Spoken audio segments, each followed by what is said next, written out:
And away we go, everybody. Welcome to the stream. My name is Kismet, and it is nothing short of a miracle that this thing even starts up every single time. You might notice I'm looking straight at you guys. That's because I redid every single one of my computers. That's right. I took the whole thing down, cleaned them out, dismantled my whole thing, and I moved my whole setup over a little bit and redid everything. I mean, every cable, every line, everything, and you guys know how complex my setup is, so that's quite the undertaking. And the fact that it just starts up when I'm here is just a miracle in itself as well. So settle in, everybody. We're gonna get into it big time. Right over here as well. I'm gonna nudge myself up a little bit and over a little bit. There we go. I'm always tinkering, everybody, always fine-tuning this stream big time. There we go. Putting myself right in the center of my overseers. Yes, now if you want to get a cool shirt like mine to set it and forget it, you can get it right down below the stream, right down there. Feel free to check it out. That does help support the stream. Appreciate everybody coming in. Remember to put a 1 in the chat if you can see and hear me. Now I moved everything around, so when I'll be like searching for stuff all night long. I just know it. There you all are, right over here, and of course we've got some Fallout 4 ready to rock. I'm just kind of standing around in there right now. Now this is what we call a love-a-thon, everybody. Now love-a-thon is where we try to raise funds towards certain projects and whatnot.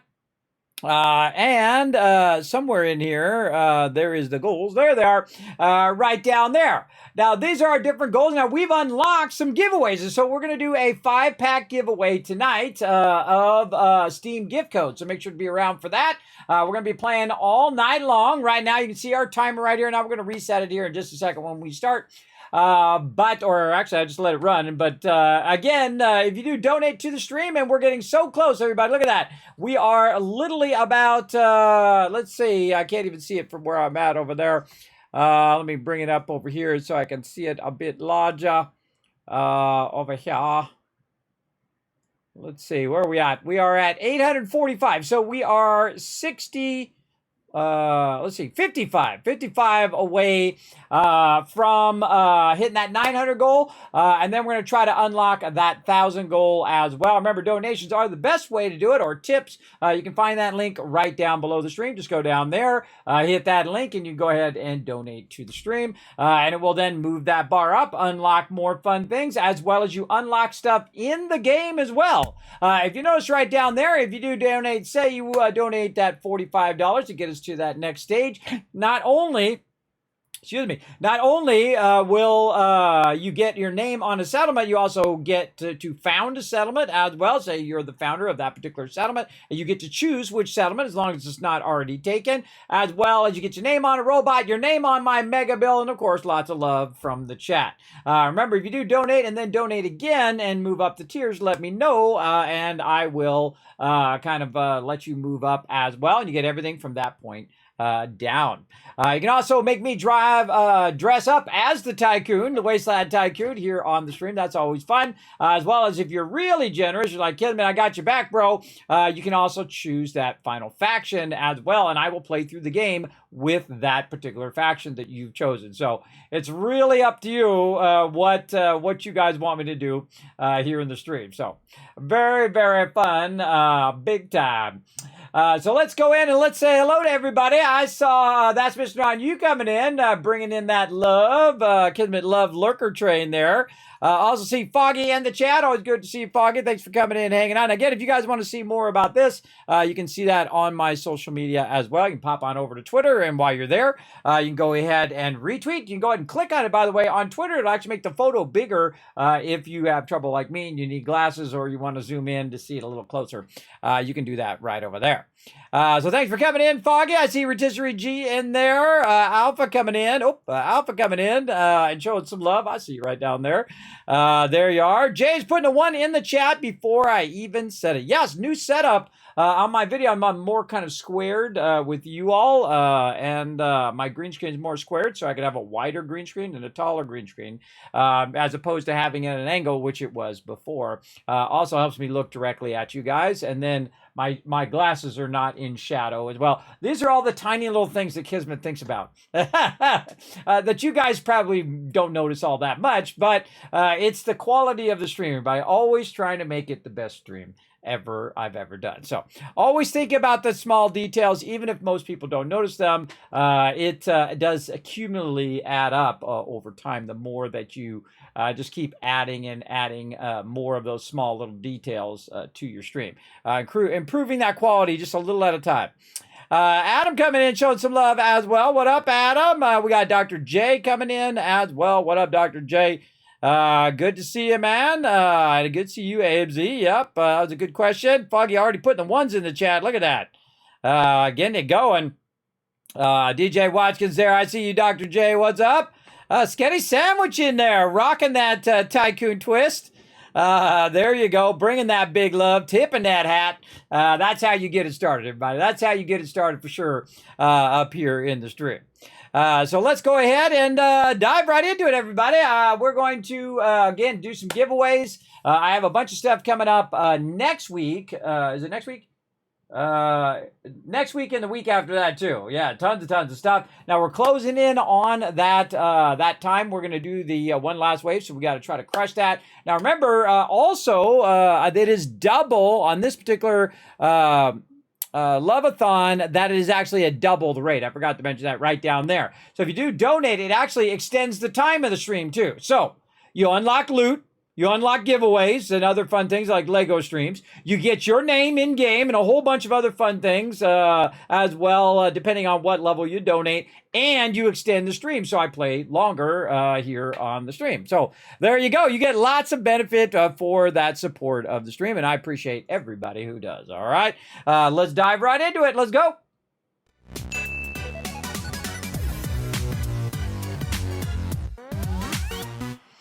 All right, now Fallout 4 is my favorite of the Fallouts, and that's because it just has all of the great things that I like, especially the building. I love the building here in Fallout 4. So one of the things that we have been doing is building up our different locations, and as you can see... I don't know if I believe all those boogeyman stories about the Institute.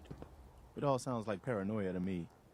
Another time, you're totally wrong, Preston. Now, as you can see, I have a little bit of a problem. I'm missing a roof. But back here, you can see that it actually not. Notice the roof is not hitting me, by the way. Notice the rain's not hitting me. And that is because the concrete actually makes it where the rain doesn't come through. So it's actually pretty cool. And so you can see I've got my people paired up. The person in this bed's paired up with that food, and so on down the line. What I want to do is get all of this food going so that I can make myself some antibiotics. Like right now, you can see I've got a little doctor's thing down there.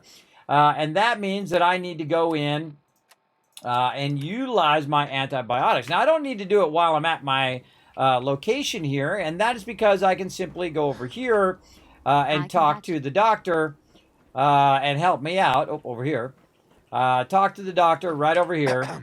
Not many doctors around these days. Should let me take a look at you. And then you say, cure me. Take a look at me, Doc. Now go over your symptoms for me, one at a time. And then I'll say, cure my health. Hurt all over. Huh. You look fine, but oh wait, yep. That's gonna need to be set back in place. Let's get started.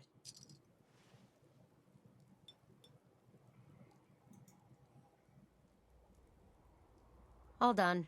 Any other complaints? No, I'm good. No other complaints. Off you go then.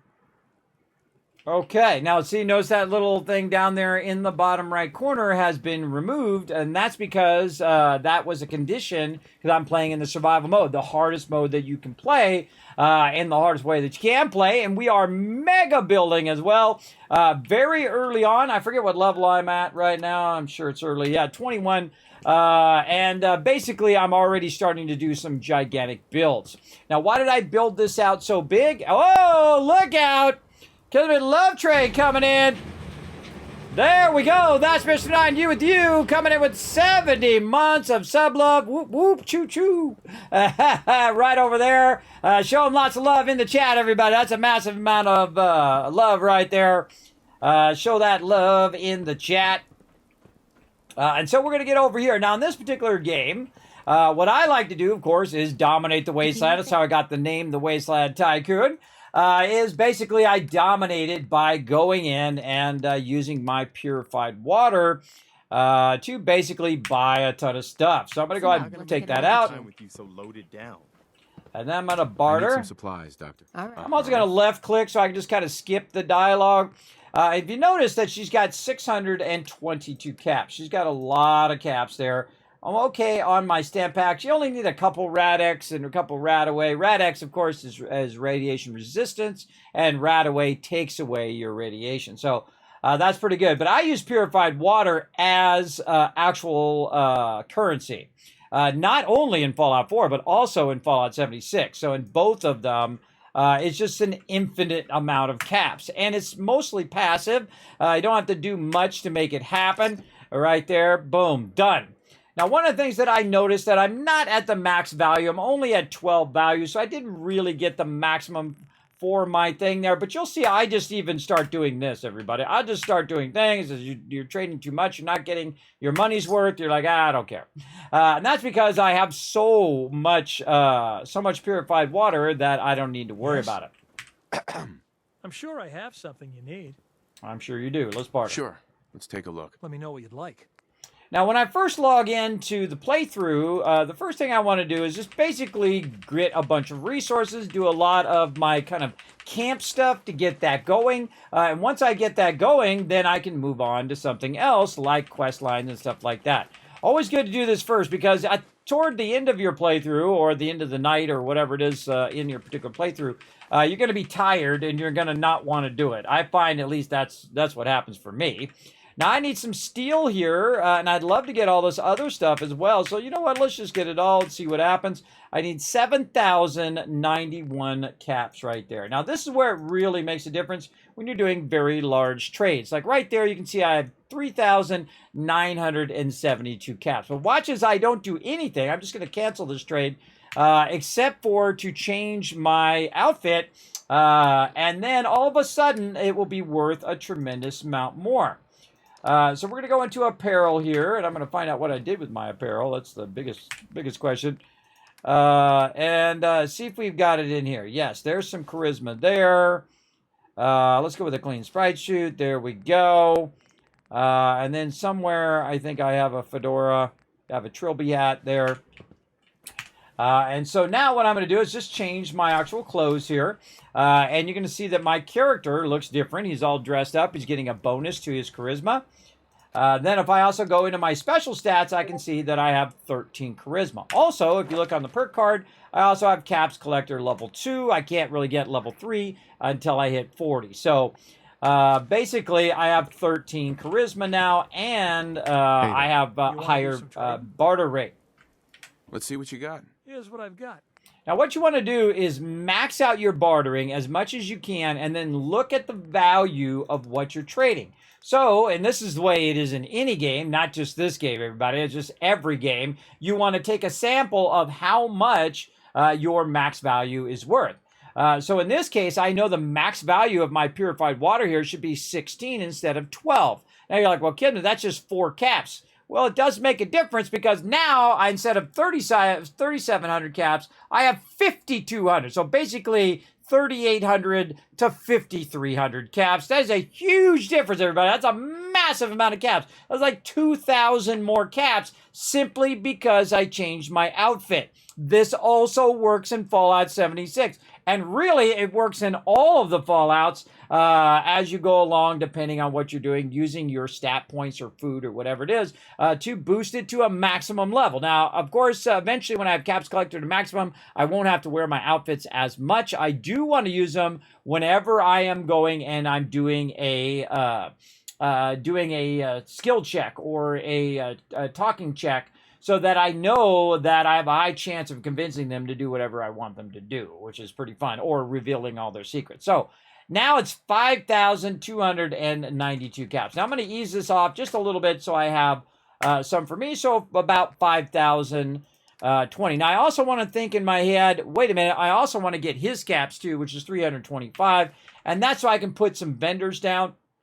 So what I'm going to do again, I'm going to go through, buy all the basic stuff each time, because that stuff's fairly cheap.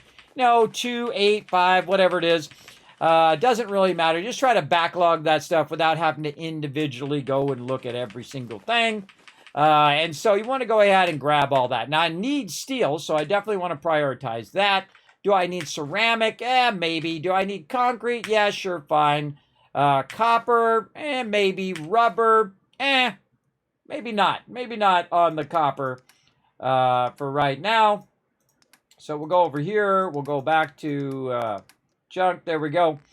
And we'll scroll down. We'll say, you know what? I changed my mind on the copper. Let's put the copper back. Now, that puts me about 1,237. Maybe get some more concrete. Maybe get that wood. Now I'm really close there. And now I can just turn around and I can trade some of that purified water back. Or I can go look at my ammo and say, hey, do I have a bunch of ammo that I could sell that would bring that down to about 325 caps. And 10 millimeter is worth 2, so you can actually double up the value.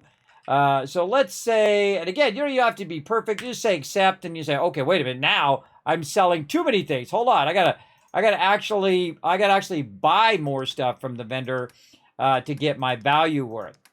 So you can look at ammo, see if he has enough ammo. No, it doesn't really have anything you want right now. Maybe get that shipment, but then of course you'd be over. And the reason why I want to get those caps is so I can build vendors that will make me caps over time. So really the easiest way is just to dial this back a little, transfer a little bit of the purified water back to you. And so let's say around 200, that's probably good. Boom. And then I've traded, I did all that trading, got all of those resources, that's good. But notice it didn't it didn't close the trade window. And the reason why that's awesome is because I can still continue to trade. So I can say, you know what, I want to get those last few caps that this guy's got. So that's when I'm going to go ahead and use some of my ammo here.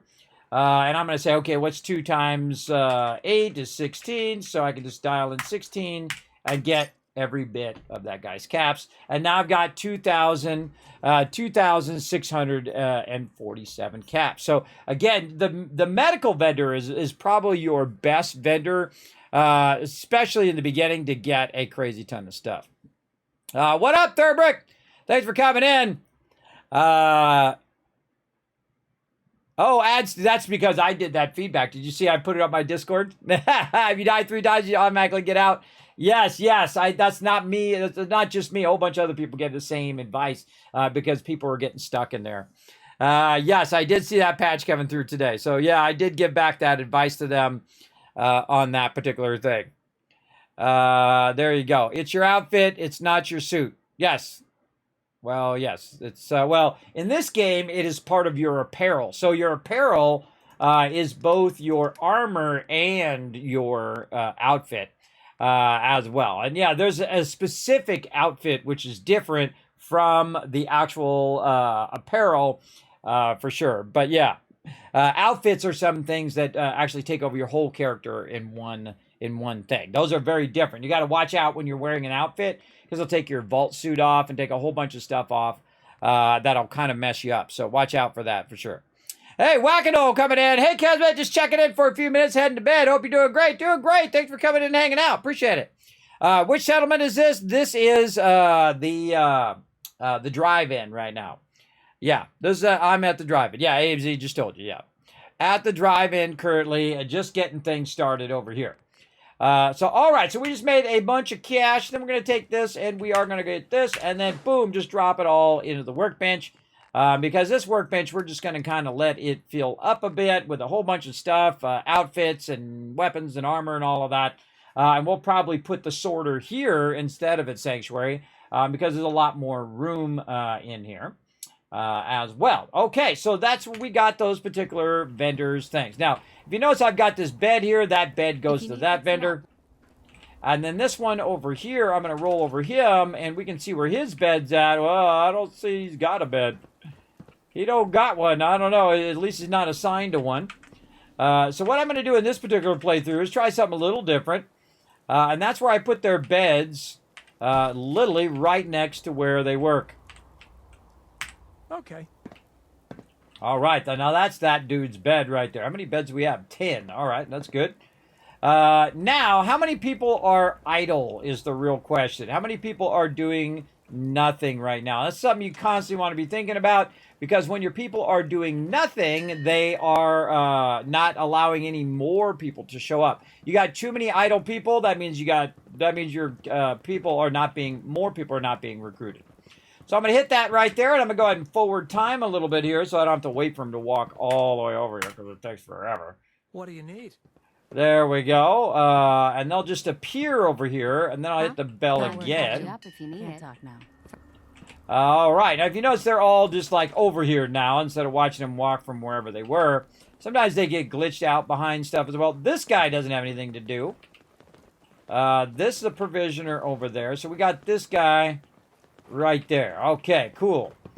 Now, the next vendor I suggest you do, by the way, I would just go straight to the largest vendors. I would not bother with the smaller vendors. I mean, you could try it at the very beginning, but I always try to go clinic first in survival mode. If it wasn't survival mode, I would probably still go clinic because it has the most caps out of all the vendors. And you can see that this one is a trading emporium, and this one's a surgery center. So if we go in and we look at the one here, we've got the lower one, first aid station, we've got the clinic, and then we have the surgery center, which is the maximum one. Same thing over here with the trader. We've got the trading stand, we got the trading shop, and the trading emporium, which is the big one, which also allows them to have legendaries, by the way. Especially if you put certain vendors on certain things, you'll actually end up with legendary items that you can buy in there. Now, the next thing I would do, even though weapons and armor would be awesome, would probably consider food and drink. Now, food and drink is actually not that expensive. Right over here, it's only going to be 1,500 caps. Another thing that you might want to do in the early game, if you are hurting for weapons, like in my case, I want to go ahead and get my my Overseer's Guardian to 308 ammo, because it's going to do a lot more damage. But I still need more caps. I need 3,000 as opposed to the other thing. Now, the thing about food and drink is that it makes your people happy. And adding that happiness to your thing is actually a really good thing. Right? So this guy is going to be basically my bartender. So we're going to put him on that. And then that's going to be pretty much my primary starter ones. Now, remember, they're also going to make me caps as well. Put that there. Tell this guy he's got a bed right there. And there we go. And so as I add new people, I'm adding new beds so they can basically be there. Now, another thing you might want to consider at this point is just moving these beds back so that they're not blocking the thoroughfare over here as well. Now, the problem with moving these back right now, the reason why I had them up there is because there's no roof. And that roof is going to, the fact that they have to sleep outside in the rain is going to affect their overall happiness. So what we're going to do, now that we bought a bunch more steel, you can see I have 700 plus steel there. Oh, I got to move that thing up. Hold on. I got to move that thing up. I don't know why it's down so far over there. Let's see. Right. Yeah. I'm sure there was a reason I moved it down like that, but I'll move it back up for now. There we go. So 721 or 721 steel and plenty of concrete. Now I do a lot of building, so I do buy a lot of steel. And my goal is to build them a nice little bunker here where I can set up their beds, set up the trading. And then this one's going to start generating income. Now, normally, by the way, I do this one way toward the end. And the reason why I do it way toward the end is because it's one of the greatest recruiting spots in the game. But I'm just not going to worry about that for right now. I'm not going to, try to speed my settlements that much. I'll work on that as I go along. And there we go. And again, my goal is just to close this out. Always want to have some sort of access to the roof as well. Not only for building, but also for your power and all that other stuff that you're going to do. You're going to be doing a lot of that kind of stuff along the way.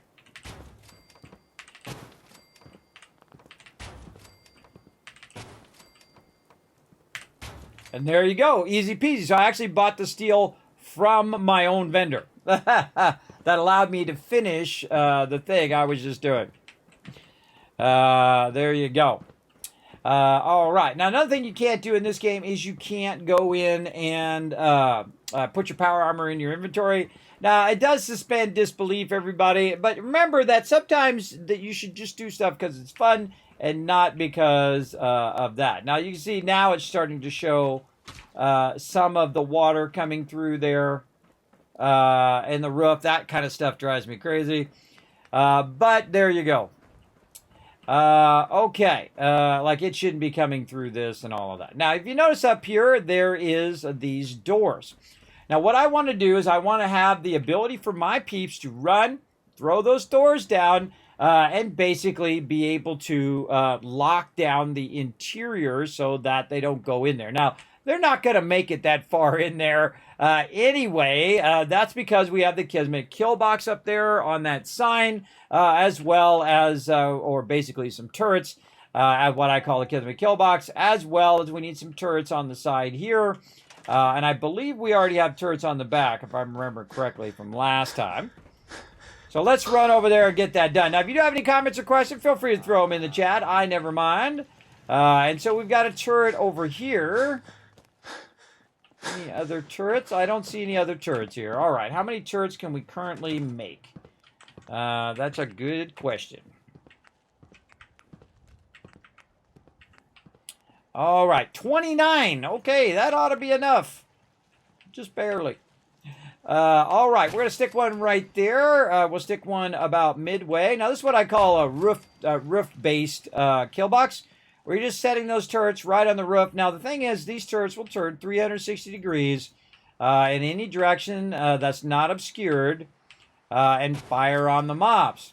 And you can see I'm just kind of putting these around the outside. Now, another thing that this is doing is raising my overall defense in my whole base, so I don't need people standing guard because they're being a huge waste of resources if they're just standing around.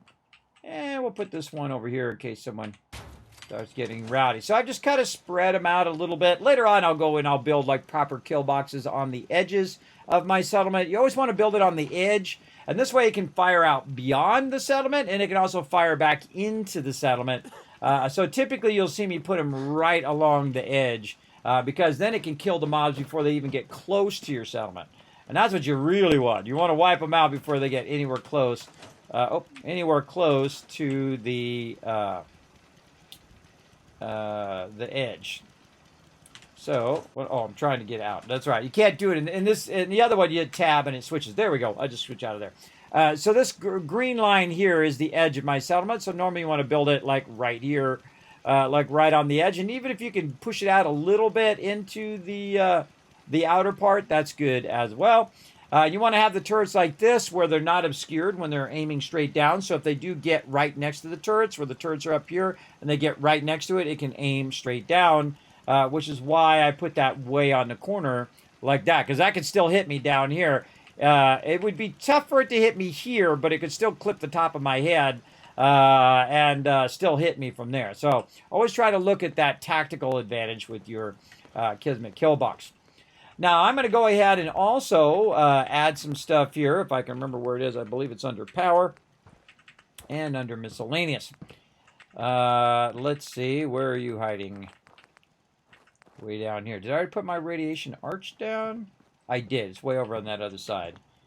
And so we want to go over here. I think it's in here. It's a Power Pylon.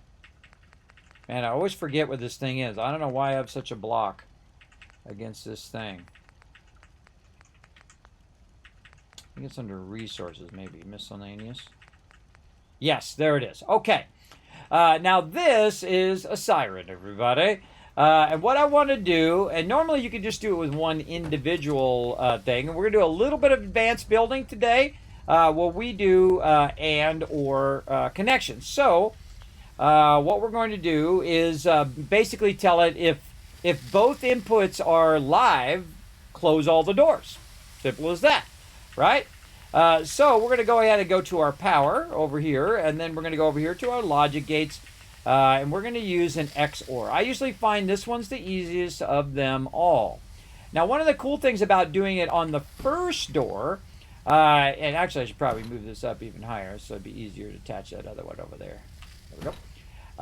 The cool thing about doing this on the first door is that it will actually close all of the doors at once, because it'll either pass on that power or it will not pass on the power. So what I'm going to do is basically do that, right? So we've got the power coming down. It's it's on the wrong side though. My bad. I got this all backwards. The black one is the output and the red one is the input. There we go. How did I know? Because the doors didn't open. Now, if it has one input is live, it's going to supply power. Now, if it has two inputs that are live, and I'm going to run this power over here too. So basically it goes from the power and then down to the logic gate. Now, if two things have power, it's going to say shut off the power, which seems like the opposite of what it should do. But it's much more convenient because all I have to do is flip this switch and all the doors close. Also, all of my peeps come running as well. Now, do I want the signal to be down here or up above? And when I turn the signal off, you can see that all the people are trying to get out here to this siren. And so basically I've set it up to when it's getting attacked, someone runs out there. Not me, by the way. This is going to be an NPC who's going to run out here and do this. And flip that switch, lock that down, and then they won't be able to get into there. But my people can still try to get up and get to the peeps. Now, another thing that we can do, as you saw that we're behind the door, is to take this and put this up on the top here. Now, very important to put that in a spot in which they can get to in an emergency. So, you don't want to put it over there because it's kind of hard for them to get up there unless I add a little ladder or something. But we could try to put it over this way. Now, your biggest problem with moving it over this way is the fact that the line over here is going to have an issue. But that's okay. We'll move this over here like this, and then we'll go ahead and try to run this back over here. We can try to move this up a little bit. Oh, let's go down here.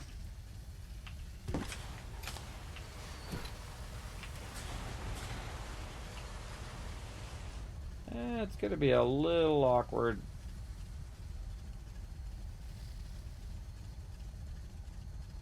Now, I could also put it on something so that it is up above as well. But we're just going to go ahead and see what we can get away with here. Remember, the red side is the input. Yeah, I can't quite reach it there, but that's okay. I'm eventually going to need one of my... Oh, what do I got my radio beacon? Oh, man, it's foggy. It's way up on the top of the thing up there. I don't know. I just think that being up higher like that would help it do the thing. All right, and so we're going to go ahead and use a power pylon. Now, this power pylon is going to help us later as well. But we're going to run that there. We've run this here, now to the power pylon, down over here, and there we go. Now, what I can do is I can throw this switch and see if my people run up here. That's the question. Are they going to run upstairs, or are they going to run outside? Let's watch them.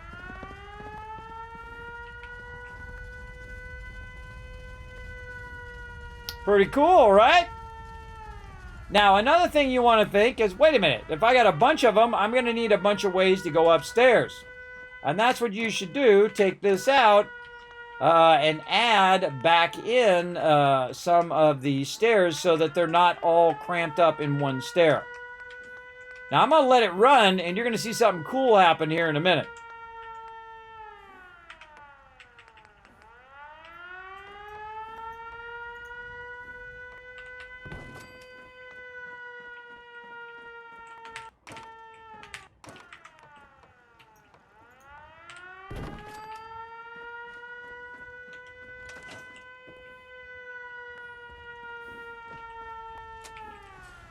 See what he did?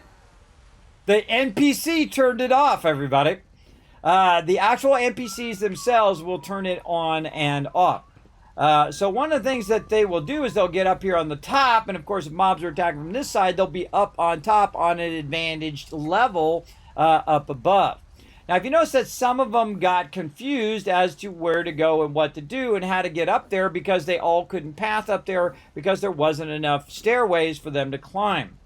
And so basically what you want to do is have a bunch of stairways that you can utilize. Now another thing I could do is move this more toward the center of the thing here, like this. There we go. We can probably move this over a little bit as well. See what we can get away with here.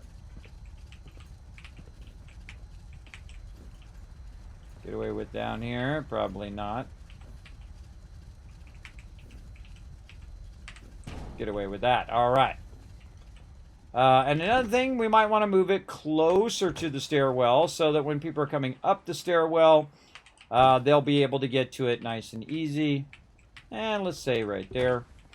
So they come up there. Now, another thing I can do, too, is turn this around so that the people coming up the stairs, we can come up this way and end up right in the middle of it.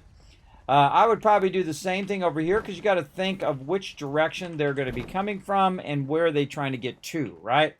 The most important thing is that they're turned in such a way that's going to allow them to come up and get to the siren as quick as possible. Now, some of them, of course, will be coming from this direction, so they'll have to go around and then get up like that. But that's more of a natural action than them going up and then switching back and coming back around. I find it's way better in the long run. So, I mean, for you, it's less convenient because you might be coming in the front and then you got to run around. But for them, that's going to be way more convenient over there as well. Hey, kids in chat, hope you're having a great night. I am, Gorg. Thank you. Thank you for letting me know you're in the chat. Always good to see you, man. We're doing some cool stuff. Now, of course, if you like what you're doing, everybody, you definitely want to save. And, of course, in the survival mode, oh, we got our little moo-moo. Is way too close to that stairwell. Let's move Mr. Moo-moo over there. There we go. So one of the things you do want to do in survival mode is, of course, to sleep. So I'm just going to go ahead and sleep 1 hour, and that's going to go ahead and save my game. Easy peasy. And then also I've got my beds covered there, so they're getting that plus, and then we can talk to the guy at the bar. You look like someone that needs a drink. I'll take a look, sure. Let me know what you'd like. Okay, now he's got 216 caps, and I want those caps. So I'm going to go ahead and try to do some trading with him. But you can see that my water is at 16, so it's already at its maximum amount.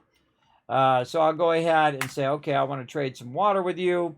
That was actually 18 purified water is worth more than the caps than he has.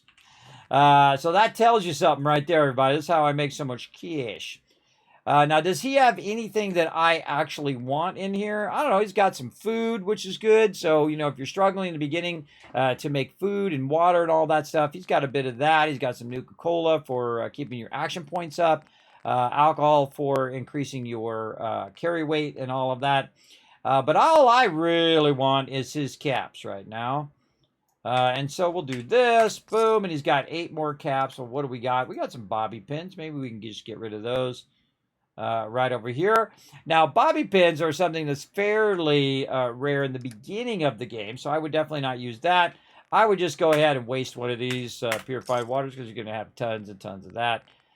So no big deal. So again, getting more caps. I'm at 1,475.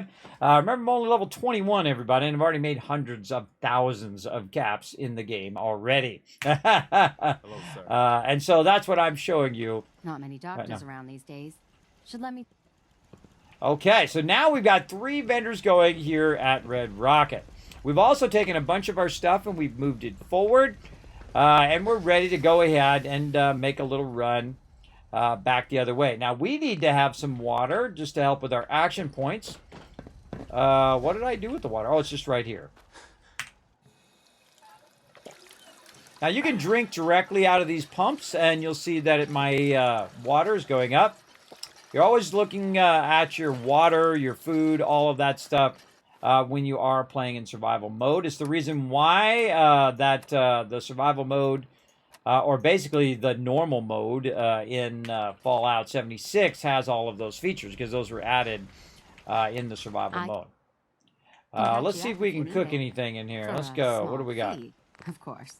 I wish this had the function of reducing this down so we don't have to look at all these other ones that we can't actually make.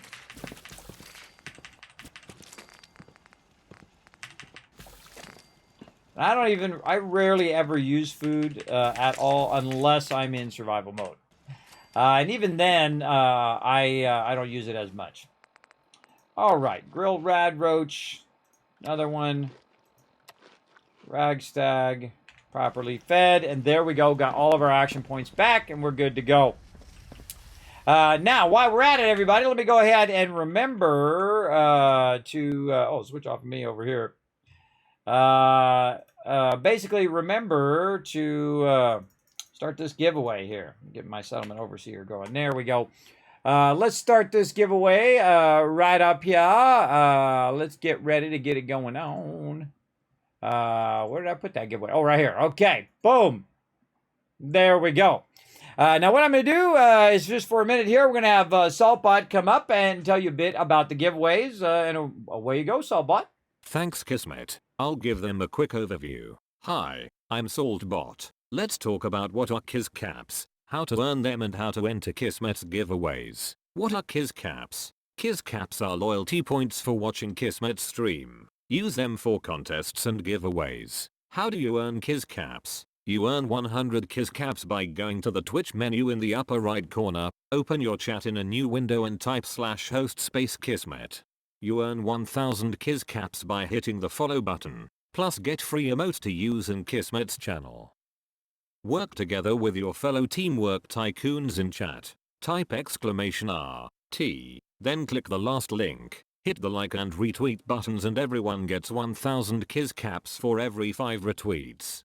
For those of you who want to go above and beyond, you can donate to the stream. The more you donate, the bigger bag of Kiz Caps you get. Plus you can subscribe using your Twitch Prime or choose one of the 3 levels of sub support for 5000 Kiz Caps. This also unlocks all the awesome Kismet emotes, holiday emotes and animated emotes. Plus while you are lurking in chat, you're earning 3 times the Kiz Caps and have 3 times the chance to win giveaways. How to enter Kismet's giveaway? First type !loot in the chat to see how many Kiz Caps you have. For every 10 Kiz Caps you can buy 1 ticket. Here are several ways to put in tickets for the giveaway. Type !ticket space max to enter as many tickets as you can. This can only be done upon first entering the giveaway. Or type !ticket space 1. Everyone gets a free ticket and a chance to win. To increase your chance to win, you can buy more tickets like 10, 1000, up to 10,000 tickets. This is a promotion from Kismet and his supporters. Twitch does not sponsor or endorse broadcaster promotions and is not responsible for them. Thank you for being an amazing part of the stream and good luck. Back to you, Kismet. Happy streaming. Well, thank you, Saltbot, for saving my voice and telling you guys how to be part of the giveaways. There you go. Off you go, everybody. Now, again, you guys unlock this by going down the line there. So feel free to use your caps. Use them when you need them, everybody. To unlock those giveaways, we're going to give away 5 random Steam game codes right over here. So feel free to go ahead and check that out. Right over there. Okay, we've got all of our trading done for right now. And now we want to go ahead and go on a little journey here. Let's see if we have anything else in here. I don't think we have any more purified water in there. So what we're going to do is we're going to take a journey, everybody, to our other settlements. Now, because I am playing in the survival mode, I cannot basically quick travel. So I can't quick travel. I can't see mobs on the radar. I also can't see locations really far away. I can see them when I'm up close, but not really far away. So we're going to keep on keeping on up in there. Holy mackerel, look at that. 1.6 million already, Rotisserie G. Look at you go. We're only halfway through the year here. Or not even halfway through. You can never have too many, everybody. I do a lot of giveaways up here in the stream. That is for sure. You know what? I can actually cut across here. I think I already looted this over here. Yeah, I did. And of course, I got Preston backing me up back there. Did I give him a new weapon? Where you at, Preston? Hey. Go ahead. Okay, this is what I've got. I give him... Oh, I was going to give him the flare gun. That's right. I got to find the flare gun for him. Got to remember that. Got to remember that. Oh, I actually got it written down up there. I got it written down there. I forgot. Uh-oh. Okay, now anytime you go into something new and you don't got your armor on, you're in trouble. Especially when you're playing in the hardest mode.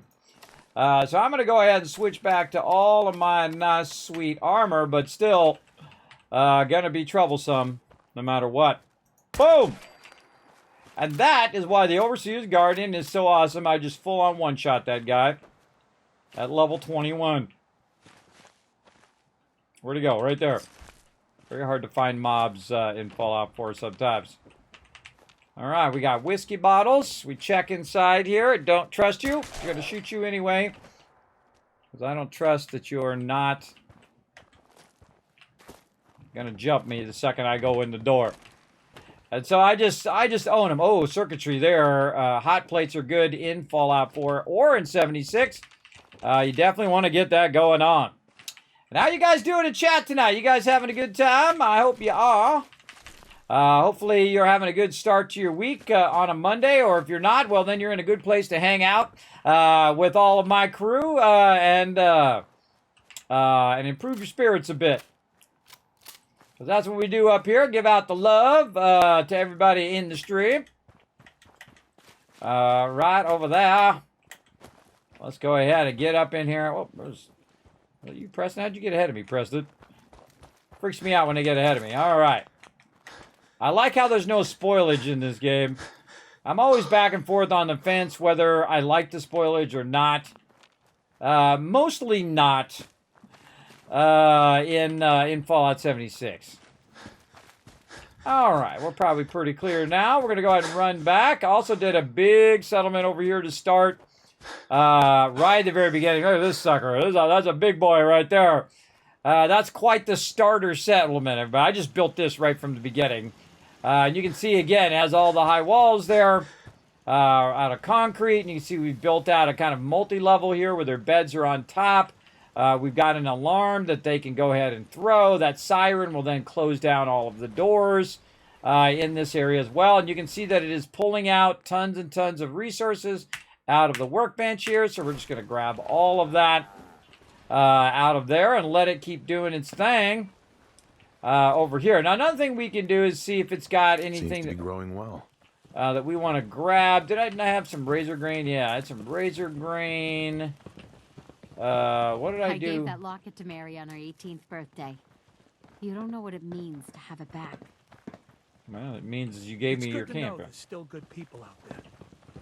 That's good to know and everything. Hi, how are you? Doing good. All right, collecting this corn. Whoa, Kismet Love Trade, Subi coming in with a 32 months of sub love. Thank you so much, Subi. Great to see ya. Show them some love in the chat, everybody. Come on, blow up that chat. This is an interactive stream, everybody. I expect you to show some love to the peeps that are keeping this stream going. The reason why you can watch this stream right now is because those peeps over there are showing some love to the stream. That's the reason why this stream has been keep going all of this time, and barely, everybody, barely. 100 subs is not a lot here on Twitch, but you know, hey, I appreciate each and every one. I tell you. All right, and there's somebody right now with 3 subs who wish they had 100 subs. I also, you know, keep my life in perspective, everybody, as well. I'm gonna go ahead and take that plant out of there. There we go. And all right, so we came over here. We grabbed a bunch of resources. We're going to utilize those resources elsewhere. And then that's all I do. I run in there, grab the resources because it automatically pulled it out of the workbench for me. And then I run the next thing. This way it doesn't stop collecting resources. I don't want that one to stop collecting resources. I want it to just constantly collect resources as much as it possibly can. Might also notice that I'm not running around in my power armor, so I'm not burning up my fusion cores for no reason, because I'm not really going to get into that much trouble over here. But I might get into a little bit.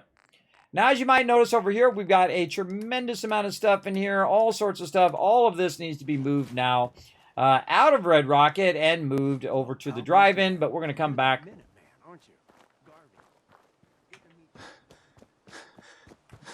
Preston's back there talking to the peeps. I got things to do, Preston. Ain't got all day. Now, if we go over here and look at this one, we're going to notice that there's a little bit of stuff in here. There's 548 water. And if I see there's that much stuff in there, I'm just going to go ahead and grab it all out. And that's what I call a quick bench. Was willing to pick up a rifle and protect his neighbor, the raiders wouldn't stand a chance. True. If you want to grab the stuff in survival mode and move it, you can't quick travel. You can't even quick travel while overburdened or not overburdened. You have to actually carry the stuff where you want it to go. So what I've done is I've gone and put a thing right on the edge of Sanctuary as close to Red Rocket as possible so I can walk. Now, later on, I'm going to get the perk that allows me to run while overburdened, at least run a little faster. And that's going to be crazy useful once we get to that. But for right now, I basically just have to walk super slow from one place to the next. And I also take damage, as you can see, by being over encumbered. Now, again, as I play through the game and I build up higher and higher levels and more perk cards, it'll get to the point where I don't have that problem any longer, where I don't take damage. All right, I'm going to hit T to drop all that in there. But the thing that's really weighing down right now is this 558 purified water. Look about you. Hope you ain't here for me. And there we go. So we drop the purified water off, and we're good. Now, if I notice that there's purified water in the workbench, so sometimes I just let it build up in the workbench just to make it easier for me to basically go in and grab it and move it over. I'm just but I really don't want it to do that. I don't want it to stop collecting. I want it to continuously be collecting all the time as well. Yeah. Now, I do also have vendors over here that are doing their thing. We're surviving. I hope you find But I also have these extractors, and in these extractors, there's a whole bunch of resources in those as well. So I want to go ahead and grab all of that. Fetch more than a few caps. Those uglies will think Like before this. messing with us again. Now, again, if I have lots of resources, like 520 purified water, I can go ahead and take that, talk to Trash Can Carla. Back again? Time to do business? Again, you always want to be assessing whether Sure. you're at max trade rate. That's what I always do, and I know I'm not because I can see I'm not in my outfit. This is simple, but if I go look at this purified water, this purified water that I have over here, and I go to trade it, it's going to say it's worth 6,760 caps, and that's a lot of caps. But you know what's even better than that? Basically changing my outfit like that, just 3 items. Carla, Back again? Time to do business? I've got a few minutes to browse. You break? And I can click to skip her dialogue as well. So now when I do it, instead of 6,700, it is now 8,000. So it just went up by 2,000 caps again for that just minor amount of work there. I'm going to be able to get a lot more resources. Basically, it means I get resources faster. I can buy things like shipments and stuff like that. And if I just say, you know what, I want to buy out the whole entire vendor, I just did that. And basically, it was about the same as what I've got. But I don't necessarily need all of that stuff, especially the shipments. Shipments are fairly expensive in the very beginning. So I usually do things like, I don't need the rubber right now. I could definitely use the steel. Do I really need the wood? Not really. What else do I not need right now? Actually, I could use all the rest of that stuff, including steel, which I do need a bunch of that so that I can build future things. So for right now, that's pretty much what I need. Now, she's also got a fusion core, so I think I'm going to get one of those as well. And then all I need to do is basically dial in as much as she's got. So I do it. Now, if I also wanted to get rid of this mute fruit and melons and all this other stuff, I could trade that stuff out. Basically, this is just bartering. Now, I really want to barter about 7,260, 70 right there. So 7,270 roughly. That's so I get her caps as well. So we'll say 232, and then we'll do the trade like that. And then it shows me I've got 43 left, and that number is just way easier to manage than trying to do the big number every time. So 48, it's going to be an extra cap, but hold on. Let's cancel that. Let's get this 308 in here as well. Maybe that'll round me out. How am I doing on 45? I probably have a massive amount of that. You know what? Let's just go ahead and get it anyway, because we can. And good opportunity in the moment. Now I owe her 264 caps, and she has 47, and so we could say around 300. So we'll trade that again. Just do the trade. Notice the trade window is not closing, which is awesome. And then I'll just trade one more purified water, even though I'm going to waste the caps. Basically giving her a free tip, and boom, done. Now, if I turn over this way, I can see my vendors aren't there. And the reason why my vendors aren't there... Need to get back to Diamond City one of these Hold on, we days. got some stuff under here. I just Biggest noticed out of town I ever saw. the corner of my eye. This happens a lot, everybody, where stuff drops underneath your conveyor belts. I hope they fix that someday. That's super annoying. Super annoying to have to constantly, you know, fix that stuff. Bottle caps under there. The heck, bro? Why you drop my bottle caps? All right, and you can see that it's on right now. And so to make this easier on me, what I'm going to do... You should know, people have been complaining a bit about the bed situation. Is there a bed situation over here? She's talking about it. Oh, yeah, we are off by one bed up there. So now I've got a bunch of resources, and I've stopped that from extracting. And so I'm going to go over here, and I'm going to go to R, and then I'm going to hit T to drop it all in there. Now, do I have any purified water? Doesn't look like it. Let's look over here. Oh, I got 48 purified water. Now, I've already taken the purified water from over there, and I've moved it. And that's because if I go to this general vendor... As honest work gets. Let's trade some things. Go ahead. Notice that he's not letting me barter with them, and that's because of the time of day. It's as simple as that. So let's run back over here. Let's go ahead and use this bed here, and we're going to go forward about 10 hours. We're just going to put us around 7:30 a.m. Right over there. Does everyone stream in 1080p? No. You have to be a partner to stream in 1080p. At least it used to be that way. I don't know. They might have changed it for affiliates. It's been so long since I even worried about it. And most people, when you first start streaming, you can only stream in 720. Then when you become a partner, you can do it in 1080. And streaming in 1080, you also need a really good internet connection because you're going to need to do like 6,000 up and, 10 or 20 down or whatever you got. I have fiber optics, so I'm doing 1,000 up and 1,000 down, roughly 700 up and down. So it is quite the technical undertaking and also the cost undertaking of doing that at that higher level. And I do it for all of you out there who like it at 1080, so you're welcome. My back hurts, my feet hurt. I don't remember asking you what hurts. Anybody remember me asking that guy what hurts? I don't think I asked him. Looking for trouble, I hope. Always. Always looking for that trouble. Okay, so I transferred a bunch of stuff into here. Now, also, speaking of the vendor... You got to take things one day at a time. I was thinking about taking it 2 days at a time. I've got a few minutes to browse. Here's what I've got. All right, now he's got 50 caps in there, and I don't know why he's just got 50. But you can see that he's got 307 purified water. You're like, did you give him purified water? No, because this guy is connected to the other guy. But if you notice that he's starting to get some of his resources back. So I could still get his caps and also get all of these resources while I'm at it. So it'll start kind of partially recovering itself over time. But you can see this is worth 600 or 768 caps. So we can just grab whatever he's got. It's about 120 roughly. Again, I just find it's better just to, take a rough guess, get close downwards, meaning that he's going to have a few caps left over. And then just finish out his caps, get all the loot, GG's, you're out of there. If you need fixing up, let's get a look at you. Same thing with this lady. Actually, I need some... Let's see. You see that her trading is 0. Normally she has the most caps of anybody. It's usually around 600. You can see she has purified water, which means that I've already traded with her. But I traded with her over at the drive-in and not here because all of the vendors are linked. as well. And you got to go a certain amount of time, real time, in real life, Those uglies for will those think vendors twice to before reset. messing with us again.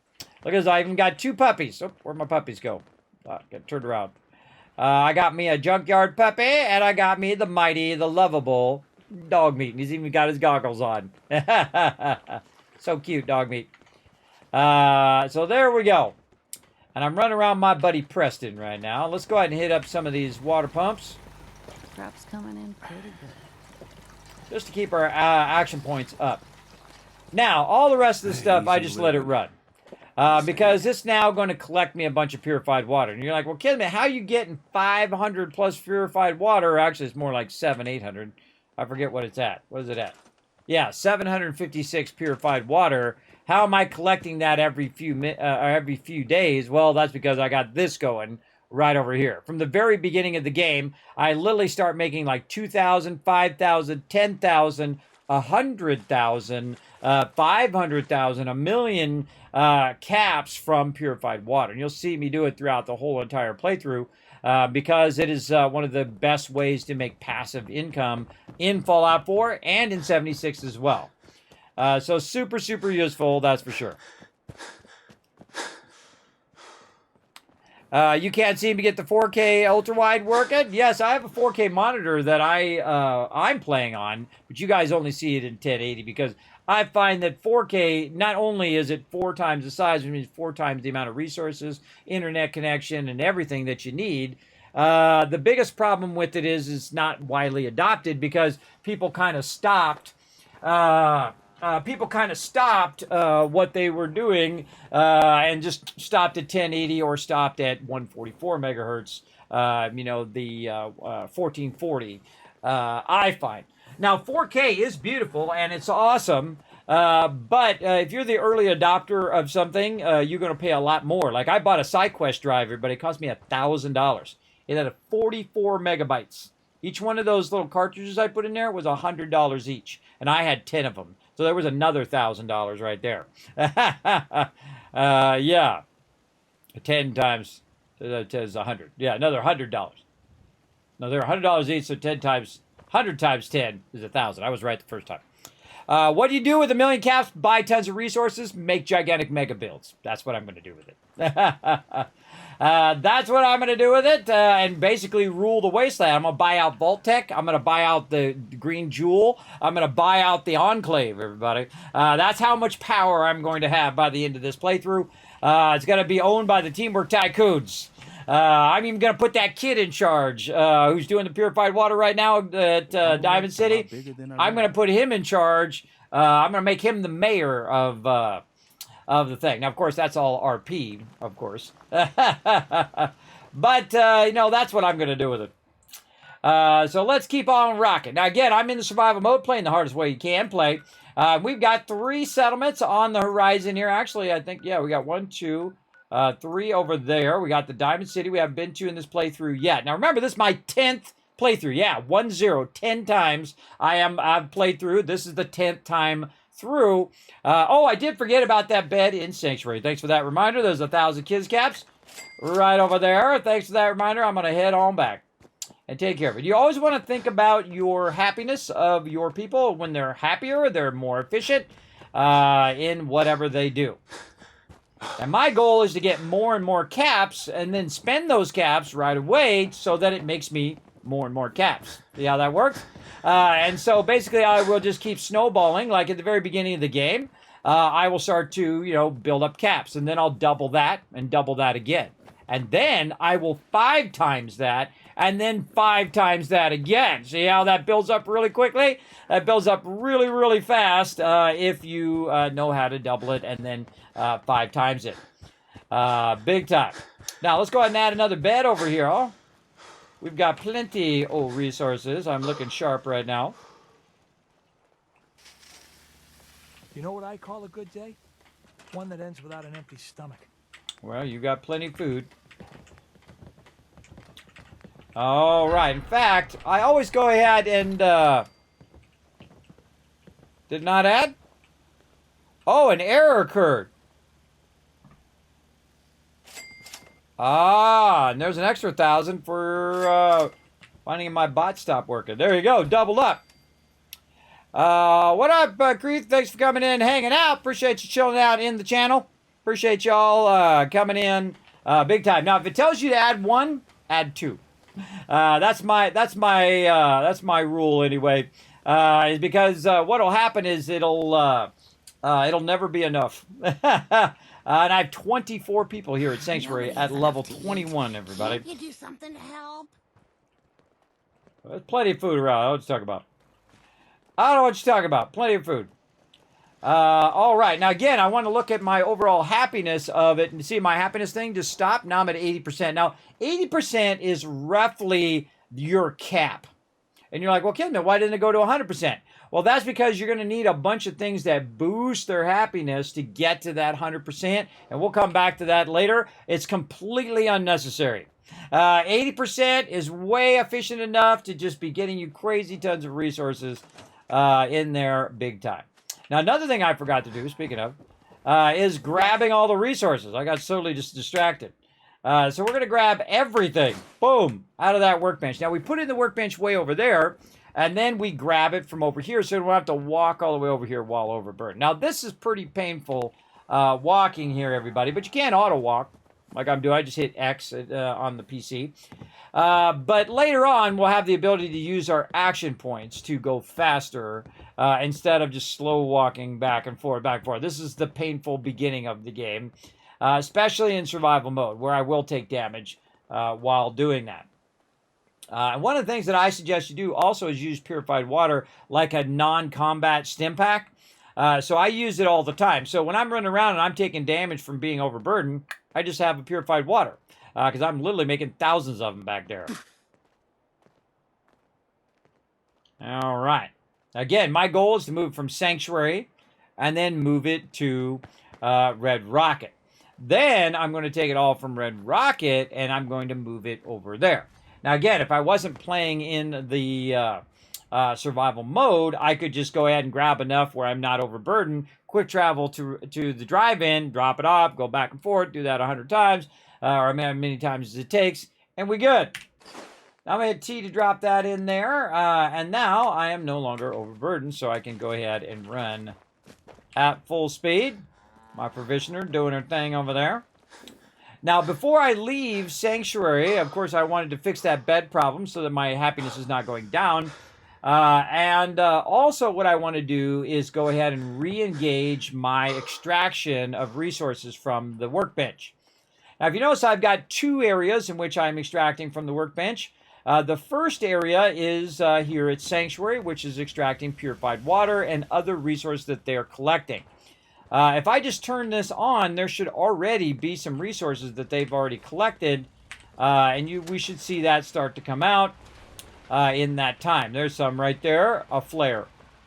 So it made a flare and has run the flare into here. So now I'm basically just pulling it out of there. Now, one of the things is they cannot use the stuff that is not in the workbench itself. So if it's over here, they're not necessarily going to be able to find that food and water. Though I have seen them go into containers and pull it out, like weapons and ammos, grenades, which are really dangerous for you, rocket launchers, all sorts of stuff. I've seen them pull it out of various different areas. So basically what I'm trying to do is push forward here in the game to where I'm not always coming back to Sanctuary, because Sanctuary is pretty squared away for now. Of course, eventually I want to come back and rebuild all this, but it's pretty squared away, and it doesn't really need my constant attention right now. Now, I've got a bunch of other stuff in here. I've got the short laser musket, which I'm saving for some reason. That's the Wastelanders that I'm saving, probably for a museum, wedding rings and stuff like there. And I am looking for... I forgot what I was looking for. Oh, the flare gun. I'm looking for the flare gun. Let's hope I didn't accidentally sell it again. I don't see it in there. Now, these are my extra power armors. I'm just going to leave those there. Again, just trying to forward my thing. Now, why do I want to move all my resources forward? Well, number one, I am moving forward across the wasteland. So I want to be able to move and not have to run back to Sanctuary every single time I want to craft or do something like that. Highly recommend that in survival mode, everybody. As you move forward in the wasteland, you want to move your food. You want to move your resources forward as you travel through the wasteland. Very, very important. Okay, right over here, you can see that we've got a cooking stove, and it's got a massive amount of loot in there. Now, I could give some of this to my companion, but that would just be a waste of time because I'm going to be so massively overburdened. I literally have 2,306 weight on me right now, and this is going to be a long, slow journey. So let's do it. Here we go. Busted is busted. No, busted actually worked. The busted actually worked, but the caps didn't. Thank you for keeping a close eye on the chat there. Appreciate it. Hope you guys are all doing good today. Again, this is my 10th playthrough. We're doing a playthrough to rule them all. This is the mega playthrough. That's right. We're doing stuff at such a level that it's going to dwarf all other playthroughs, including gigantic mega builds along the way as we go. Since I joined the Minutemen.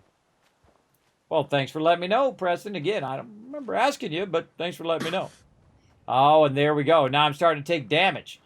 Now, one of the things I do want to do is I want to see, I think it's number 4. There we go. Number 4 is my purified water over there. And you can see that is now healing me as I'm slow walking across the wasteland. Now, one of the great tricks of this game, is so it doesn't happen to you, and it might happen to me on this walking, is you can be crippled by too much stuff. And so you got to watch out for that as well. Now, if you're in your power armor, it does prevent you from being crippled when you're carrying a ton of stuff from place to place. But I can actually not only take damage, but also be crippled as I go, and then I'd have to use a stim pack to heal myself. And this is totally worth it. What up, joggers? Thanks for coming in, hanging out there. What up, kids in chat? Just chilling out, walking across the wasteland.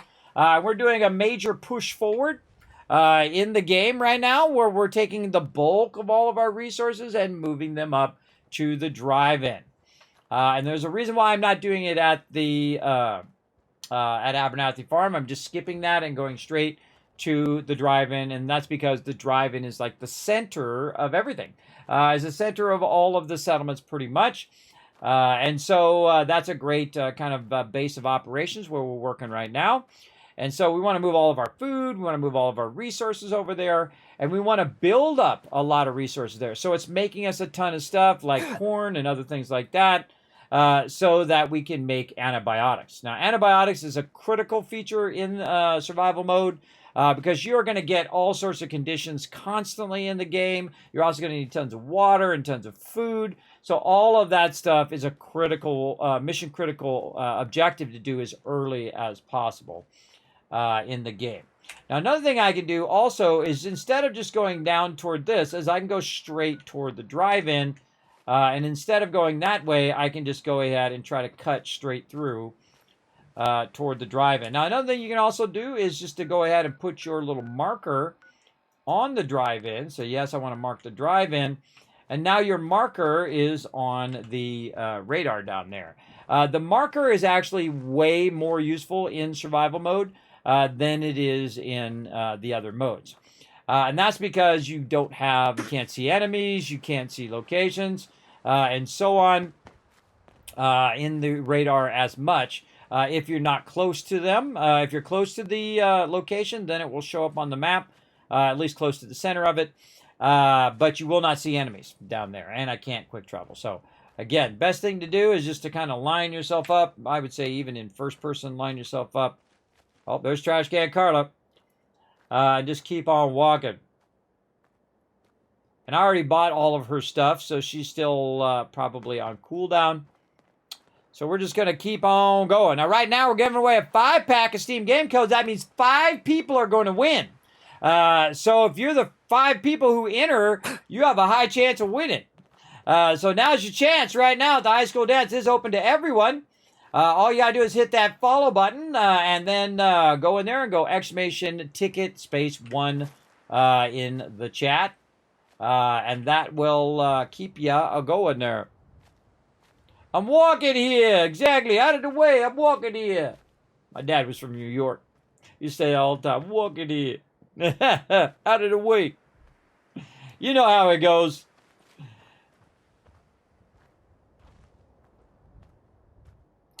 So there you go, everybody. Again, you can come in, be part of that giveaway. It doesn't matter if you've been here for 1 minute or you've been here for 10 years. Now, some of those games, by the way, some of these giveaways. Pretty bad. Oh, look, there we go. I crippled myself. Some of these giveaways can be worth $200, everybody. Sometimes it's like a whole game pack worth of stuff. Sometimes it's worth $60, $50, $40, $30, or just $5, depending. It's a random Steam code giveaway. And I've given away literally thousands upon thousands of dollars worth of free stuff here in the stream, including physical items, which I will send to you anywhere in the world, most of the time. Unless it's something that's really heavy that's going to cost, like, way more than it costs. But I've actually sent stuff international that actually cost me more to ship it than the thing was actually worth. Many times, as a matter of fact. Because I'm a man of my word. If I say I'm going to send it to you, I send it to you. Simple as that. They don't sound too bad. Well, thanks for your input, Preston. Preston likes the back seat. Oh, God, look at this. Oh, God, I'm limping. Step back, Todd. We're getting there. Ever so slowly. God, I can't wait to have that run function. Do I actually have some level ups right now? Nope. Nope. So again, if you go too long with too much stuff, you're going to be breaking your leg. You're going to be walking real slow. Now, I've never seen this happen in the mode in Fallout 76, but I have seen it where you have so much stuff on you that you can't move. Yeah, that's you gotta have a massive amount of stuff on you, somewhere in the range of 3,000 to 5,000 items. That's a lot of stuff, or item weight worth of stuff. How is the drive-in better than farm or sanctuary? Only because of its location. Its location is what makes it better in this case. So I don't have to run all the way back because I'm in survival mode, so I can't quick travel. So I have to walk there. Now, later on, it won't matter because I'll be hitching a ride using my thumb, or really my smoke grenades. I'll be hitching a ride with some friends. But for right now, I have to do a lot of walking. And so if you got to do a lot of walking, the best thing to do is to keep forwarding your location, and then eventually you can actually travel using your buddies, your pals. You can actually travel while overburdened using the vertibirds, which we'll get to eventually. But right now, we're just taking the time to slow walk all this loot that we not only got from Red Rocket, but also from Abernathy Farm, and also from the other place, the Sanctuary as well. So I have sleep apnea, everybody. So sometimes my brain kicks out. That's why you'll see me say a lot and all of that. I have really bad sleep apnea and insomnia as well. So it's rough. But, I get out of the bed, do as much as I can do in a day. Man, I was killing myself over the last couple of days. I tore my whole entire setup apart, cleaned everything out, reset it up, moved it all over so I could be more kind of square with the camera and work on some of the stuff that I wanted to work on here in the stream. I've been working at that for just an endless amount of hours. All right, hit T to drop the bulk of that stuff in there. And then all of this other random... There's that flare gun. Oh, let's just take a minute and give it that to Preston. Preston, come here. You got one job, bro. Hey. Okay. What am I? You got one job. I've never tried this, everybody. I've never tried it. Oh, thanks for the free stim packs.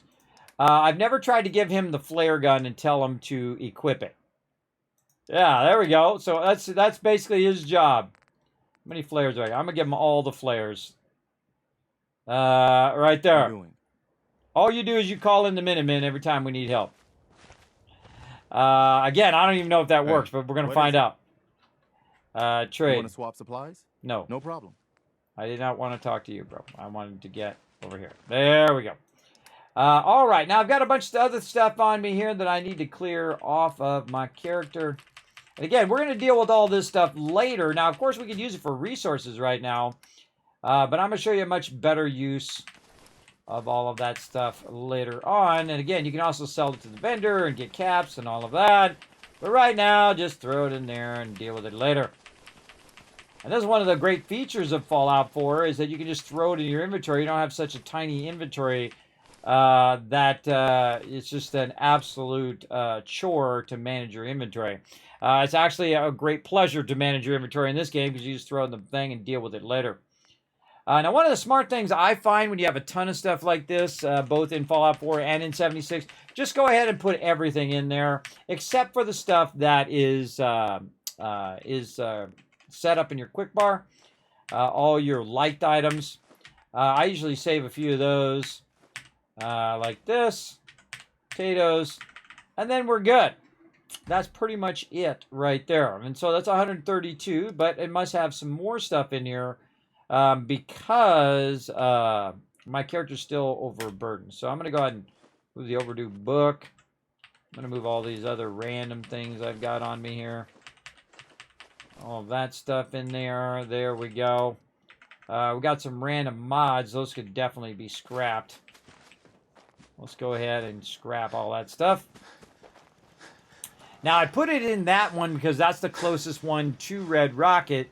But now that I have it in the workbench, I can come over here and I can utilize that workbench to do other things. Like I can come over here and I can go to weapons craft and I can say scrap. Oh, that's right. You can't scrap mods in this game. You have to sell them. That's right. You have to sell mods. You can't scrap them. In Fallout 76, you can scrap mods. Let's just put them away in the bank. Who knows? Might need them later anyway.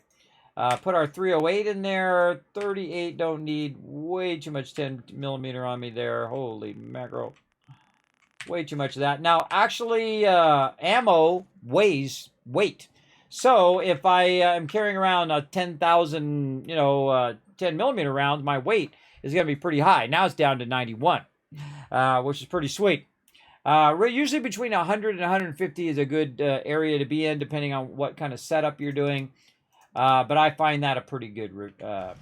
Now, right now, I've got General Chow's Revenge, which is a legendary item.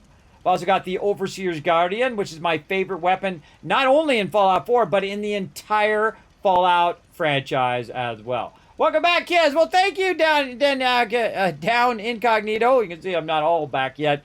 But thank you. I appreciate that. Paul coming in. What up, Paul? Good to see you. Thanks for hanging out in the chat. Right over there. Okay, so again, we're going to go ahead and put that stuff there. And now we've got all of our resources, all of our food, all of our stuff kind of moved forward. And so let's go ahead and utilize... Oh, let's go sleep first. We can save all that long walking so we don't have to do that again. I'm going to go right over here. I'm going to sleep for just an hour to save. And one of the dangers of sleeping for just an hour is the fact that you could get a disease or whatever by doing so. Now, we'll go ahead and pump some water here to get our water up. And I'm watching down there in the corner for that little water, also up there. Stay hydrated. And then we can go in and say, okay, do I got some food I can eat? Okay, I put all the food away into the thing here. And we want to get those antibiotics out of there. Canned dog food. And we'll have the actual grilled stuff. What else we got? Chops there, mutt chops there. Okay, and then we're going to go ahead and work on our food. And there we go, properly fed. Now I'm doing good. Now another thing I want to do is go back and look at the vendors. You're like, Kismet, you just did the vendors. Should let me take a look at you. You just did the vendors and you got all their caps and you traded purified water with them. Well, what happens sometimes when you're out and about working on other things is they'll reset. And thus you can go ahead and sell more stuff, buy more stuff, sell more stuff, buy more stuff. And I've moved a bunch of purified water over here for a very specific reason. Now, I know these guys are still on cooldown because it hasn't been that many days in-game or that much time in real life for it to reset. So I'm going to go ahead and check on these other vendors that are over here as well. Now, what I'm first going to do is I'm going to get Preston over here to walk over here. Heads up. Point it. And see if he's got anything. Okay, he doesn't really have anything. So I'm going to go in here, again, grabbing my purified water like it was like it was You gotta have caps. something there you don't really need. Heads up. All right, and so what I'm going to do is go there, and I'm going to trade all 600 to him, roughly, but it'll only trade so much. So it'll just say, boom, he can carry 238. That's as much as he can carry, and that's a lot, everybody. That's a good amount. To it. He can carry a good amount, and I'll actually gear him up so he can carry even more. And then I just kind of want to have a general idea of how much I can carry at the same time. So I'm going to go ahead and scale this down a little bit. We'll just do it in kind of groups. There, and then let's say 10 more. Pretty close. Let's just do 12. Oh, even more. Okay. Always do a little bit more than I think, just to kind of speed it along. Let's say 2 more at 240. Yeah, so I can hold 240, and he can hold... Yeah, Preston. Hold still. Look alive. What do you need? He can hold 238. So I can carry ever so slightly more than him. Okay, now also right here next to the drive-in is some vendors. Now, normally I don't keep both vendors. Normally I shoot that other guy because he's a drug dealer. But in this particular playthrough, I have decided to leave him alive.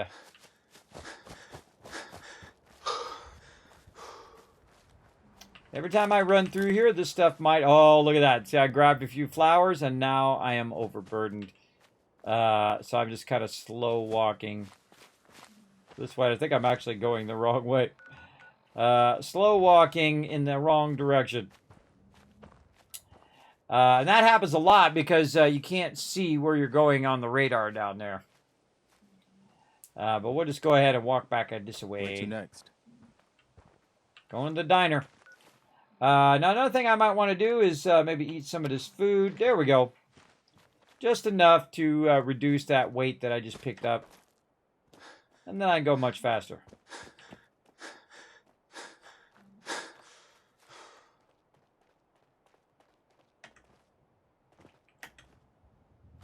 Now, this is awesome when this happens, everybody. You have 3 vendors. You've got the drug dealer guy. You got Trash Can Carler, who I love. And then Trudy in here as well. Let's trade. Now, if you're going to talk to anybody, go to Trash Can Carla first, because Yeah? sometimes she'll leave in the middle of whatever you're doing. Hey, Carla. Back again? Time to do business?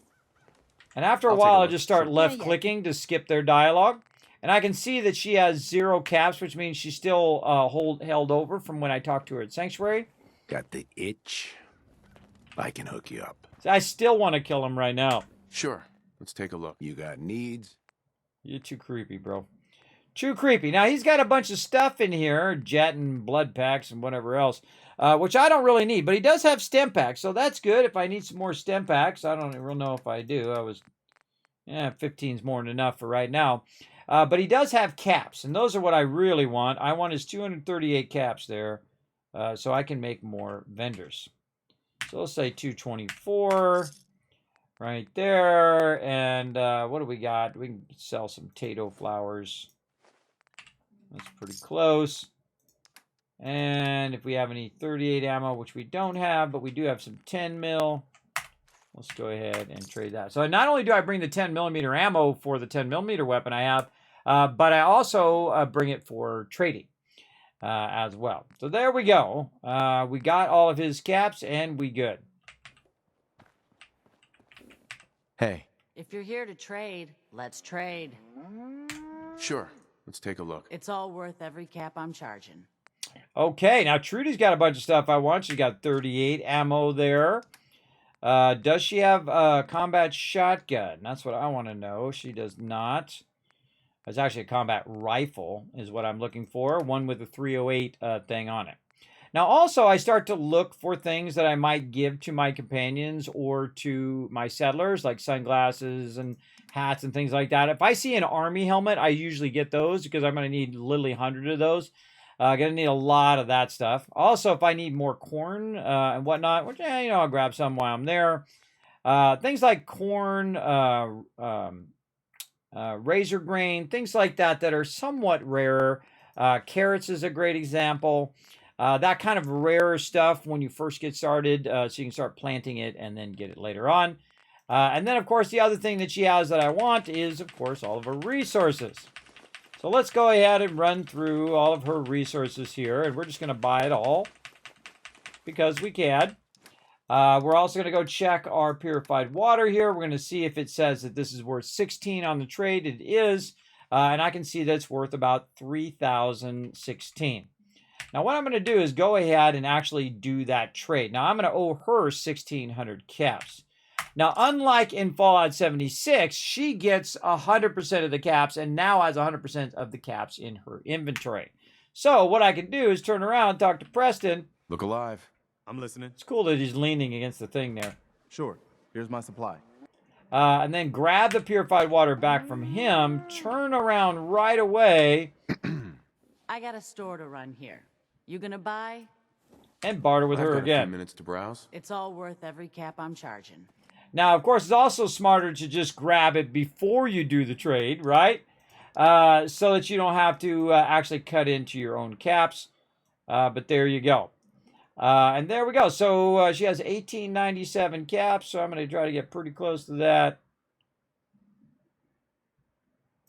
All right, and then trade that back, and now 9 caps. What can I do for 9? I just sell her one of these mutton chops. She's going to get an extra cap.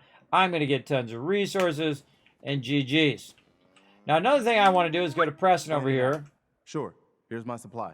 Trade with him and see if I can just trade enough junk. And I suggest just to trade junk, because junk is the easiest thing to get back off him. Also sorted by weight. So you're giving him the heaviest thing. So you don't have to give him as much stuff. So I gave him the cement. I gave him some microscopes. You get the idea. Give him a few things, and now I am no longer overburdened. So I just traded literally like 1,000 purified water. I just traded, 8,000 or 9,000 caps worth of stuff.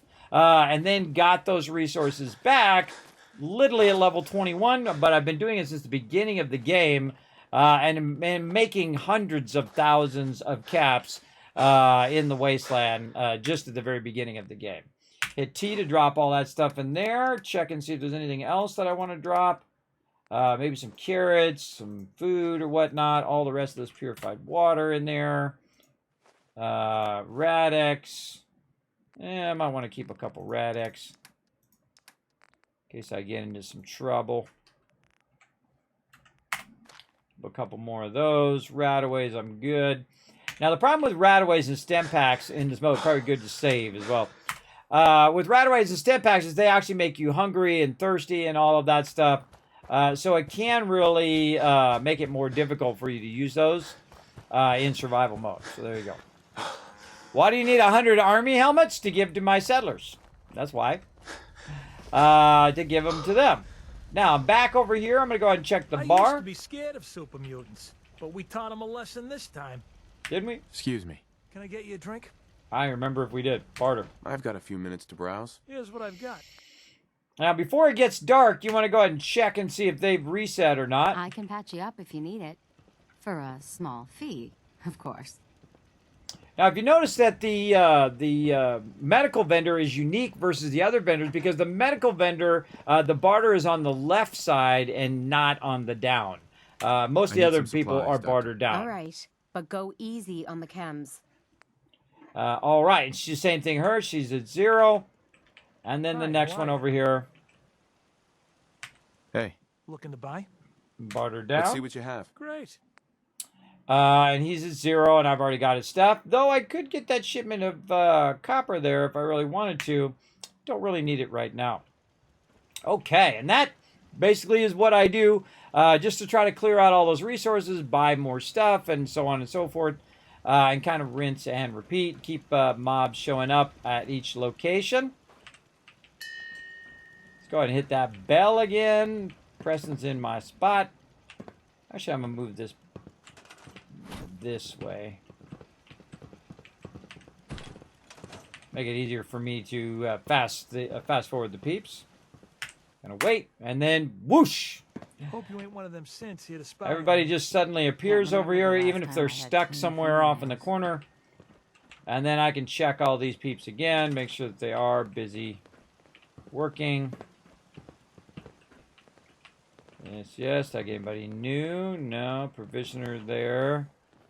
That's Preston. Doesn't look like it. Looks like we got everybody squared away. Be nice if you could have like a rally point, right? All the new people rally to a certain location. That would be super useful as well. Holy mackerel! An hour and a half went by already. Oh boy. Time flies. All right, let's go ahead and save for a second here.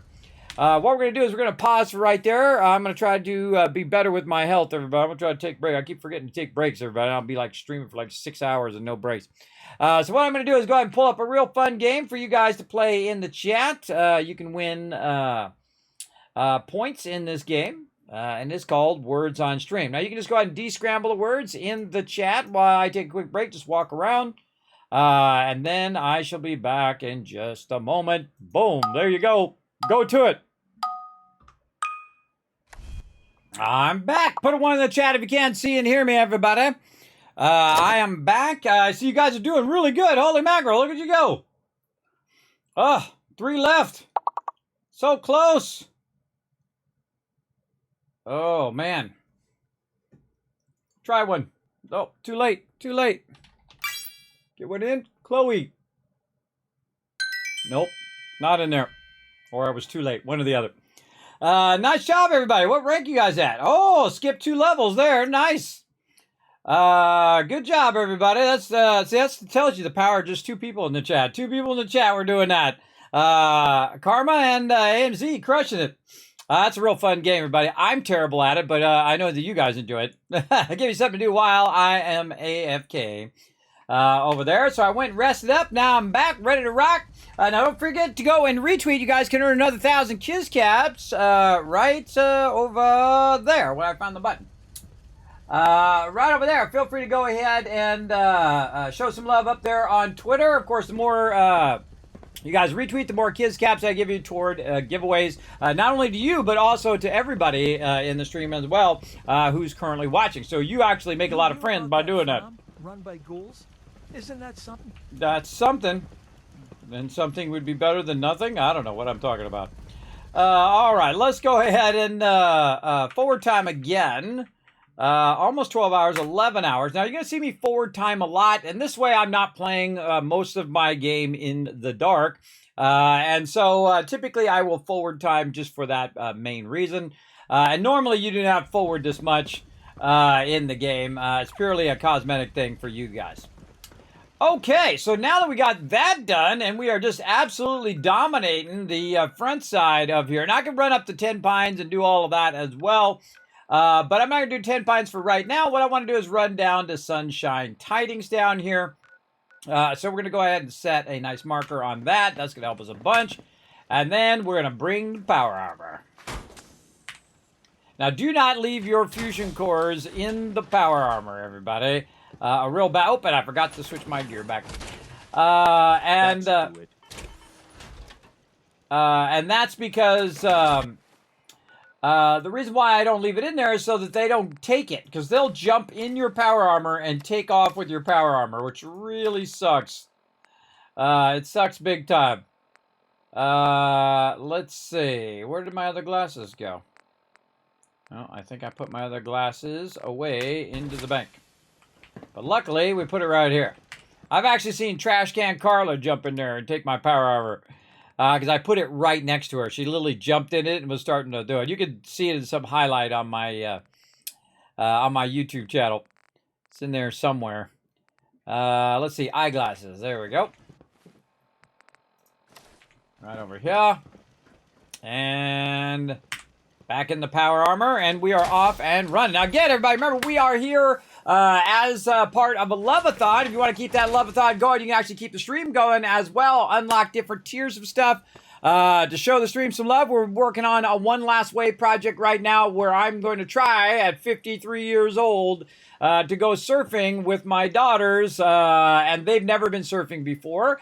So that's what we're working on right now, that travel cost. And again, you can unlock the different tiers. Right now, we're way down there. So you can unlock another 5-drop Steam giveaway, which we have going right now for hitting 700 as well, or I think it's 800. 800. And then you can unlock another one if we get to 900. Yeah, get to 900. Then if we hit to 1,000, then we're going to unlock another Lego stream, which is pretty fun, where I basically build some of my vintage Legos from way back in the day. These Legos are more than 40 years old. The originals, by the way, not ones that I bought off eBay or something like that. I don't really collect Legos as an adult. That was mainly for when I was a kid, though I love Legos because they inspire people's imagination. So I really, really enjoy that part of it.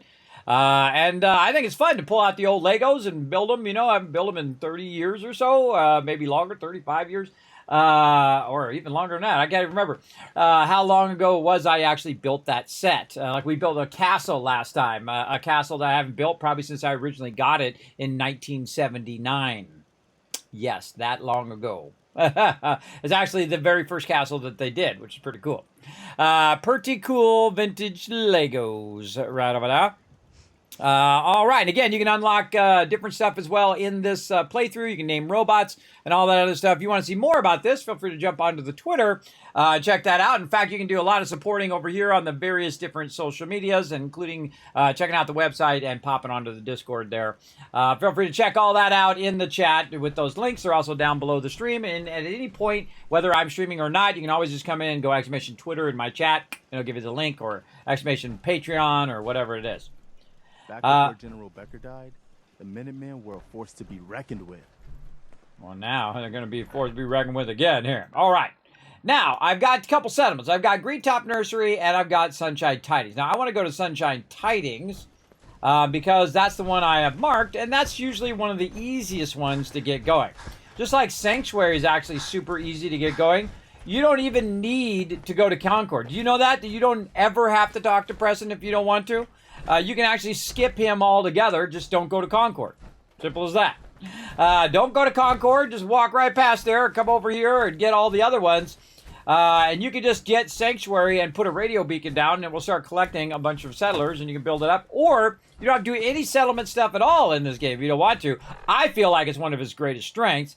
I wish that instead of doing what they did, they had made this Fallout 76 server base, very much like 7 Days to Die, Ark, and a whole bunch of other awesome games that are server based, where we could have our own server and we could tweak that server however we want, and so on. That would have been way better, I think. But that's just me and my craziness. We probably had had more inventory and more space and more everything than what we've got now. But they also trying to make a dollar bill too, so that's why they put some of those limitations in there. Whoa, this guy again. I'm really sorry about the smell. Oh God, you scared me, bro. All right. He had too many beans, everybody. If you missed out on that last time, too many beans. All right, let's expand our settlement empire here by adding more settlements, and which means we can recruit more people and we can get more people going on. Over here for sure. I'm going in the right direction. Yes, I have to check quite often, even though I have a track down there, what particular area I'm getting into. Oh, you want to rock? Let's go.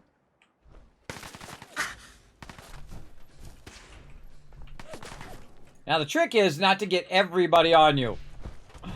Don't get everybody on you. Now, VATS in this game is awesome.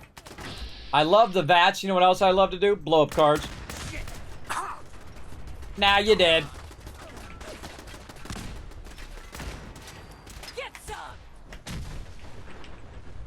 More cars go boom. Say bye-bye, lady. Boom! Critical to the head. And now her head is separated from her body. That's what you get for being a bad person. Anybody else up here want to get rowdy? Steady. Who are you shooting at? Oh, hello there. I'm about to die. I better kill this guy quick. Or girl. I didn't even look at my health, everybody. Look at my health. 20%. God, look how slow your health goes up. Look how slow it goes up, everybody. It is so incredibly slow in the survival mode. I forgot how slow that is, too. Drink some purified water. Try to help that. You can actually stack healing. So you can drink purified water. You can eat a bunch of food. You could go ahead and do a bunch of stem packs in a sequence to get that going. Like I do 2 stem packs, and you can see that it's going a little bit faster. In the later game, you'll see that I double stack stem packs. I do the same thing. Guess you've got your reasons, but that just looks like junk to me. I do the same thing in Fallout 76, where I know I'm going to go into a tough fight. I will start to double stack my healing. This way you can out-heal the damage that you're taking as well. You can actually usually stack things up to 3 total. Like if you're stacking food, great example in Fallout 76 is coffee. So you can stack that coffee 3 times, and then it's keeping your action points maxed out the whole time while you're running. Now, the smart thing to do is to do one, wait a few seconds, then do another, wait a few seconds, do another, because then they're staggered, and then it will basically last longer as well. All right, we annihilated all of those baddies along the way. How close we getting? We got a ways to go. A little tempted to bring a... we want to follow the road? How do we want to do this? We'll just walk around the edge. Basically what it's going to do is help you a lot in your playthrough. Nothing in there. You can actually pick these up, rotate them, take them, throw them if you want, which is really cool. Now again, if you guys want to extend the stream, the best way to do it is you can use that tip button down below.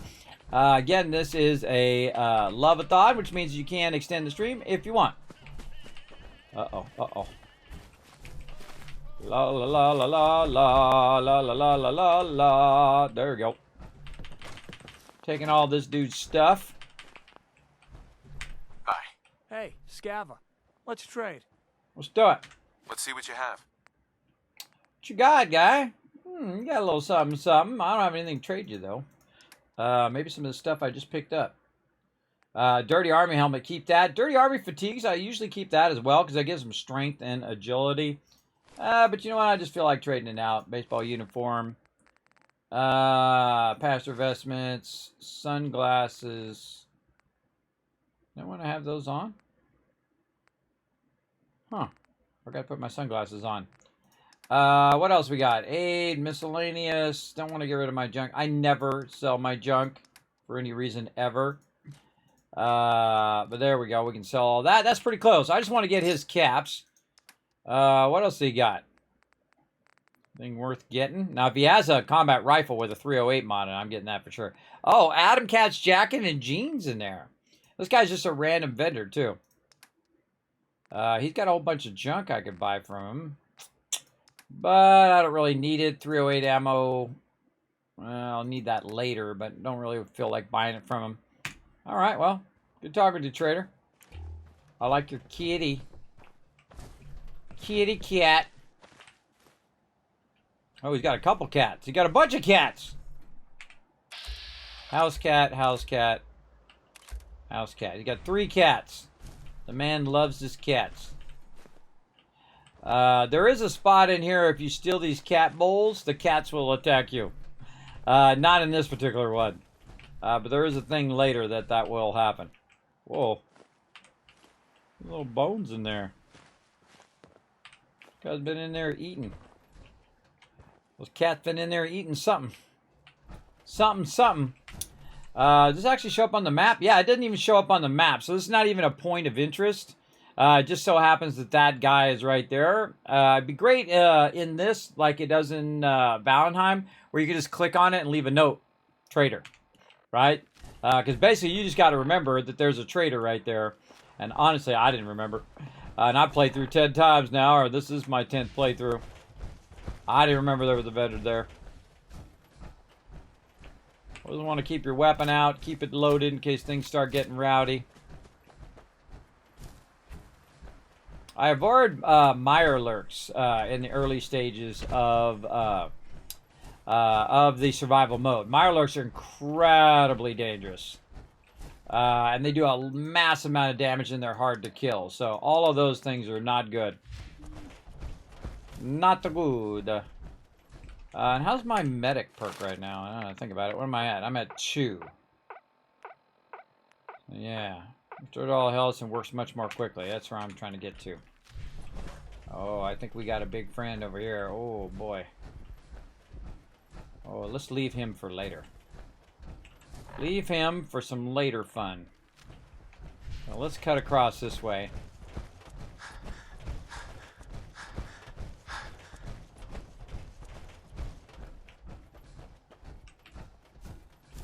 We're gonna have some fun with that guy. That's gonna be later fun. Free loot. I can hear him walking over there. In my headphones, I can hear boom, boom, boom, and him walking. Scary. Hey, Preston, don't aggro. Come on, bro. Let's go. I take the long way round. I don't think I've ever gone this way to do this quest either. Again, I try to go different ways. I try to do it differently each and every time to see if I run into something different. Like I ran into that trader. I don't remember that trader. It's been forever since I did this quest. At least it feels like it.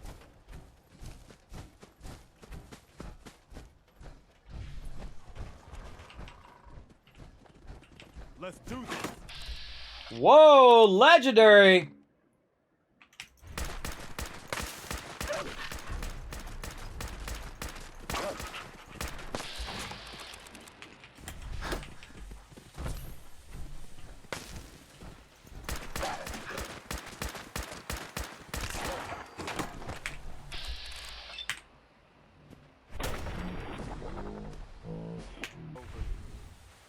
Ooh, Sentinel's metal chest there. Nice. Oh, I got it too quickly.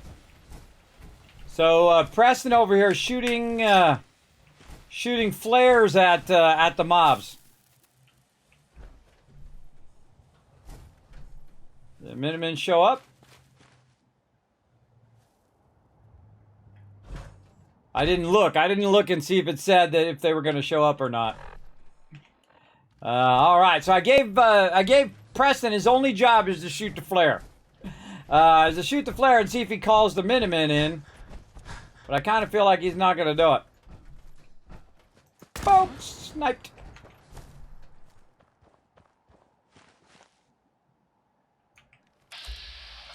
Right there. Hold up. There you are.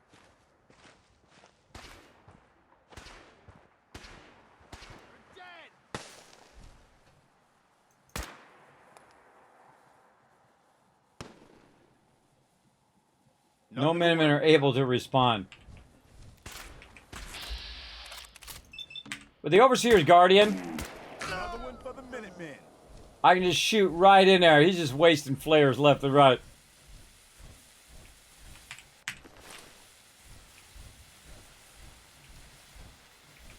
I want this one's head. She just fall. You sure that's worth taking with us? Thought I heard someone just fall off the top. I heard someone go, ah! Everything's worth it, Preston. Stop second guessing me. I'm the general. You do what I say. Can I give him the general outfit? Maybe that was in my last playthrough. What do you need? Oh, I haven't got to it yet. That's what it was. Yeah, it was in my last playthrough. I thought I heard somebody fall from up above. Look around.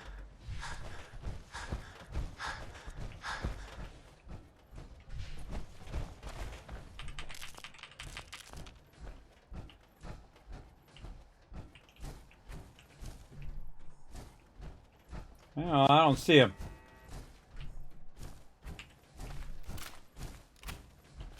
Now I can just snipe them from down here, but we'll come back to them later. First thing we want to do is come over here and have some fun. Free loot. All right, the mighty Sunshine Tidings. Right over here.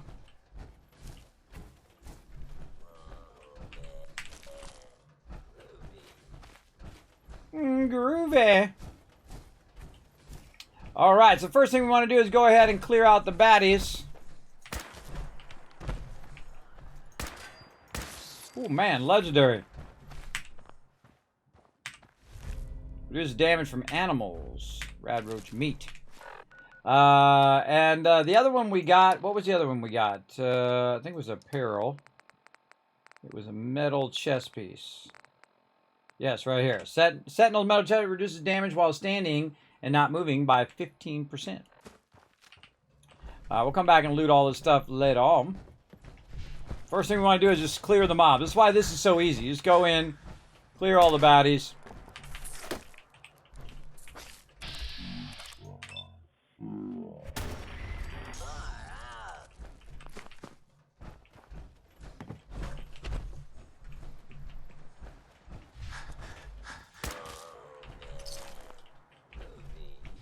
Just assume they're not dead and shoot them.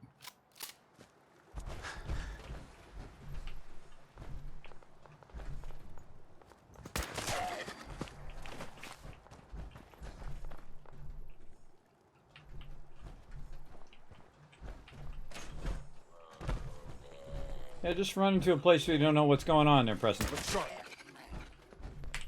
Kid, man, how the heck are you one-shotting legendaries? Overseer's Guardian, everybody. That's how. 75% faster movement speed while aiming. Right there. You're like, how did I get the Overseer's Guardian so early? Well, that's because I'm the Wasteland Tycoon, everybody. I made tons of cash and I went and bought it. That's how I roll. I hear something. Oh, Super Mutie. Who's there? Super Mutie around here. Oh, we're going to have some fun with some Super Muties, too. That's it.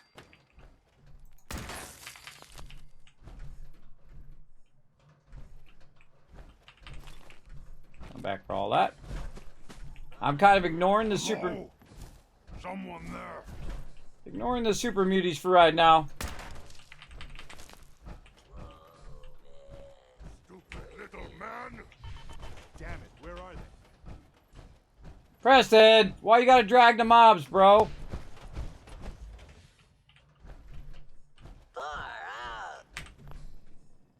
Yeah. I am super mutant. I am unstoppable. I thought I got all... Oh, I didn't do these up here. Where'd you go? Huh?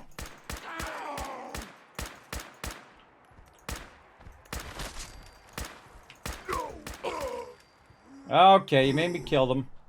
Thanks a lot. Who are you? Who are you and where are you going? Come back here.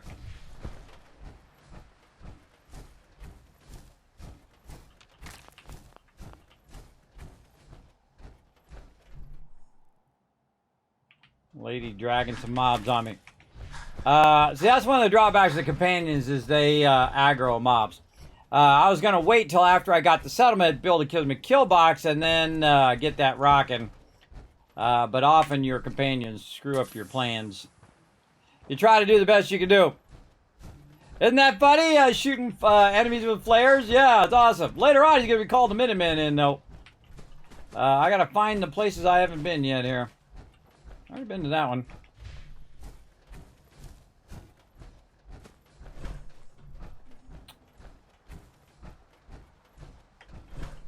The first thing you gotta do is clear out the enemies. Oh, this one, because I haven't opened the door yet. Yes, I have a visual. They're right in front of What are me. you gonna do with Nice. Wasteland Survival Guide. Permanently collect extra meat from animal kills. Nice. I do whatever I want with it, Preston. Preston's one of those people who just constantly second guesses your decisions. I'm the general. You do what I say. Simple as that. Come up here and question everything. What are you going to do with that? What are you going to do with that? What are you going to do with that? I don't know. I'm going to hit you over the head with it if you keep asking me what I'm going to do with it. All right. Sunshine Tidy's pretty easy. There you go. You run around, clear all the stuff, and boom, now you got yourself a thing. Also, because I took over the settlement, I can scrap all this stuff, and I get Oberlin Station as well, because I went to Oberlin Station earlier when we were running to go get the Overseer's Guardian. So that basically unlocked 2 settlements at the same time, which is why I come and do this one first. Now, one of the things that I like to do right away, because usually once you take it over, this particular one has a high chance of being attacked. So what we want to do is go ahead and build a little mini Kismet kill box here, right over here. And this is the fastest way to build a kill box, everybody. You put that down, you put down 3 of those, and then you can go ahead and put down some turrets. Now, the problem with being able to put down some turrets, I can put 1 down, is that I don't have enough resources to do that, because I don't have any people here, right? So I don't have any people at this particular location. So what I need is I need a provisioner that is running between here and the closest settlement, which is Abernathy Farm, though I could go to the drive-in as well, and then he'll walk along here, go to the drive-in and back, or he'll go up this way and then go to the Abernathy Farm and back. I typically like to do the ones that are closest, like I would do in real life. In real life, you would want to do the shortest distance. This person carries it from here to here. This person carries it from there to there, or whatever. Like a person would carry it from Sanctuary to Red Rocket, and then they would go back. And then the person at Red Rocket would then carry it forward, and then carry it forward. You get the idea. Always kind of moving forward in that direction. This way they don't have to go all the way across the wasteland. I have done it in the past where I have set them clear across the wasteland. Probably not the best idea. All right, now another thing I might want to do while I'm here, if I have enough resources, is to throw down a bed. Now, I don't have enough resources there, but I did see a bed back here in one of these. I think it's actually in a couple of these. You're looking for an actual working bed. Oh, and I'm running around in my power armor. Let's get my power armor over here. And then we're going to take our fusion core out of there. There we go. Now we're not burning our fusion core while we're running around scrapping and picking up loot. Because that is what I'm going to do next. Oh, I first got to turn my light on. There we go. Okay, now it's time to use up these resources. Yeah, there's those beds. Time to go ahead and scrap some of these resources and see what we can get out of here. Now, I could run back and run a settler over here, and I'm just going to scrap those beds. Run a settler over here from Abernathy Farm, or move them over here and then have them go from here to that way. The provisioner direction starts to make a difference in the later game. Not so much in the early game, but I like to set it up for the later game while I'm doing it. I might as well, I might as well do it right if I'm going to do it, At least that's my thoughts. I might as well just do it the way I want it to end up the first time I do it. But you can always change it later. You can change the provisioner's home location and what their route is and what they're going to. Always check these trees along the edge. There are some settlements where you can get those trees. I wish I could get rid of these grain silos. That would be awesome. You can do a lot of that with mods, by the way. If you get this stuff, you're like, they got too much stuff and it's bothering me. You can get some mods to clear all the stuff out. You can actually clear all the buildings and everything, every single thing out of there. I would have really liked the ability to go in and all that went in the workbench, though. See that right there? Went in the workbench. So I don't even need to get it out of the container. It'll automatically drop in the workbench. Is the ability to actually restore this back to its original, to take all this dirt out and redo the floor and redo the walls and put in windows and do all that stuff. That's the level of repair that I was hoping for.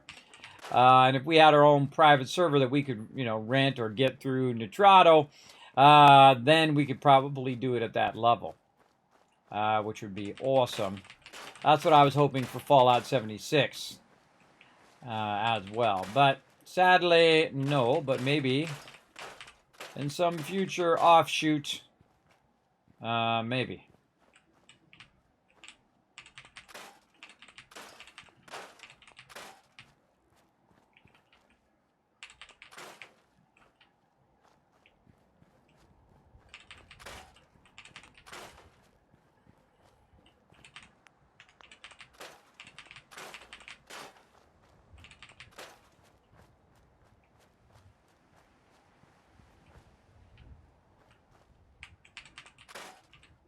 Potato blossoms out of there. I wish you'd get rid of all these bushes, too. That stuff drives me crazy as well.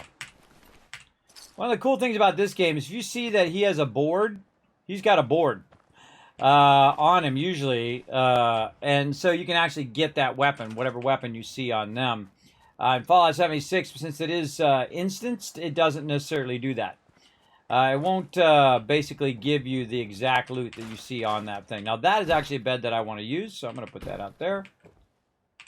And clear out all the big stuff, let all the little stuff drop to the ground, and then it's easier just to kind of go and sweep it off the ground, especially during the day. Real easy to see all of that loot. Like that. Hey, cool robot. The cool robot died from a raider attack in my latest playthrough. Oh no. Yeah, I don't know if he died. I didn't even hear. Is he still wandering around? Oh, he's still wandering around. I didn't even think of that till just now. I don't think I've ever had him die in being attacked.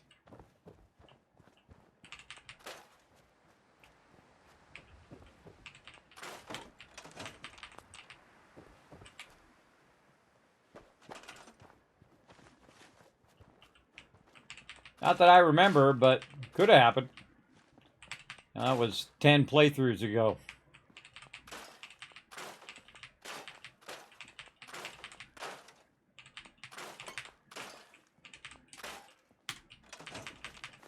All right, now I'm doing what I call super looting. So if you are new to my stream, this is where we loot everything. Loot it all, scrap it all, take it all out of there. Because all of these resources are fairly useless in and of themselves. I'm even going to take out the cooking station. Because they're just resources sitting there doing you no good. And as the new management of the settlement, you definitely want to utilize as much of these resources as you can. Can't get rid of that stuff. That floating stuff bugs me too.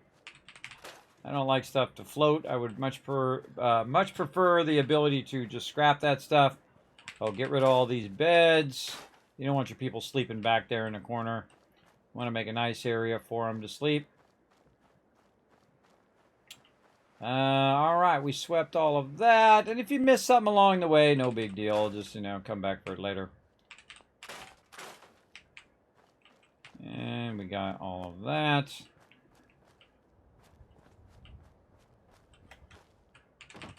Going around in a circle. Grabbing all the big stuff first.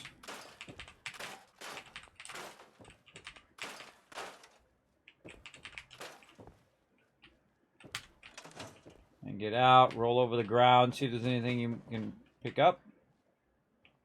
Any pictures, any lamps up above that you can scrap. Now it's a little dangerous because I have my power armor there, and I don't remember if I took the fusion core out. I think I did. I guess we'll find out when we go over there. There's just an absolute ton of resources at this location. Pretty great location for getting resources. Not perfect, but good. All right, there we go. And we should end up basically where we started. Right over here. Again, I'd like to get rid of all these hanging bushes, which you can get a mod to do that. Even one that makes the whole area super clean too, so it takes out all the bushes on the ground level and whatnot. Now you're going to see I'm going to go through and take out all these wild potato blossoms. Though those are a unique item to this particular location, I just take them out because I don't want to take up any of my settlement size. And you can see that a portion of my settlement size is still taken up. And so we'll go ahead and get all this stuff in here. Grab out what we can. Can't do that. Keep the computer. Keep that workbench. Move it over just a bit. Over there. Scrap that. Again, you're going to come back and you're going to build them a much better location. Now, of course, the big thing is, can I go in and create a radio beacon? And you can see I'm super close. All I need is 1 copper. I know it's a heartbreaker, everybody.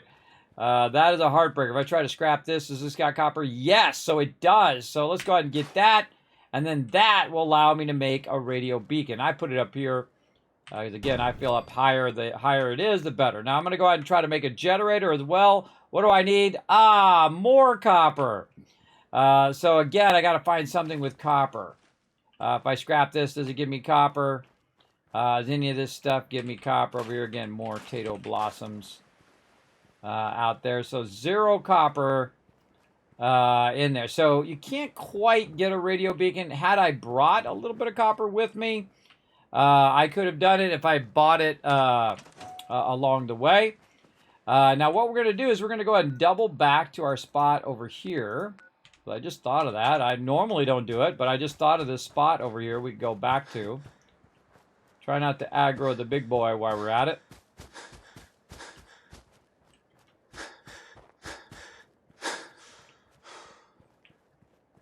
For those peeps.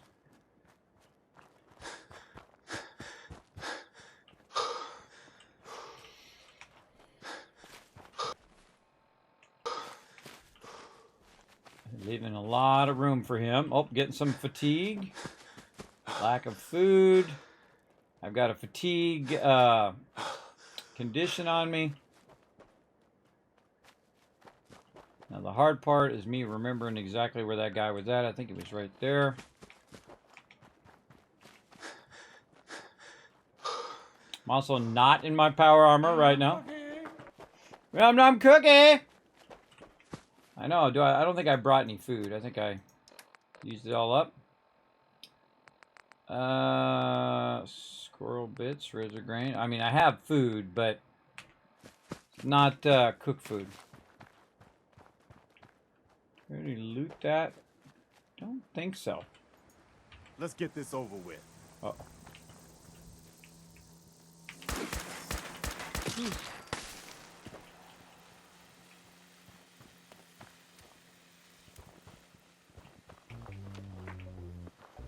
Oh, look out! Down Incognito extending the stream some more. Showing that love. I always vats these guys. They're so hard to hit sometimes. Look at what we found. Free fusion core. Thank you very much. Now the hardest thing in the game, finding where all your loot went to.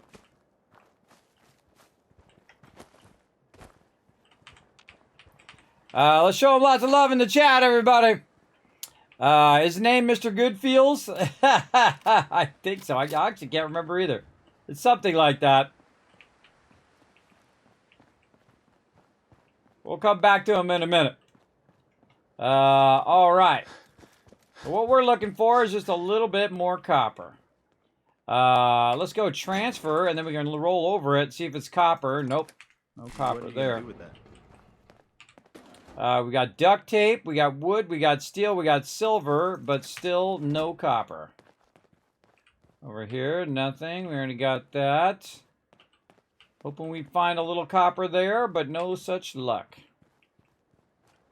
Alright, but we did find a fusion core. Now remember, the only way for me to save is to sleep in a bed, and it just dawned on me that I forgot to do that, and I have a level up too. So let's go back over here, and again, we're trying to find this vendor.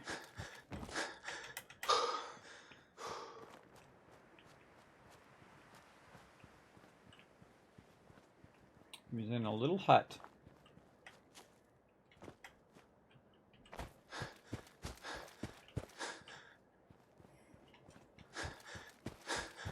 Oh, I see it right there.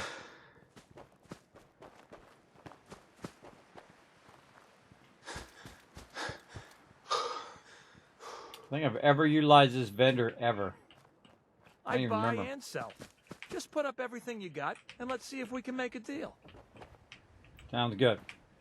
Trying to get in the I'll take a look. In the thing. So if they do start to shoot, I'm good.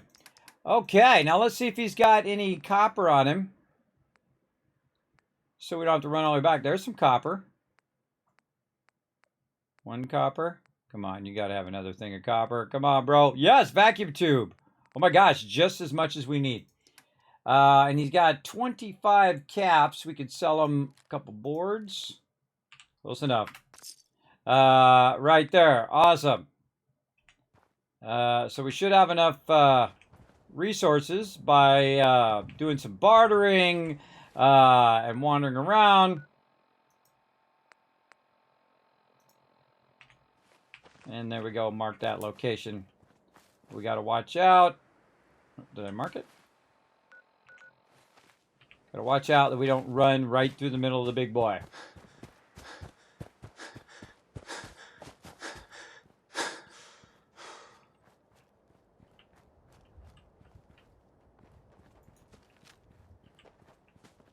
Some peeps right there.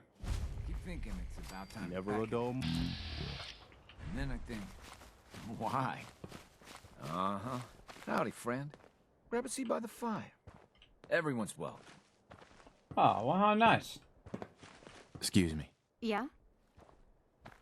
Excuse me. Huh? Hey. Yes? How's it going, friend? You're welcome to join us. Pull up a patch of dirt, stump, old tire, whatever suits you. Take a load off and stay a while. The good fellowship's on the house. The drinks are how I keep body and soul together. Can I get you something to drink? Oh, he's a vendor too. Sure. Let me see what you got. My selection is a bit limited right now, but take a look. Oh, this is a rare vendor. Oh, I gotta make him work for me. Hey, Ron. Of all the campfires in all the Commonwealth, you walk into mine. Work for me. You know, I've got a great place you could set up permanently. Interested? Red Rocket Truck Stop, brother. No. Sunshine Tidings? No. Drive it. Can't say fairer than that, friend. We found a legendary vendor already. Oh, yeah. Really doesn't get any better than this. All right. Oh, man, this is a good time to save. These are rare vendors that are rare, what's known as legendary vendors that you can get in your camp or in your settlement. And then they have legendary items, which is pretty awesome. I forgot that guy was there. I don't think I've gotten that guy in a really long time in my settlement.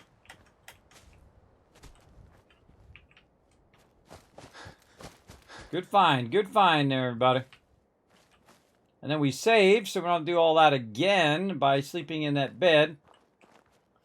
Now we're just kind of cutting through a different way to see if we run into anything. You notice, again, I'm avoiding the big boy who's over there, as well as I'm avoiding the Mirelurks. Sometimes I come in from the Mirelurk side and I wipe them out. Again, you see I built the Kismet kill box, but I don't have enough resources to put the turrets on there.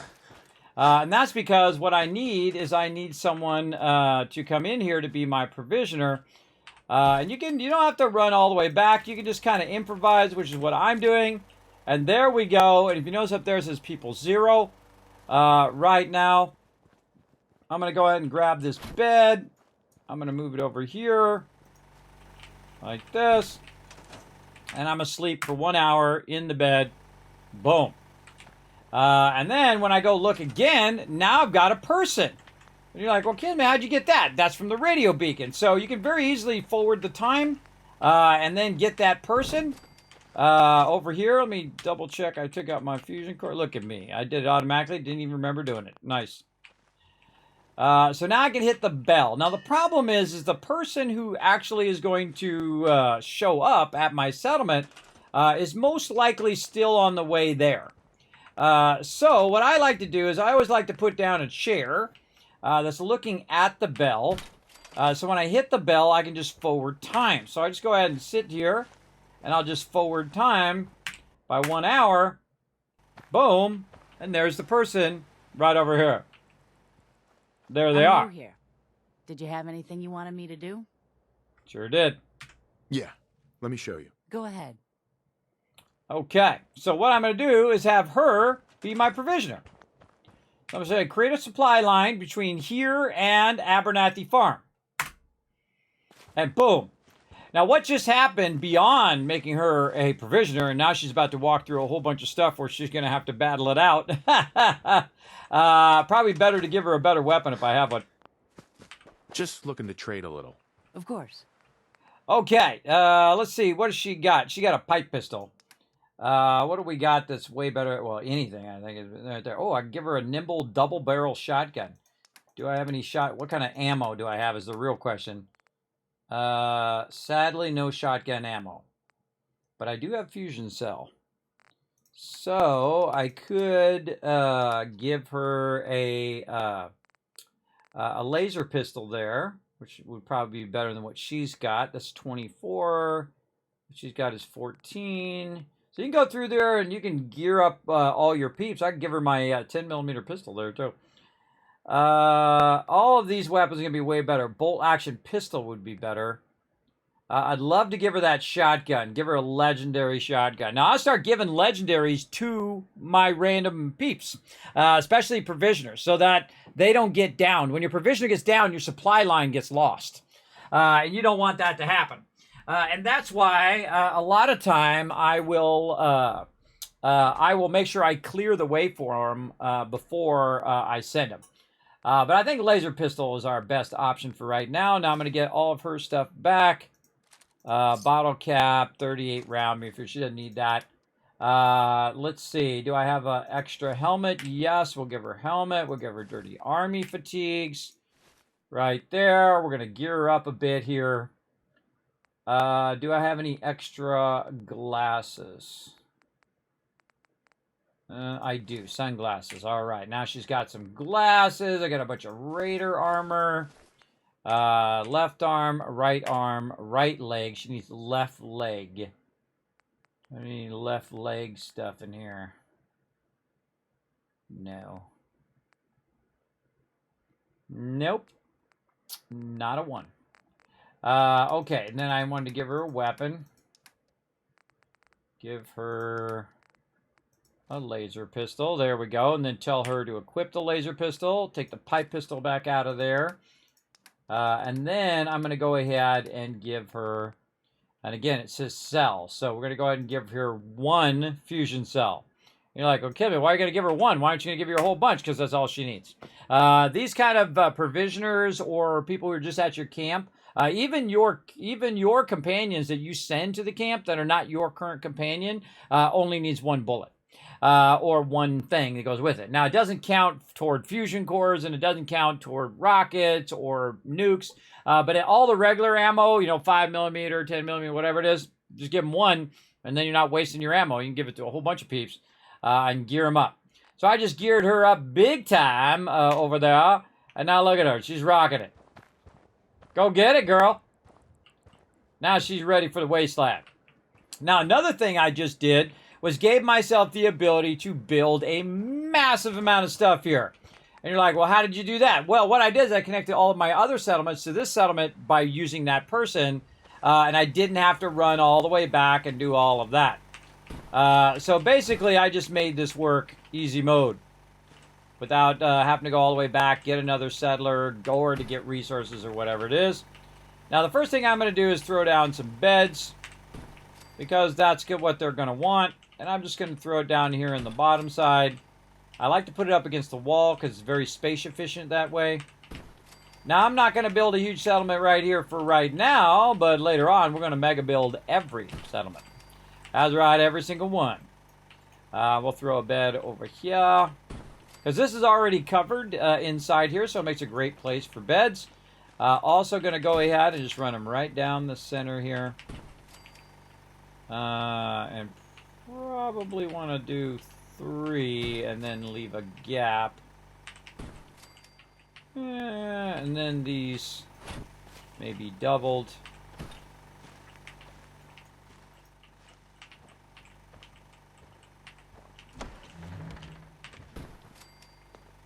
What are you doing? Press it. I didn't say to open that door. Keep that door closed. Keep that door closed, bro. Hey, Preston! He'll just keep reopening it again. Now, another thing we have is a massive amount of food, so we can go ahead and go right to our food. I suggest use your food always first because it's so easy, everybody. Watch this.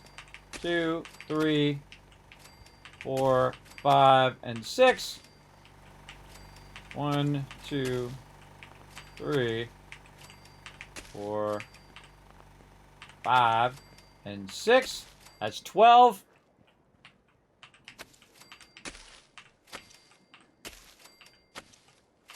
I typically don't like to build it outside, but I'm going to do it on this one just for the speed.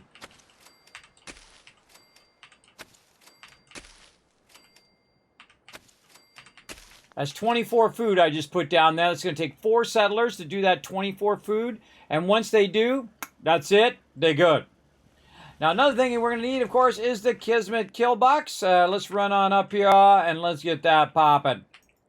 So we're going to go ahead and just start with a smaller kill box here. We'll just use 3 turrets. Uh-oh. Storm coming in. This thing's being awkward. All right. Stop being awkward. Stop being awkward. Sometimes you just got to put it down and then pick it back up and move it. Trying to get it to go on the edge. Oh, I must be just a little bit out of the settlement. That's what's causing that. Just a little bit too far out the settlement. I suggest to start with either 3 or 4 turrets. At this particular location, I'm going to try to sneak 4 in. See how we do. Oh, Kismet Love Tree! Wombat coming in, getting some brand new sub badge. You got a little crown. You got a little crown there, Wombat. Very nice. Thank you very much. Oh, there's a leather left leg. Oh, she'll be fine. Yeah, she'll be okay. I just was showing that that was a thing. Now, see the particular Kismet kill box here? One of the things that I can do is actually pick up this entire kill box and move it. One of the things I wish you could do is go ahead and do this and then hold this down and then try to snap this to the top. That would be awesome. That would be awesome. But I can take this and try to snap it. But you can see that it goes outside the camp. So what I'm going to do is just kind of back up a little bit here. Try to hold that down. Whoa! Another one! Thurbrick coming in, unlocking another sub badge over there as well. 9 months in a row, almost to your wings. Very nice. But what I can do is do this, everybody. I can just grab the individual pieces, and I can just reassemble them up higher like this. And you'll see that the turrets stay on there. At least you don't have to redo those, which is super useful. That seems kind of odd. We'll work on that later. Oh, I forgot to move it. That's right. I didn't move that last part. So now you can see I moved it up higher, and then I can go ahead and try to move this in there. What I really need to do is get this one to be in the corner as much as possible. And then we can try to slide this one in between. Now, the turrets are going to turn. And while they're turning, sometimes they're going to be blocking your ability to put them down. But as you can see, I waited until they turned kind of straight. And then, boom, put them down. And now you got 4 heavy turrets right there. I'm going to click and hold down E. It's going to give me everything, including all the turrets at the top. And I'm going to move it as far forward as I can. Right there. And the reason why is so that it's on the edge of the settlement. We'll build more fancy kill boxes later. But they attack from this side. They also attack from the other side over there as well. And very rarely from the other side that way. And I like to build the kill boxes up pretty high on this particular settlement. So we're going to build it from down there, but we're going to build it up to here. And then maybe not as many turrets here, but, you know, at least a few. To get our settlement going. Now, just so you know, you don't ever have to actually talk to that robot. You can just go ahead and leave him there if you want. But I'll talk to him here in a minute after I get my settlement established. And again, notice how it's up over the buildings so that it can shoot over the buildings at anyone who wants to get rowdy.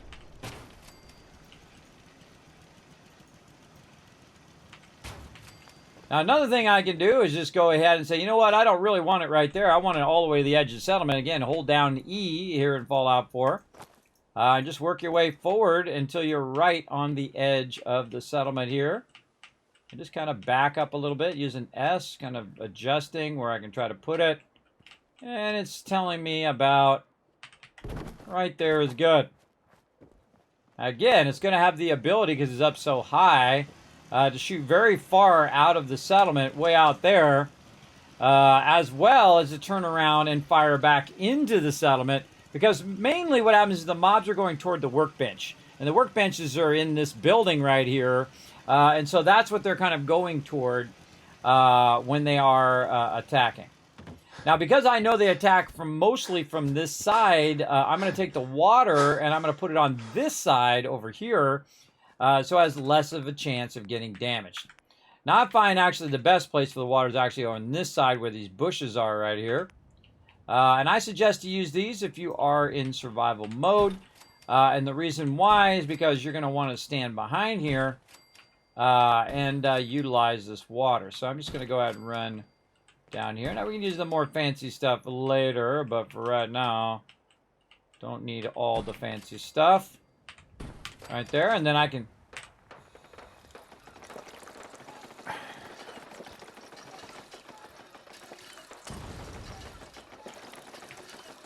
Something already going down. I knew it. Ah! Wounded! Whoa, almost killed me.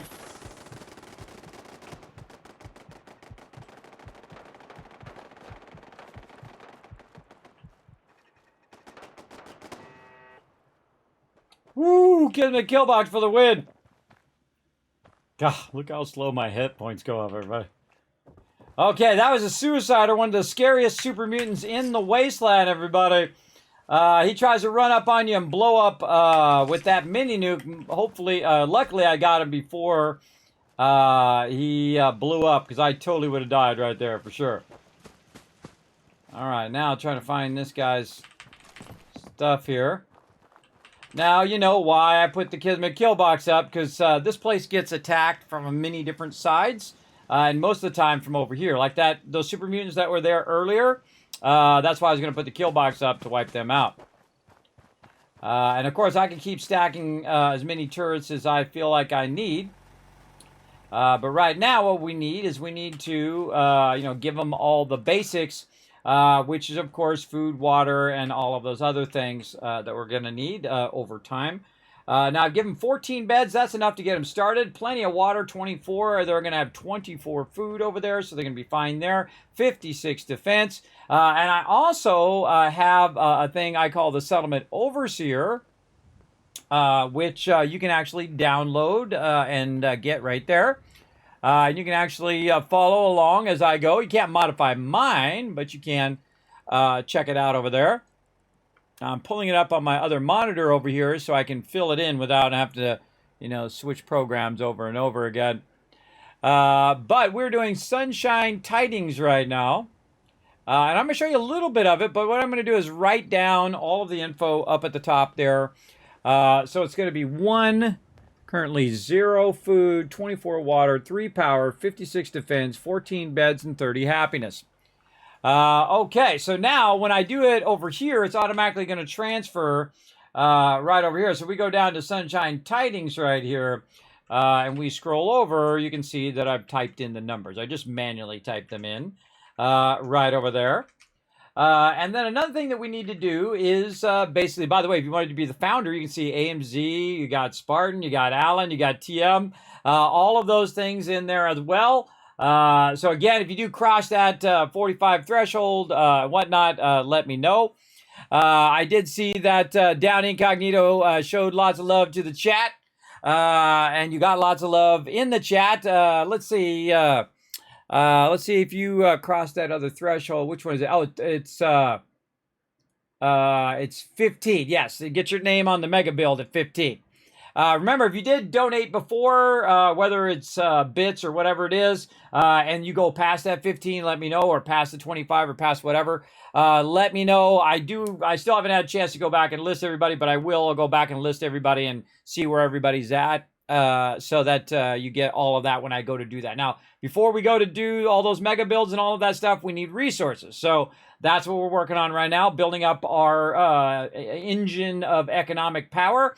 And that's what we're doing at each and every settlement as we go along. Now, some of the things I do at the settlements here is I scrap and clear, and I'll zoom in just a little bit so you guys can see a little bit more.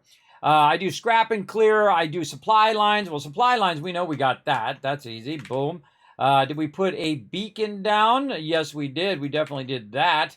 Have we scrapped and cleared the whole area? Yes, we did. Quick travel. Have we put that down yet? I would say no. And the quick travel that I'm talking about is the quick travel target right here. I suggest that you choose where you want to appear if you are in the mode of quick traveling. Now, my particular reason why I put quick travel down is this is where the vertibird is going to land. So I put it in a very specific spot, so when I land, I'm right there, and I'm inside the settlement, not on the side or some other random spot where it might put me. I want to be right there where I'm protected by the Kismet kill box, which is very useful. All right, so now we got that done right over here. Let's say yes. Now we want to do quick shops. Now, quick shops are the little stoves. And, of course, you have to have the ability, of course, to do the crafting. These are what I use for quick shops. And that means when I'm running over here and say I'm overburdened and I'm trying to bring stuff from here or go to somewhere else with it, I'll have a little shop here that I can access. Usually I even kind of sneak it a little bit outside of the settlement like that. That I can access all of the stuff in the settlement from there. Say I'm going to slow walk that stuff back to another thing. I wouldn't really do it on this particular one. But I could take all those resources and slow walk them back. So basically it just gives me a workbench or the workshop basically out where I'm working. And I don't have to keep running all the way back over here and going to this bench every single time. In fact, I would stop using those right away at the beginning of the game and just put the bench where you want the bench to be. And then you can access it through any workbench, including the power armor. So there you go. Yeah, lucky, right? I was thinking of shooting the actual nuke and watching him blow up, but I thought, no, I want to keep the nuke. So I decided, nope, not going to do that. Now, speaking of saving, let's go ahead and forward time just a little bit and save. So we don't have to do all that again. There's my provisioner there. Kicking booty. You said I had a left leather. Hold on, let's go see. I just want to trade a few things. Okay. All right, where was this left leather?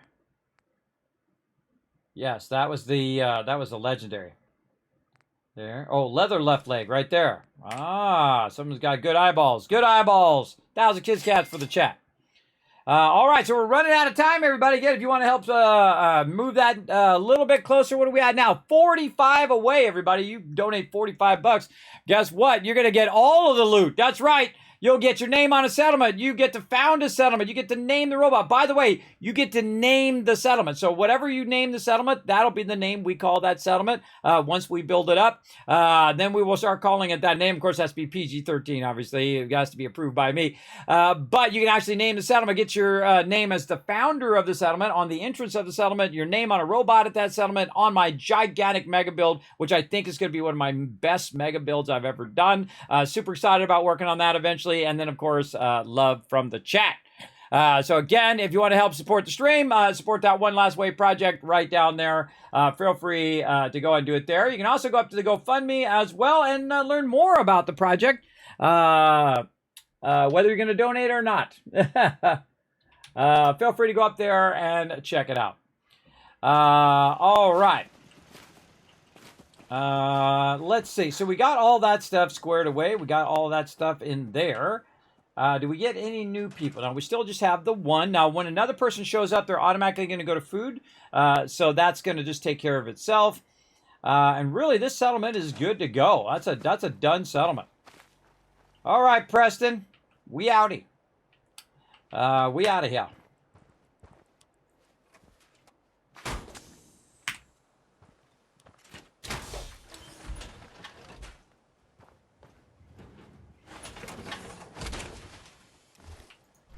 All right, time to go have some fun.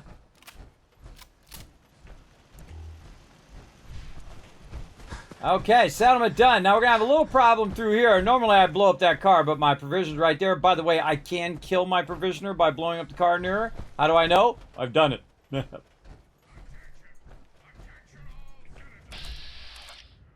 Gutsy up there. Is it? Violation detected.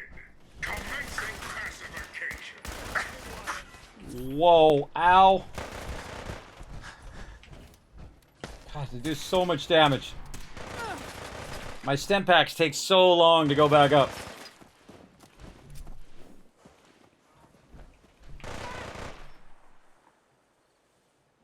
She's down. Got this one. Do you? You okay? And this is why I had to go this way to clear that guy. Now, it actually randomizes this event right here. I haven't got to Mr. Gutsy in a real long time. Anything useful? A little something, something. But you can see he downed her but didn't kill her. I can actually accidentally kill my own provisioner. And she got owned. Just like I would get owned. Now, in survival mode, that's why you really want to build them up. Because they're getting hit harder too.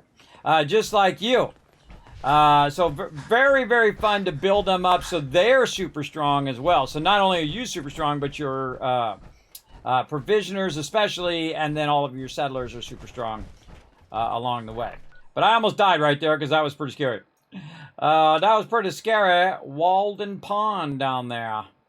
Man, there's so much other stuff over here we need to do too. But we're just kind of trying to stay focused. Now we got to get back to where's that quest? We've got to get back to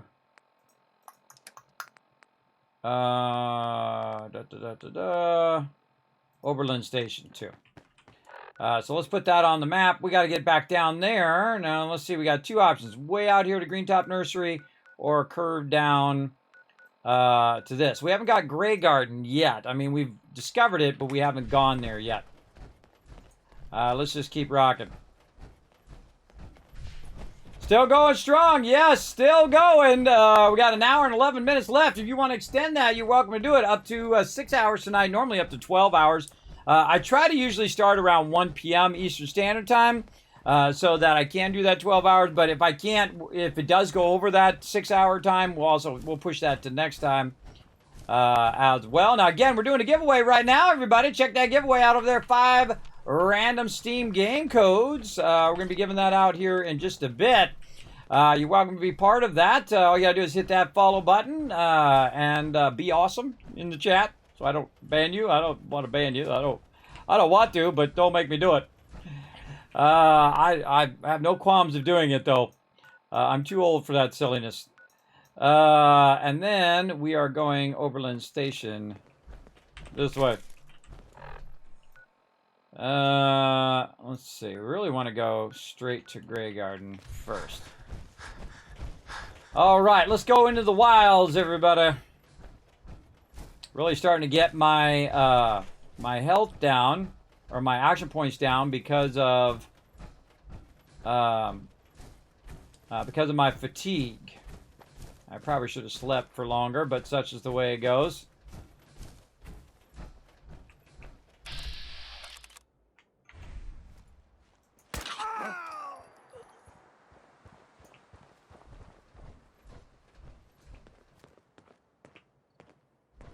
This one's all mine. I love how Preston's got big dreams. Sniped him before Preston could even find out where he was. And again, this is why the Overseer's Guardian is so awesome in the beginning of the game. Later on, you're definitely going to need a bigger weapon. Ooh, we want to find that glowing fungus. Get all that glowing fungus if you're in survival mode. That is your antibiotics.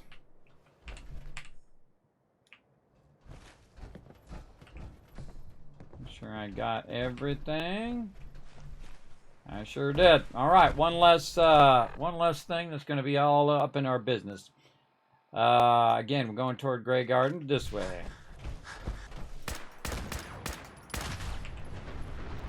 Better blow it up now than be standing next to it and then get blown up then. There you go. And we already cleared that way up there, which is nice. And we just want to kind of get over to the railroad tracks. Now, some of these areas, I don't remember everything that we did. And these will actually respawn some of these areas as well. There's like contested areas where I really love that part of the game. Is that you'll come by and maybe you'll see, you know, some robots fighting the Institute. And then you'll come by again, and then it'll be the super mutants versus bugs or something like that. It'll be fairly randomized every time you run by, which is cool because it just randomized 2 factions fighting each other. Yeah, I like to check my Check my map a lot to make sure I don't walk in the wrong direction for 20 minutes and then I have to walk back for 20 minutes.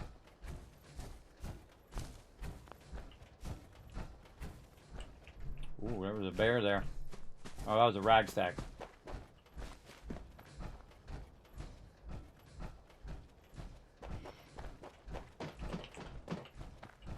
Very loud back there, Preston. I do love to run along the road. Or along the... oh, yeah, it's that raider we saw earlier. Along the railroad tracks. The railroad tracks are actually where most of the action's at, I find. Everywhere you're going, you're going to find that, that action along the tracks.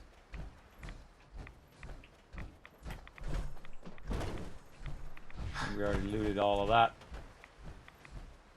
Always keep your weapon fully loaded. You never know, that one extra bullet may be the difference.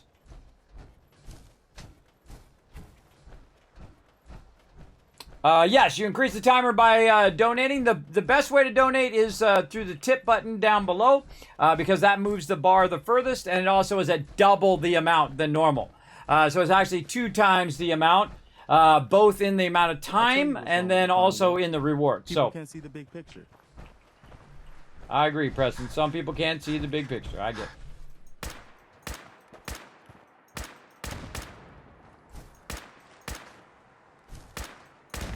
Now remember, you can also donate bits as well. We do count that at its full value. So if you donate 100 bits, that's $1 toward that bar as well. And I appreciate everybody, whether you donate or not, or you just lurk in the channel. Appreciate it. You're welcome to lurk all you want. And we're also running out of time too. We got I think 1 more month on the dot, right? What is today? Yes, actually less than a month. 30 days. 30 days, and then we're going to try to get this project going. We'll see. And, of course, I'm going to take you guys virtually on the journey. I'll be streaming while I'm traveling. I'll be taking pictures of Kismet getting smacked in the face with the surfboard. And trying, as a 53-year-old man, to go surfing for my birthday. Now, I was going to do it on my 50th birthday, but, of course, the world got COVID, and I've been kind of waiting for that to kind of, even out a little bit first before we got that going on. Oh, yeah. The amphitheater over there. All right, let's go talk to our peeps over here at Oberlin Station. I don't think I've ever got Oberlin before I got Grey Garden, so this will be something new. What up, sleepyheads? I cleared that place out for you. Should be safe for your friends to move in now.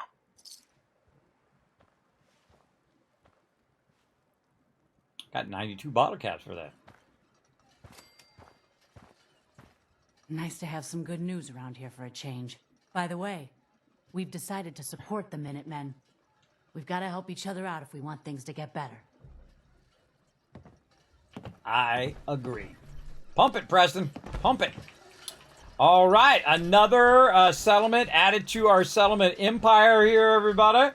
We can go right over the bench here, or we just go right into the thing straight away. Now, the first thing I want to tell you, fences are mostly useless. So get rid of them right away. They're just an absolute waste of space. Just ditch them. Screw it. What you need is the ultimate protection in the wasteland, the Kismet kill box. That's what you need. Look at that cooking station. Let's get rid of all this wood as well. Now, why do you want to get rid of all these trees? Well, one, for the resources, but really the main reason I get rid of them at this point is I have a lot of wood. I'm not hurting for that. By the way, notice that one is outside the settlement, but I can scrap it. That's why you're always checking. Always double checking. This one you cannot get rid of without mods. And again, roll along here and see if any of these highlight. If they highlight, you can get them. And that is so that the kill box can zero in on the mobs. The mobs do not have a place to hide behind. Right? We don't want mobs hiding behind these trees. We want them out in the open where we can shoot them with no cover. So we want to clear all this stuff just so if anybody comes rolling up, they think they're Mr. Big Stuff. These guys and the Kismet kill box going to eliminate them big time. Don't use those small turrets because they suck. Always use the heavy turrets because they're the ones that are going to get it going on. I'm going to go ahead and put it right here. Right. If this lets me. Come on now. There we go. Up nice and high. There we go. And then we're going to go ahead again, build ourselves a nice little kill box up here. Something like that. And again, if we go in, we say, hey, we want to put down some turrets. Oh, man, not enough oil. Well, one of the things that I don't like to do is use named mobs as provisioners, but these are not named mobs. So I'm going to go ahead and say to this lady, supply line, and then I'm going to decide where I want the supply line. Now, if she gets down, my supply line will get cut. That's the way it works in the survival mode. Now, since I don't have Grey Garden, which is normally where I would send her, between here and Grey Garden, I'm going to have to send her to Sunshine Tidings. And now you know why I got Sunshine Tidings first before I got Overland Station. And also because you can't. Because you have to do that quest to turn in this quest and so on. You get the idea. All right. So I'm going to tell this lady right here to be the supply line to Sunshine Tidings, and she's going to walk through a whole bunch of stuff on the way. So why you realize how much you did for us. Before she gets too far, we might want to help her out a little bit as well. Just wanted to trade a few things. Sure. All right, so let's help her out a little bit. Let's give her a laser pistol. Do we get anything better? I wonder if we got any shotgun ammo. While we were doing all that. Nope. But I can give her a fusion cell. Right over there. Laser pistol. It's actually a pretty decent weapon. Tactical heavy laser pistol. That's 129. No, that's 89. There we go. Scavenger outfit. Bottle caps. Let's take all this stuff back. And then what I want to do is make sure that she's equipped the weapon and then give her one of that thing. And then you can see now she's equipped the ammo. Right over there. We'd also give her a nuke too if we wanted to, but that's dangerous for you because you may die from doing that. So watch out for that. Leather chest piece. We got leather right leg. What do we got? We got dirty army helmet. Gunner harness maybe. Throw her in some of this stuff. Oh, gunner harness is the same as a chest piece. Take that out. Take one of those out. What else I got? Let's just give her some road leathers. Or raider leathers. Some sunglasses. Which actually I think are my sunglasses, but whatever. I think that's good. Undershirt and jeans. There you go. She geared up just a little bit. We'll come back and really gear them up. I mean, I'll give them Gatling weapons. I'll give them chain weapons. I'll give them all sorts of cool stuff. The actual NPCs use the 50 cal or the 5mm Gatling gun way better than you do. I mean, I shoot 1,000 bullets. I'll hit 2 bullets on the mob where they zero right in on them big time. For sure, for sure. All right, so now we got that build. We got a provisioner linked to the other side. And before that provisioner gets downed, I want to go ahead and put up my Kismet kill box. So again, you can see that this is up nice and high. Am I off the side? No, just got to rotate it just a little bit. Nudge it a little left and right. There we go. Over here, same thing. I think that's off the side. The third one in there. And we'll back this up, holding down E. And back this up just a little bit. There we go. Again, you want it hanging off the edge as much as you can. So it has that verticality to it. In the center. And there we go. Now anything that comes running up here is going to get killed by the turrets before it gets up there. And then we'll also go ahead and defend the other side by basically doing the same thing. The turrets in this game shoot way further than the turrets in Fallout 76. In Fallout 76, the turrets most of the time first don't engage right away on the mobs. They're like confused most of the time until the mobs hit you. When the mobs hit you, then all of a sudden, oh yeah, there's mobs here I should be shooting. Yeah, I don't know if it's like the server lag that causes that problem or what. All I know is it doesn't work as good as it does in Fallout 4, which is a bummer. And there's a lot of things that they actually improved in Fallout 76 over Fallout 4 that I feel doesn't get enough credit. I think they actually did a pretty good job on those improvements, especially the... Oh, I forgot. I've got to take out all these potatoes. No more potatoes. Potatoes are for the weak. Plus, I need to move my kill box. All right. Oh, let me grab it from higher up because it's doing that jumping thing. The lady, out the way. There we go. And I'm gonna move it until it turns red. Roughly. Huh? What's going on? Oh, there we go.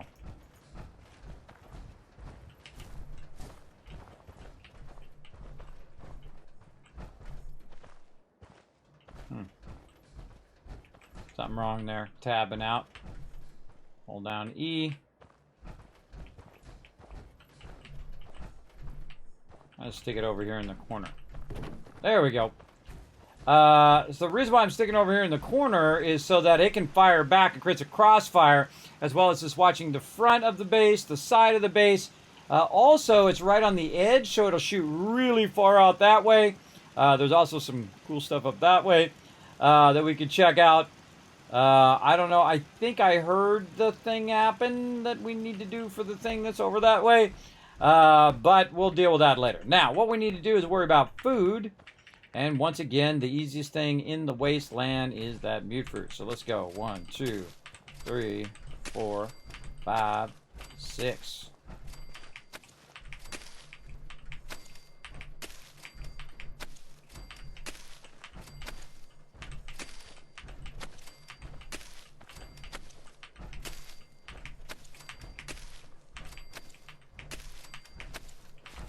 That's 24 food right there. That's for 24 settlers I can have. Now I'm just going to tell her to go over there and do it. That's 24 settlers worth of food right there, and it only takes 4 settlers to make it enough for 24. So 4 feeds all 24 of them, which is pretty amazing if you think about it. If you do it right, you do them in groups of 6 or in groups of 12. Now these I'm going to go ahead and put this way. Now the reason why I do this is because a lot of times when you're doing this, what you're doing is you're standing there and you're pumping it from behind, which is why you want to turn it where the pump handle is out. Also allows you to get closer to the item that you're trying to put it to. Like that. And then we'll go over here. Same thing. We'll try to tuck this under the stairwell.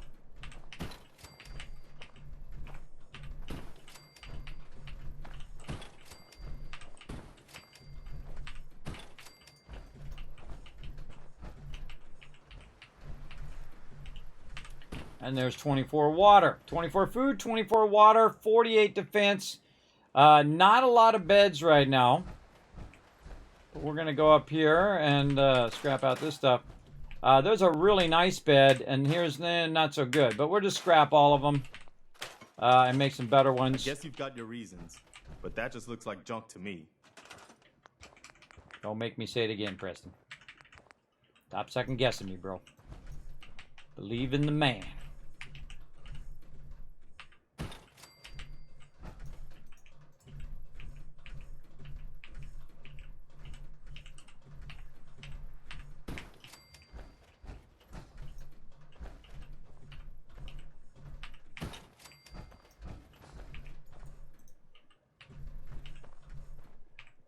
Man with a plan. Now, trick is, can you get in and out of there? And if you can, then they can too. This one's going to be iffy here. So let's turn this one that way. Again, if you can get to it, they can get to it. So there's an easy 4 of them right there. Now, what I definitely want to do in this particular location is build them out something that they can have some more beds in. So we'll go ahead and just build them, quickie little building here. Nothing too fancy, smancy, but yeah, something to get them started. I love the concrete kit. It's actually my favorite kit. So sweet. Make it so they get in on this side, which is the interior of the base. And I go in and do what I did on the other settlements and put the food inside the base and all that. That's just a later thing. Can deal with all that later. I just need a spot where I can throw down some beds, and those beds will be covered, so their happiness doesn't go down. That's all I need right now. I also need to make sure this building is not blocking the kill box, so it can shoot a whole bunch of stuff at the same time. There we go. And then back to beds. That's what I call a basic build, where you're just very quickly building stuff just to get the settlement established. And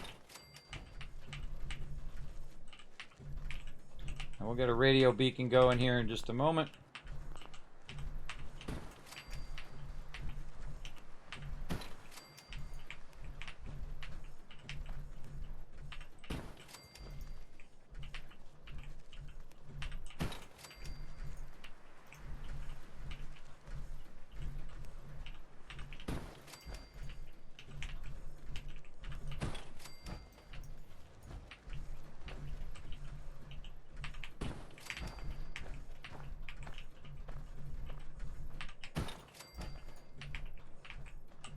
Don't really care if it's perfectly straight or any of that kind of stuff. Just getting them in there.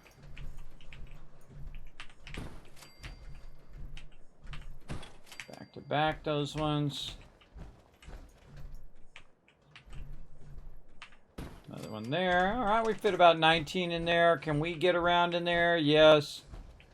And so they've got a little place to sleep there. All right, so we got beds. We got water.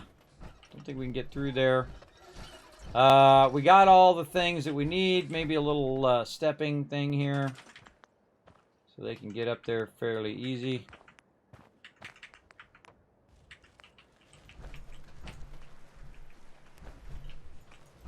Not gonna give it to me, are you? Sometimes it just won't give it to you.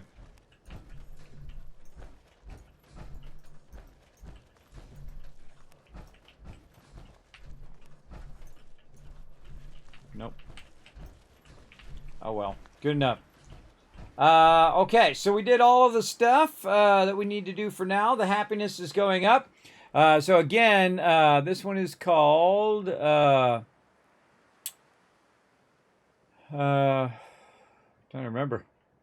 I'm trying to remember. Dane Bramage, Oberlin Station. Let's just go ahead and put in our Oberlin Station numbers. Over here. This is going to be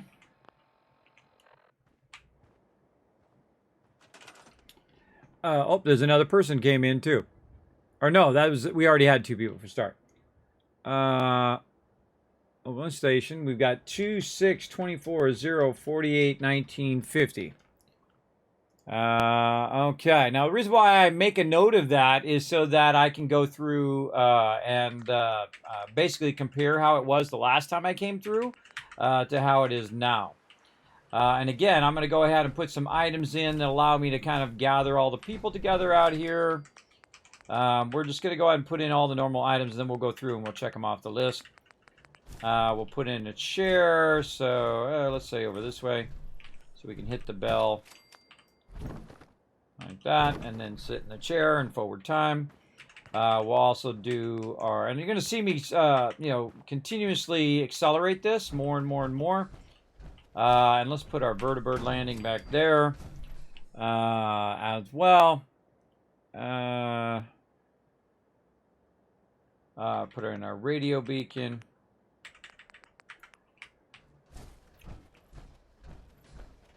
And I'll put this up nice and high. Again, I just feel like it works better the higher up it is. I have any idea whether it actually does work. But it makes me feel better, and that's what's important. There we go. Oh, and darn it, I've been in my power armor that whole time. Don't want to be in your power armor. That's why everything is yellow. That's why it was been throwing me off. Because I don't really need to be in my power armor, so it's kind of a waste of my fusion cores. Throw that stuff in there. Let's have some water.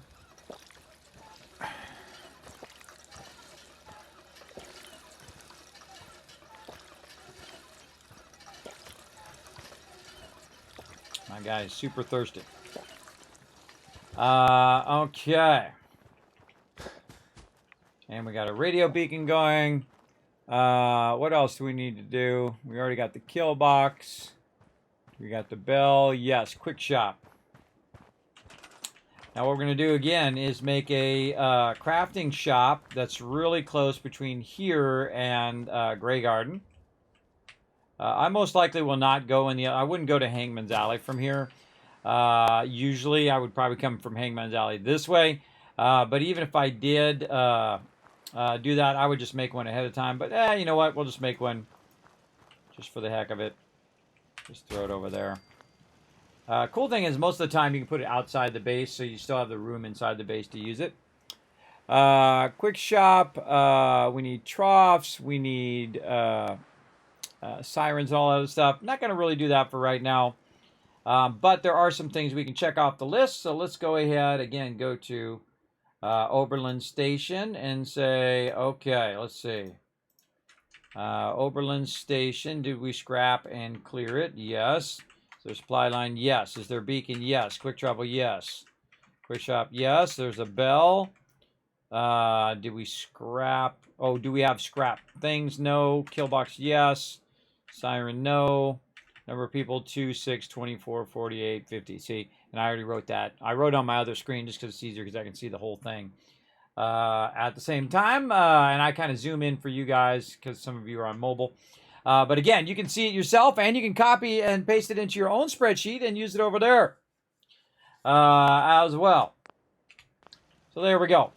Now again, the reason why I put down so much purified water is the fact that eventually I'll have 24 people here, and the same thing with the food, is that all of those people have enough food for 24 peeps.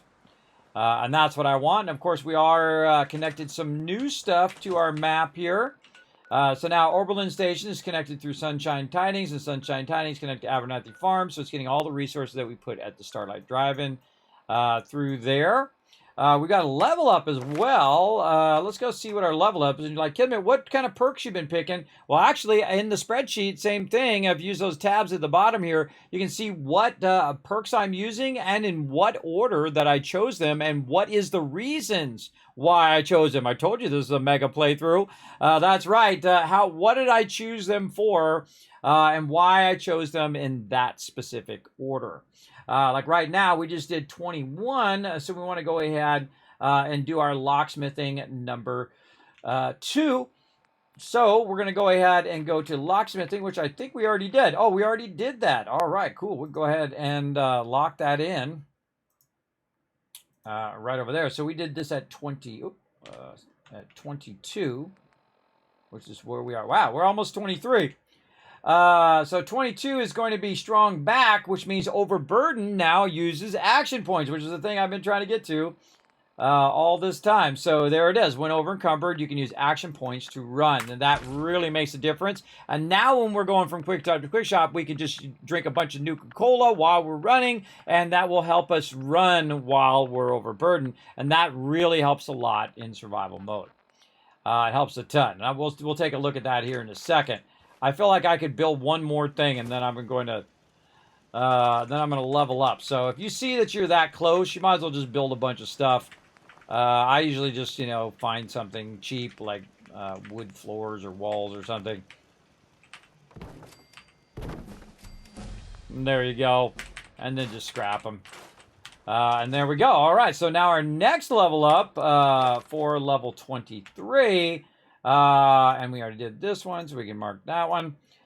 is scrapper number 2. So now we're going to get circuitry, nuke, fiber optics, all these better items. And now you know why I've been saving all those items over at the drive-in. Because if I scrap them beforehand, I would not get the same amount of resources as if I wait until I get to the scrapper. And I can disappear here for a second so you guys can see it. Or you just look it on the spreadsheet here. I'll move it up. You can see that we are doing that one right there, scrapper number 2. So let's go ahead and get scrapper number 2 going. Now the cool thing about scrapper here is it does go one more, and that one is you're going to get more from salvaging way up at level 40. But we're gonna I'm holding down the thing. My bad. Holding down the thing. I'm pressing my pedal because I moved my pedal around, and I did tape it down, by the way. And I put something behind it like Raz said to do, and so it doesn't slide when I'm pressing the talk pedal. Okay. So scrapper. Let's see, scrapper. We did that. Boom. So what do we got coming up next? Hacker, we got gun nut. We're going to go into armor finally there. More science stuff. Armor 2. And we get the forge. We could probably switch science to whatnot.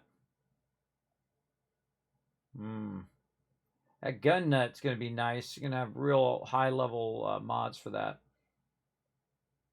Yeah, we're going to get hacker number 2 there.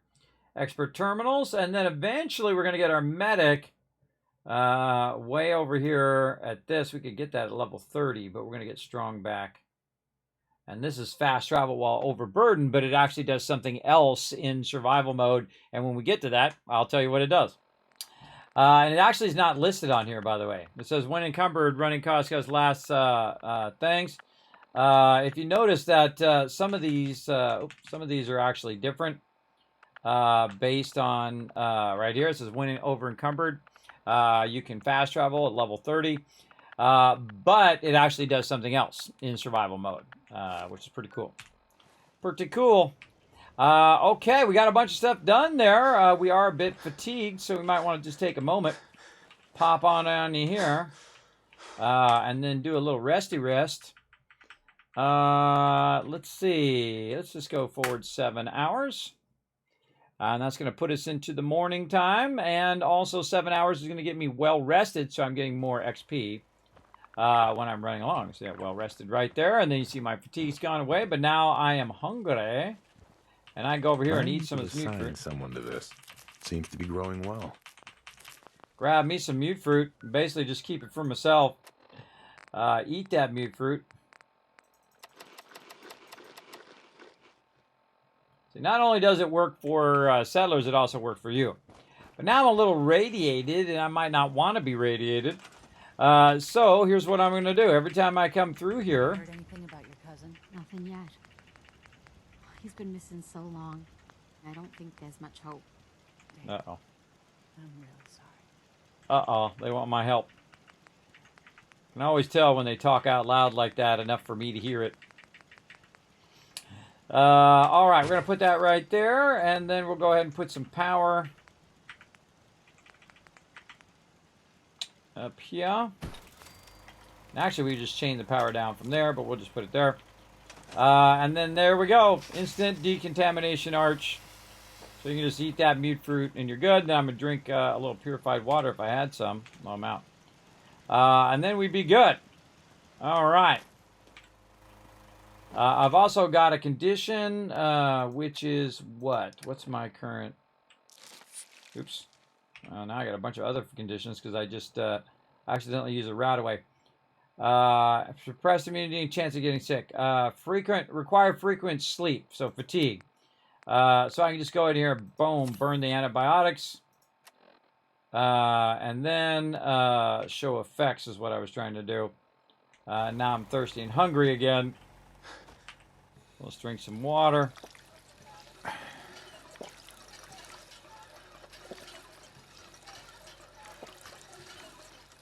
Still need There to we go. replace. And then Let's see. Potato flowers. Nope. Wild corn. Place that cook pot. Okay, now I'm actually overburdened, but you can't tell because my action points are being used. See there how I'm doing it? And you're like, how do you know you're... oh, I'm not overburdened, as a matter of fact. Let's just take all. You sure that's worth taking with us? There we go. Now see how I'm moving much faster while overburdened? Now I'm going slow. But the second my action points get back up again, you'll see I got just hand holding forward. Actually, I can auto walk. Let's auto walk. And you can see auto runs. And then when I'm auto walking, and I'll turn around back this way. When I'm auto walking, it should kick in when he gets to a certain point. Or I can just press shift. And it says you're carrying too much, you can't run.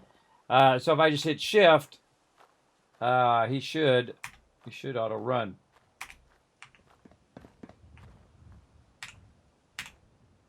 Oh, I gotta hit X again. That's right. You gotta hit X again to do it. I forgot. Been so long. All right, hit T to drop all that stuff back in there again. I don't need all the random resources. I'm just gonna leave them there because it's connected to the rest of my settlements. Any radiation off of there. And what else do I got here? Oh, I hit another rat away. Darn it. Great chance again. Adds fatigue, suppresses immunity, rads. And now I'm hungry and tired again. Radaways come with a huge penalty in survival mode. Now I gotta do all that again. Oh, I already did that. I just need to do food. I need to assign someone to this. Huh? All right, grab some more food here.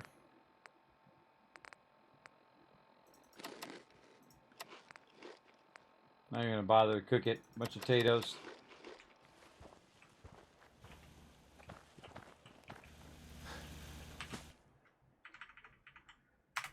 Seven more hours.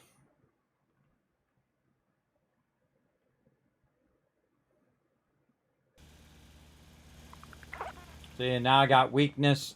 And this is what happens throughout the whole game in survival mode, that you're constantly fighting these conditions that you have. I kind of feel like it's even worse in this particular playthrough. But again, I can go through, use my antibiotics, but you can see them burning through those things pretty quickly. And then more water.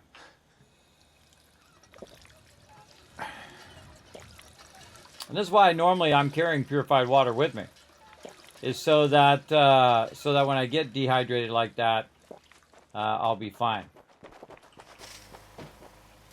And now I still got the conditions of the rat-away on me. And out of there. There we go.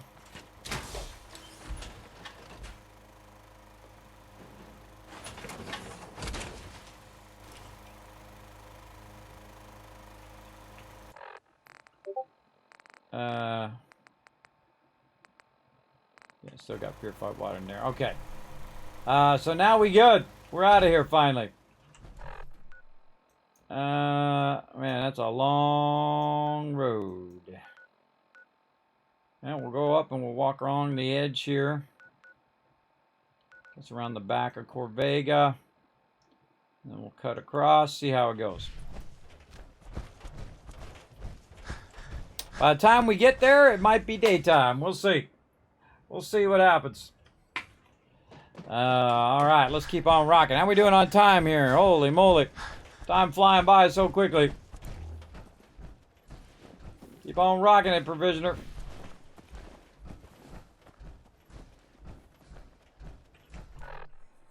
Not overburdened, am I?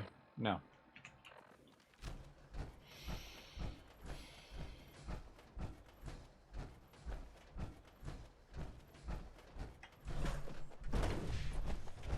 So how I burn most of my fusion core is by running.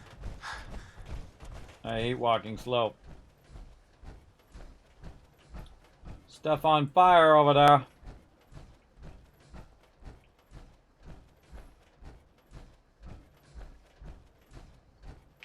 Oh, we should mark where we're going. Probably a good idea. Yeah, maybe we should go to Covenant first and then walk up. You know what? Let's do that. I'm gonna make a pit stop. Toward Covenant.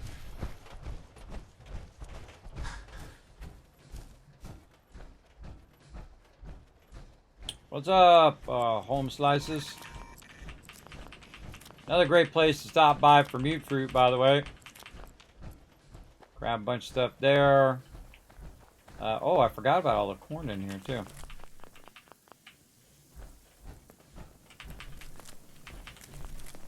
Welcome to...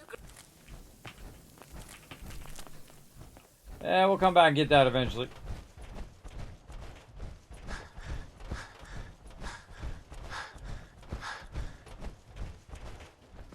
Red Rocket.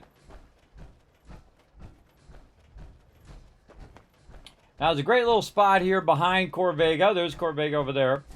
That you can use as kind of like a little bypass. So you can bypass most of the mobs.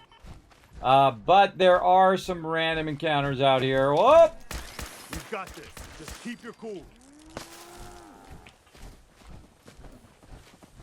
Way to get him with the flare, bro.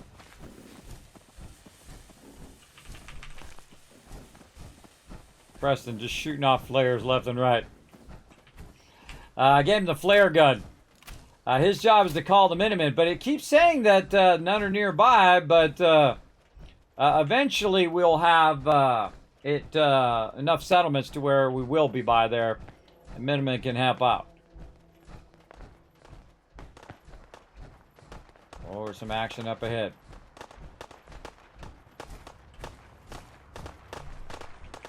Who's fighting who? Raiders.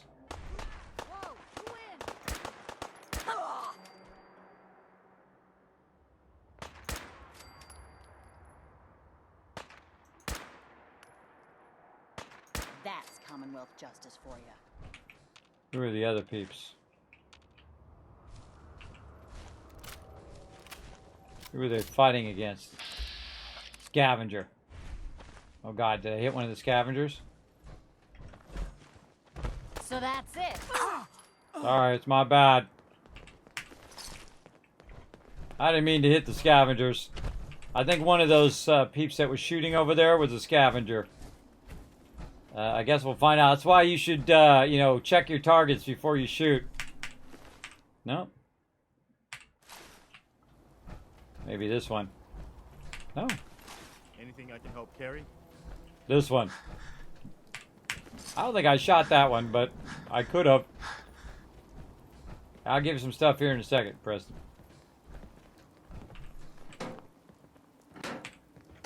While we're at it, we'll make a little pit stop.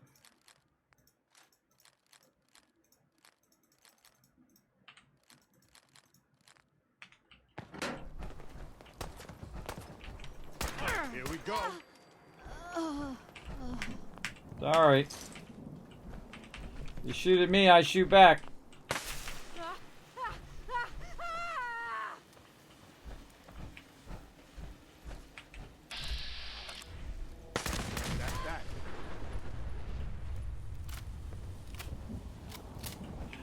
I think I'm gonna leave Preston on flares the whole time, everybody. I'm starting to like it. I don't even need a companion, but I can lone wander this whole entire thing. But it is funny to watch him shoot flares at peeps. And by the way, I used that car as a weapon. If you missed it.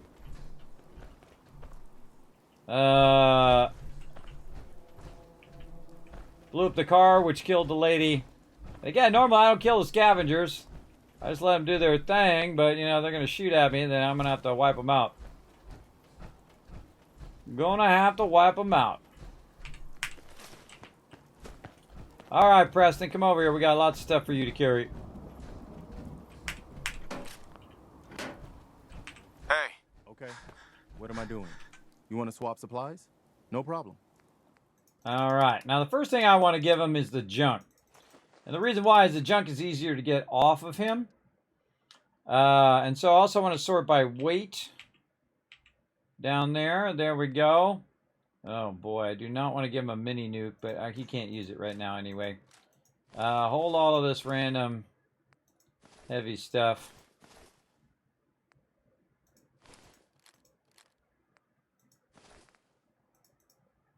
All right, I can't carry anymore. All right, there we go. Maxed him out. And now we cleared this area. But this is one of those random spots where they will fight each other. Now, you can just navigate past this like I've done in the past. You don't have to worry about it. But you know, if you feel like you're up for a fight, get it going on. And yes, we're going to destroy every car in the wasteland.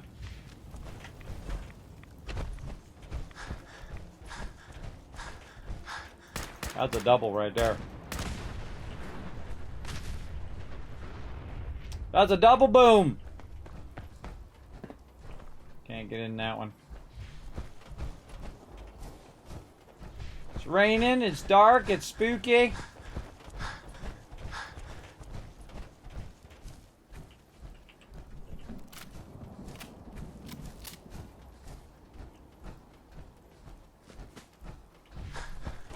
Great little bridge right here, little dam holding this back. Great way to cross over. Now there's some tough mobs out here in the early game, so watch out because they actually respawn as well. We can go up on top there if we wanted to. Oh, there's something. Oh, look out! We're getting some love. Dadmo, what up, Dadmo Gaming? Thanks for coming in, showing that raid love. Appreciate you big time. Feel free to come on and hang out. I'm a dad myself. I got 3 kids. I got a grown child. Can you believe it? This guy's got a grown child. So just as much a shock to me as everybody else. My daughter just turned 18. Graduated from high school. You think these quests are long, everybody? That is an 18-year quest. Actually, it's a 20-year quest because you got the year before they're born. Plus, you have to decide that you're going to have a kid for like a year. So it's really a 20-year quest completed finally, everybody. Yeah, imagine having a quest that lasts 20 years and costs you $250,000 because each child, that's about how much they cost your parents, just so you know. It is incredibly expensive over 20 years. You gotta think, you know, you're buying them clothes, you're buying them food, you're buying them all the stuff. That stuff adds up quick. Quick. Alright, I'm going the wrong direction. I'm going this way. Backing up. Do I actually have it tagged? Yes, I do have it tagged. Alright, it's a dark and stormy night. Just throwing some love. Currently on my first playthrough of this game. Really? Your first playthrough? Wow, I'm on my 10th playthrough. This is playthrough number 10. This is the mega playthrough, the one to rule them all. This is the one. Got a better chance of surviving. Lucas. My armor saved many a wastelander. Well, let's barter. What you got? I'll take a look, sure. Don't cheap out on armor. That's a good way to get yourself killed. True that. True that. You got anything good, though? That's what I want to know. I think I already bought some of your legendaries already. I'll be back for those. Oh, he's got a bunch of combat armor. Do I have combat armor yet? I don't even remember in this playthrough. I've done this so many times I don't even remember what I've got. Let's see. Oh, wow. He's got a ton of combat armor. Oh, see, that's the next upgrade right there. You go from metal to combat. Now, I do have a couple things that are legendary. So those might be better than what he's got. But combat armor is awesome, especially the combat armor chest piece, which is 1515. At base, it's 1515, and this one is 9.7, which isn't too bad because it is giving me a boost with the AP points. That is a good question. Arm right metal. Right arm. Kind of feel like I do want to get a right arm and a left leg. 7.3. Left leg is going to be 8.8 to the base. And that's pocketed already, which means I'm going to get boost to my stuff. Oh, and there it is. We finally found it, everybody. The fashionable glasses. Actually, they inspired my current glasses, which are actual glasses that I need, by the way. And there's our fedora, which would add some luck. We got a dirty fedora that does luck as well. We definitely getting them fashionable glasses. I actually have fashionable glasses. I cleaned up my office, though, so I think they're way over there now. But I actually have the real fashionable glasses that match the ones that are in the game. Very, very cool. They're actually called Princess Grace glasses, by the way. Oh, the mighty Monsterholic coming in with the massive 71 months of sub love. Saying, howdy, kids. I hope all is well with you and the family and fellow tycoons. Much love, as always. You're the most wholesome and kind streamer on the site. Keep being awesome and keep enjoying your night. Well, I say I'm up there in the kind streamers. I don't know how wholesome I've been. You've partied with me before. I can, I can cuss like a sailor like anybody else. I can be flawed just like everybody else. I would not call myself wholesome off stream. I do try to be a decent human being, but I grew up in a rough neighborhood, everybody, with all the people who, 50 to 75% of those people are in jail right now because they had like no limits when they were young. So yeah, I do appreciate the kindness and the kind words. Of course, I'm going to take that and put that in my inspiring quotes. Appreciate you, Monsterholic. Now, Monsterholic, of course, one of my awesome mods, an all-around great guy who comes in from time to time. Hope you've been well, Monsterholic. I had some problems breathing yesterday. I don't know if it was because I kicked up too much dust or if it was... I need to pull the thing back up again. Hold up. Or if it was too much dust or whatever, because I was moving everything around. I was dusting out my computers. I was doing a whole bunch of stuff.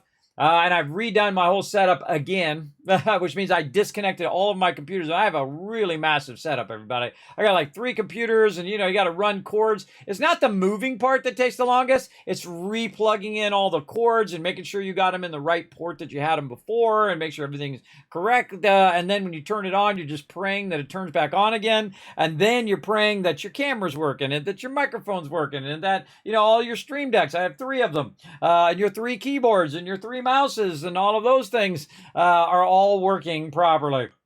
I'm just going to go ahead and buy this. Oh, wait, I can... hold on. Let me sell some of this other stuff to this guy. Sack hood, road leathers. Right here, let me do this trade before I forget. Padded blue jacket. Yeah, we'll get rid of that. And we get rid of all this metal now because we're going to move up to... move up to combat armor, because this guy's got combat armor. That's the thing to do, is to move up to that where you can. Do I even want to keep these legendaries? Not really. I'd keep them and put them in a museum, but, I'm going to keep the legendaries of the, or the guns of my companions and things like that. Keep that. Oh, wait. Hold on. No, I do want to cancel this. Hold on, Lucas. I got a better idea. First thing, take your fusion core out of there in case something attacks while you're talking to the vendor. Watch this difference in price, everybody. I'm going to go in here and make out like a bandit. So what I'm going to do is put on my black rim glasses. I haven't got the fashionable glasses yet. Normally I put the fashionable glasses on because they give you charisma. My clean grind suit, and then way down here, my trilby hat. And now my guy's looking sharp. So when I go to talk to Lucas here... Got armor at good rates if you're in the market. Oh, yeah. This place seems to be doing all right. I've got a few minutes to browse. Don't cheap out on armor. That's a good way to get yourself killed. All right. Now, when I go to trade with them, and the way I can always tell if I'm maxed out on my trade rate is I go to purified water. If it says 16 over there, now you can watch. I can get way much more stuff. Because, again, it's like the difference between 4,000 and 6,000 caps when you're trading, right? So if I give them a certain amount of purified water and it was worth 4,000, it would actually be worth 6,000 just simply by putting on my charisma outfit. And that's why I play a very high charisma build, which I call the Wasteland Tycoon build. Because you just absolutely are dominating. You're getting the Overseer's Guardian for like 2,000 versus 3,000 caps. You're getting everything at a discount. You're selling for stuff at much higher rate. I mean, you are a trade master at that point. All right, fashionable glasses for sure. Now I gotta remember what the armor was. It was right arm, and left leg. Why does this have so good as stats for metal? Was that a legendary? Reset. No. Inspect. No, rename. Oh, I got to rename it in the bench. I don't know why that has a 7 and a 3, but you know what? I'm going to go with the chess piece. Or 9 and 17. Why is that? So it's almost like shadow leather and then lighter build. Why is that leather so incredibly powerful? 917 is a lot for leather with an AP of 5. So that's like gives you extra AP there. But this is 1515, so that's a lot of combat armor. So you know what? I'm going to go with it. I'll go with it. We've got enough to buy whatever we want at this point. And then these I want to keep, even though they are lesser than the other ones. These ones here give me +1 strength and endurance, and then over here allows me to move 10% faster when I'm not in my power armor. Remember, all of this stuff only kicks in when you're not in your power armor. If you're in your power armor in Fallout 4 or Fallout 76, all of that stuff just goes off, because it's like you take all your armor off and then you get into power armor. And then when you get out of the power armor, you put automatically all your armor back on again. So those bonuses don't stack along with your power armor. Your power armor doesn't stack with your regular armor. So keep that in mind when you are doing all of this fun stuff. All right, let's get rid of some of this stuff now. Keeping the army helmet. Get rid of that. Eyeglasses, keeping it. Flannel, knit hat. Get rid of that. Harnesses. Get rid of that legendary. Oh, and we can sell all this off. No, we'll keep it on us for now.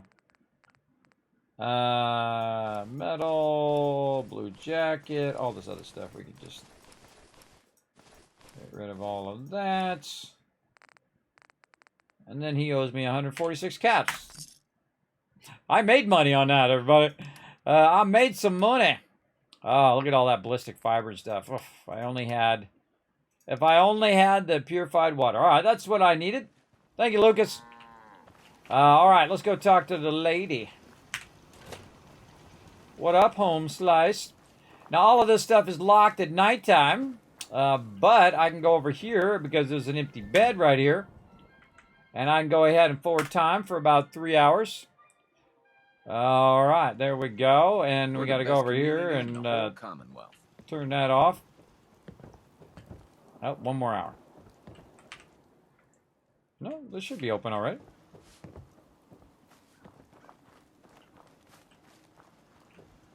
Huh. I guess it's 9 o'clock. I thought it was 8. Must be 9 o'clock that they open. No? Door's still locked. That's unusual. Normally vendors start around 8 a.m. 10 o'clock. Nope.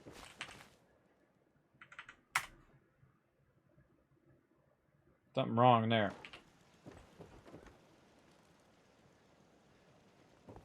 Yeah, that's messed up because normally the doors should be open.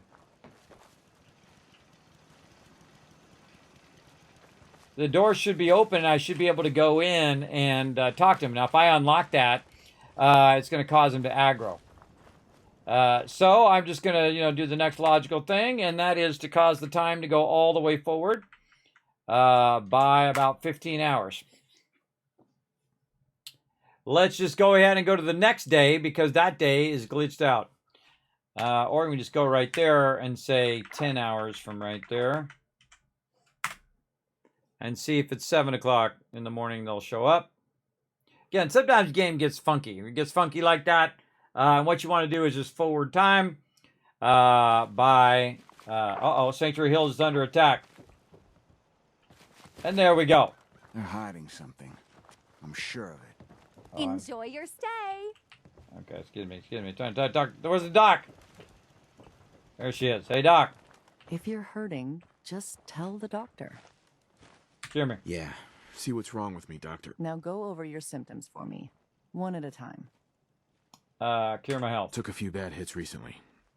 Got knocked around. I've seen worse.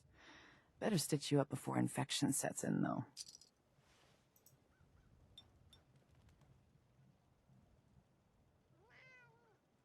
Done. Heard now, a is cat. there anything Hear that else cat? bothering you? Nah, good. No, we're done. All right.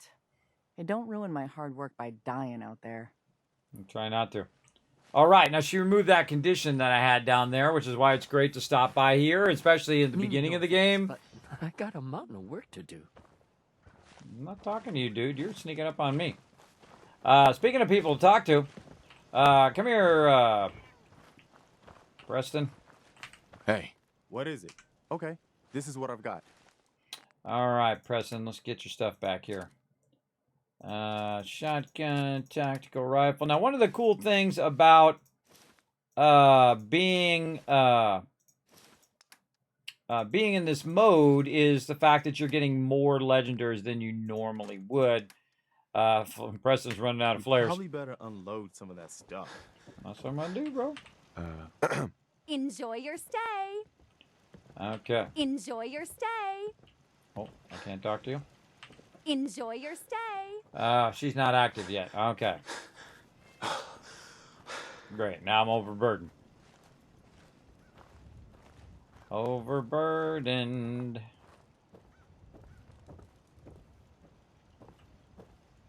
Time is it? 1 more hour. And now I got parasites. I just cured myself and then I got it again. I got something else. Enjoy your stay. Hey there. You here to shop? There we go. Let me see what you got. 8 Take your a.m. time, sweetie. Okay, what else we got we can get rid of? 10mm pistols, some stuff. Now we're just going to unload as much stuff. I love this shotgun, though. That shotgun's pretty cool. But I'm going to get rid of it anyway. Got to keep the area clear here. Braces, studded left arm. Eyeglasses, keep that. This, get rid of that. Definitely keep my pocketed armor I just bought. Sentinel metal chest piece, not bad, but you know, I'll end up with just buying a ton of combat armor for all of my crew. Now I can also get rid of all this other random stuff that I had on me here. You know what? The corn I'm actually going to keep.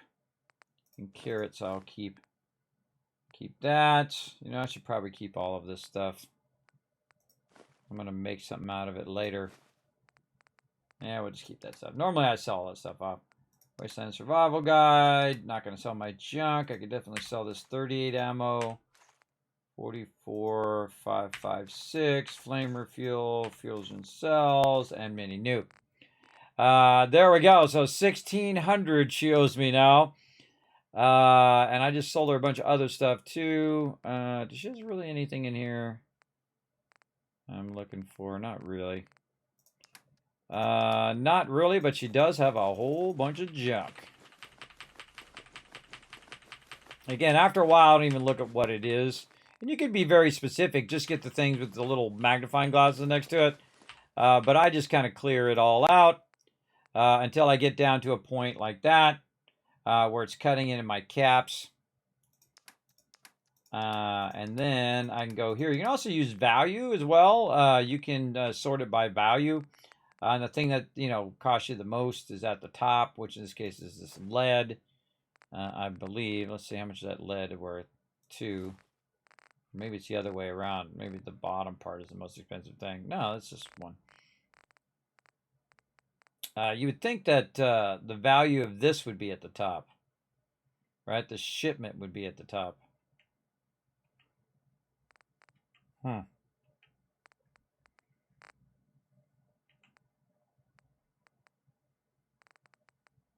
Yeah, see, in here, the value is the shipment.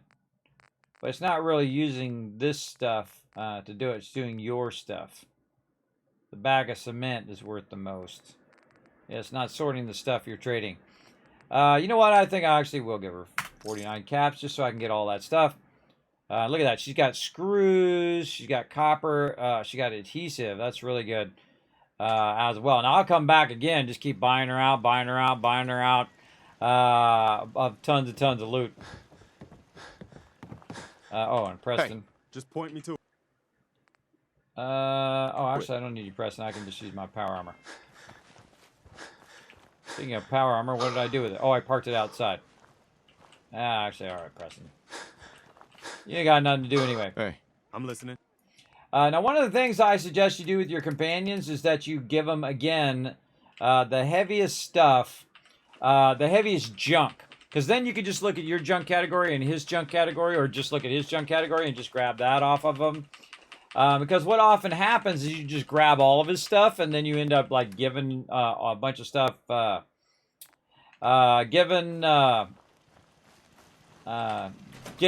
a bunch of his stuff that you didn't really want to get. That's what I'm trying to say. All right, how are we doing on time? Oh my God, 7 minutes left. We're running down, but we're getting a little bit closer. A little bit closer as well. And again, thank you for that love, Dad Mode Gaming. Oh, let me give you a shout out. Hold on, I forgot. I got all wrapped up what I was doing. This game is way too addicting, everybody.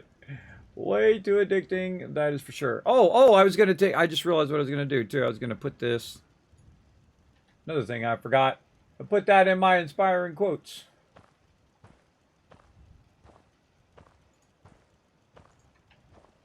All right, there we go. Okay, that in my inspiring quotes. Shout out over here to Dad Mode Gaming. Gotta support the fellow dads. Over there. Let's see. I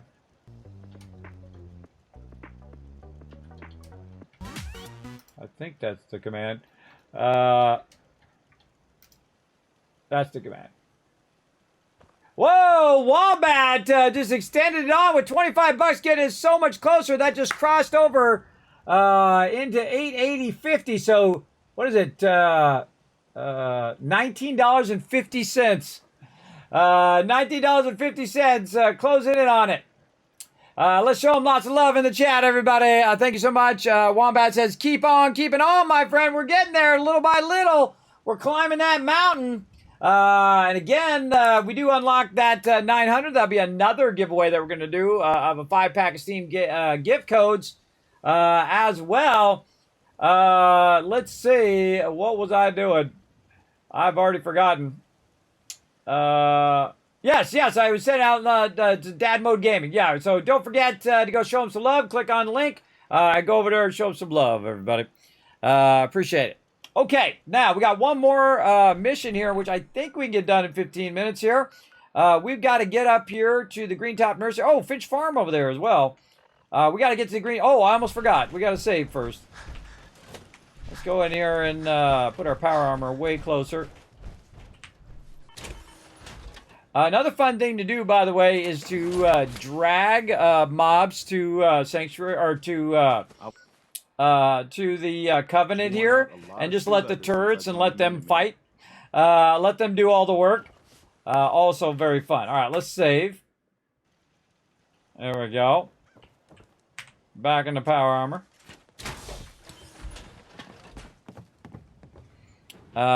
Big top. Just to think, you finish the 18-year quest. They'll appear randomly in Radiant quests asking for supplies and money. That's a good one. Oh, 1,000 Kiss Cats for the chat for that one. That's right. Yeah, you'll just have the rest of your life, you'll have Radiant quests. Hey, Dad. I'm like, oh, what are you calling me for? Oh, I need money. Oh, I need help. Oh, I need this. Oh, I need that. Yeah, just non-stop Radiant quests. That's where those probably come from, by the way.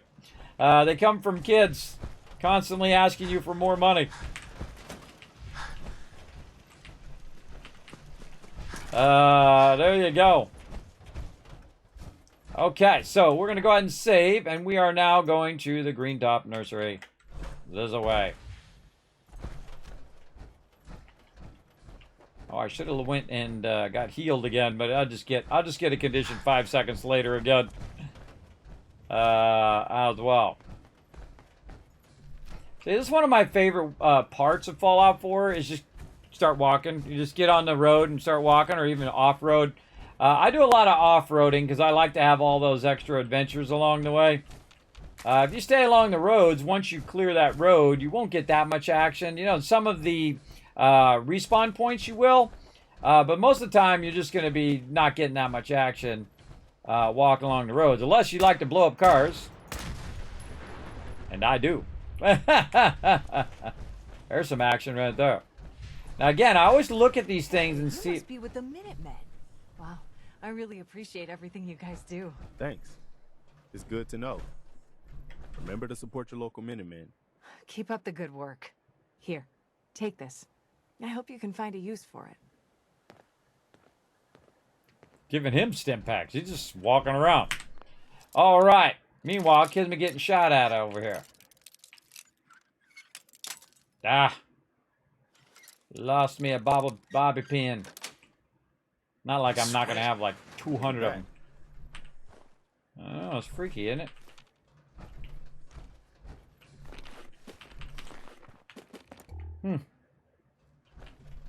I'll get all these bones. Get all those bones. Can't get them though. Oh, yeah. All right, this spot. Oh, I forgot. Oh, hello. I totally forgot about all of these spots over here. Duh. Yeah, right behind Covenant here. Let's walk over. Come on, Preston. You're just going to send me over here in a little while anyway. We might as well just go take care of it now. Just shoot off some flares while you're at it, Preston. I gave him the flare gun, everybody, if you didn't notice. I've never given him the flare gun before. His job is to call the Minutemen, but there's rarely any around. Which one do you want? All of them? I think he's actually doing damage with that flare gun.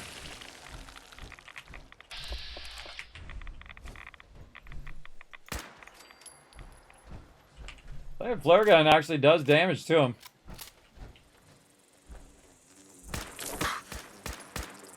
Jeez.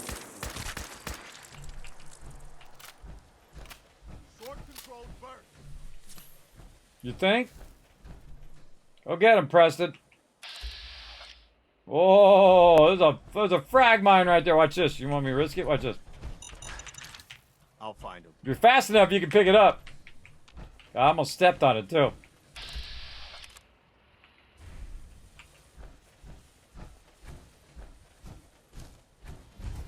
Now remember, I'm playing in the hardest mode, everybody, so these mobs can absolutely kill me. They can totally kill me. Actually, fairly easily. Why does my gun not shoot straight? La la la la la. Turn that off. Well, thanks for zero help there, President. I'm sure glad you had that flare gun. Alright, so what we need to do is clear all the mobs and then find the workbench. Which is right over here. And now Taffin and Boathouse is ours. Alright, well, this wasn't the one I was going to grab, but this one is a really good one, everybody. This is another great one for purified water. Let's just scrap it all. Oh, there's something we need right there, circuitry. Scrap everything. I never keep anything. If I need something and I really need it, I will just make it again, even if it's the same thing that was before. Just take it all out.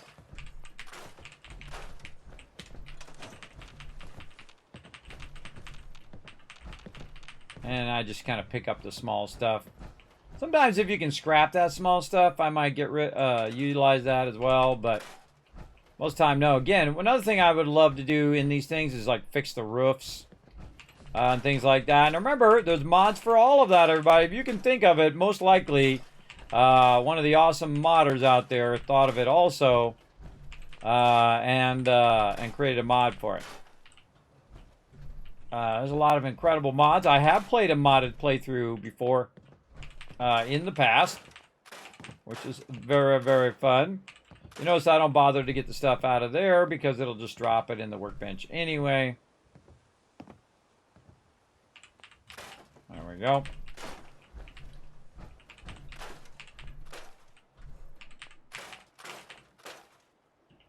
Okie dokie. I think we got most everything there. And this lady has a fusion cell. Marguerite's note. Go look at that.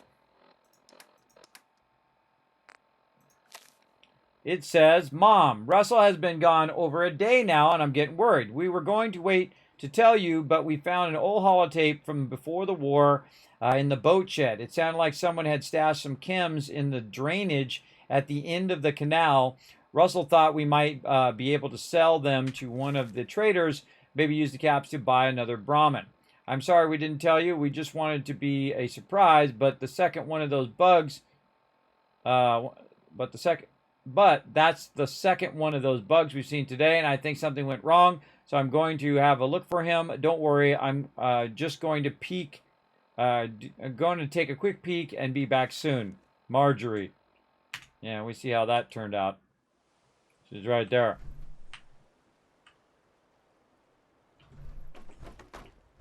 Get out of my settlement, Marjorie. So you can pick her up. You hold down E, you can pick her up and then throw her out the window. So she's not in your settlement. All right. Red Widow Blood Bug. That's just a regular blood. I forgot there was those Red Widow ones in there. All right. Let's make sure we get all this loot. And scrap everything else we can find. Oh, I'm in my power armor again. There I go, being bad Kismet. Out the power armor. And then I'm going to put my regular armor on in case things come along and want to get rowdy. Army helmets. And eyeglasses. Looking sharp. All right. Oh, and grab my fusion. Oh, no. No, that's not what I wanted to do. I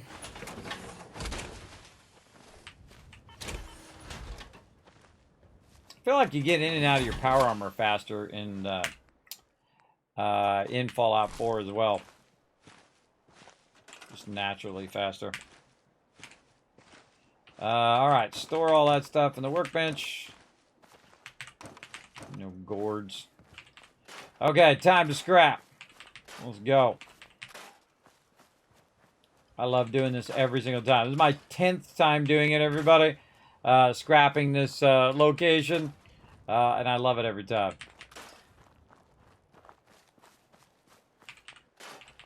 A bunch of stuff under there, too, which we'll get to. Lots of steel. Sometimes I'm tempted to leave that there as a blocker, but I'd just rather have the resources.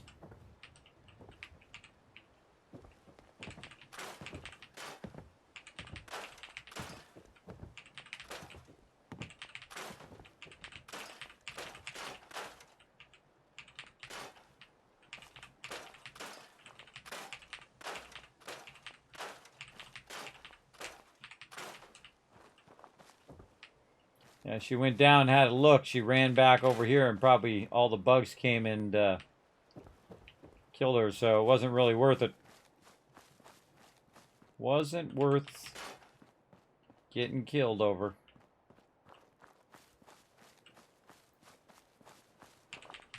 See that tire right there? Hold down E, move it onto the settlement. Then go back into the thing. Oh, get some love. What up, Albinosaurus? Thanks for coming in and raiding the channel. Appreciate you big time. Show them some love in the chat, everybody. Again, I wish I could do that with the big one here. But the trick to the big one here, just bump it. We should get out of here as soon as we can. Keep bumping, because you can't pick it up. I can't hold down. Oh, actually, that one I can. Most of those you cannot pick up. But if you can move it onto the settlement like this, then bada bing, bada boom, you just got more resources. There you go. Now, welcome to the stream, everybody. My name is Kismet. They call me the Wasteland Tycoon because I dominate the Wasteland. This is my 10th playthrough of Fallout 4. We're doing a mega playthrough, one to rule them all. And we are already crushing it. I've already made hundreds of thousands of caps, and I'm only around level 20 or something. And I'm going to show you guys how to do it as well. I'm playing the vanilla version with no mods and no other stuff like that. No modifications to the game. Just playing the vanilla version on the PC. I'm also going to go under the water here. I'm going to take myself some radiation while I'm doing that. But look at this. Look what we got down here. A little bit of loot here and there. Another dead person there. Some good loot down there. Now, every now and again, you want to check in on your radiation down there because you don't want to end up radiating yourself to death. Now, another thing we might want to do, just as a backup, because I am playing in survival mode, playing the hardest mode, playing the hardest way you can play. And I'm going to show you guys how to dominate it quick and easy right over here. Now, in the survival mode, the only way I can save is to simply sleep in a bed. There we go. Now, we don't have to do all of that again. If I should die. Yes, 10 playthroughs. I have, I believe I'm up to almost 3,000 hours. Yes, 2,891 hours live here on stream, by the way. That's not offline. That's live on stream.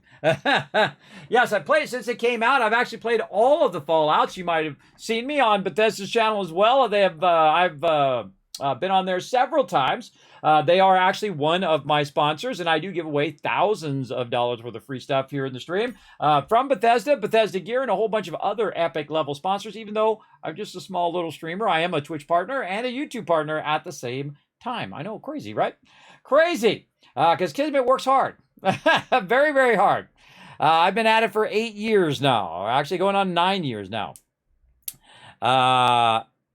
I hope in the next few years of mod development that I never have to do that. Yes, that it takes a special, awesome person to build mods, everybody. Make sure to show those modders lots of love because they work hard and they don't usually get paid for it. So I do appreciate those modders as well. Okay, so we got that done. Now what we need to do is get some peeps to show up over here. So what we want to do is go in first and see if we can make ourselves one of these like little things here. Our little radio beacon, but we're missing crystal. So we don't have enough crystal to get that going on. But I do happen to have some resources. And guess who's holding on to it? My buddy, Preston. Go ahead. You want to swap supplies? No problem. Now, again, I gave him a bunch of junk, and the reason why I gave him just the junk is just because it's so much easier to grab it, so you don't accidentally grab his weapons and armor and all that other stuff. So I'm going to go ahead and get all of these resources that I just bought just a bit ago from the vendor by trading a bunch of random stuff that I had on me to the vendor. And now I have a bunch of resources on me, but do I have enough? I sure do, right there, radio beacon. Without even have to run and get any other resources, we got that. But do we got enough for power? Do we got that? Yes, we do.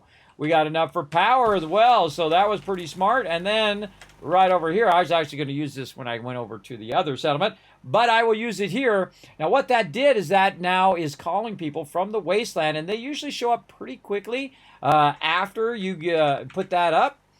So what I'll do is I'll go ahead and do my standard thing here where I put down this little bell. And then I go ahead and I put down a little chair right over here. That kind of looks at the bell. Then I'll hit the bell. I'll get in the chair. And then I'll go ahead and forward time by 1 hour. Now normally, boom, that person will show up by then.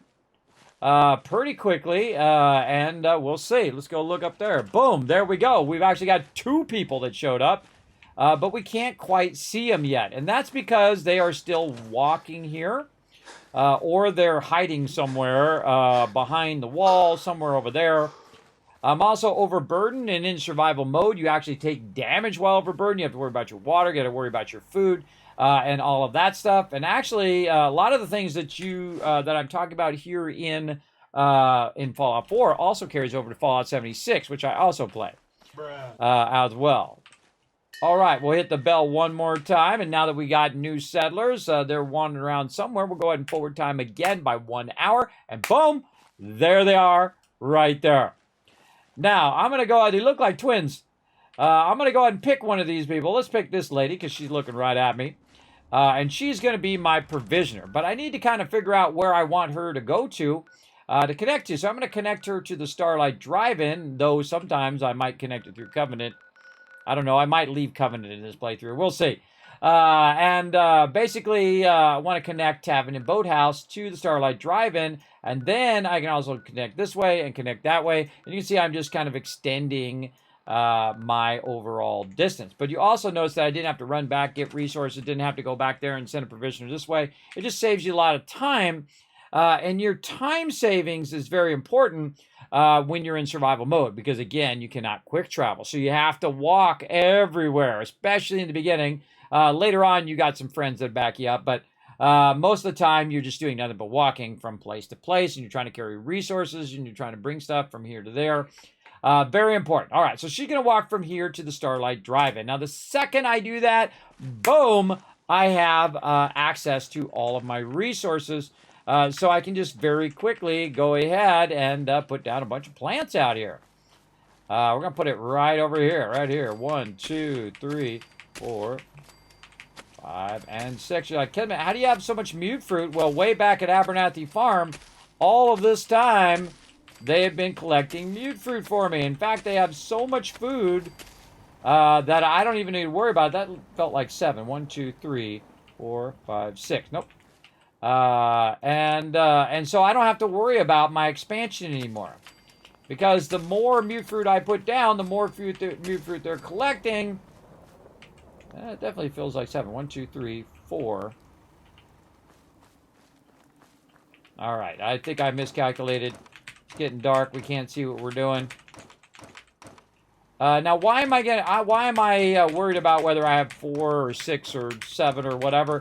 And that's because I want my people to be super efficient and only put down exactly what I need. And of course, it's raining right now in the middle of the night here, so we're just going to go ahead and forward time by 13 hours, so I don't have to do it in the dark. Basically, right there.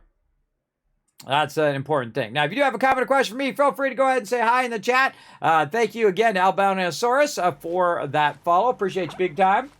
Oh, no, I failed to help the Sanctuary Hills. Suffered damage. Oh, that was my bad. I forgot all about going back and helping them. But that's okay. They take some damage. I'll be getting some more resources over there. We'll take care of it later on. 3, 4, 5, and 6. 1, 2, 3, 4, 5. There we go.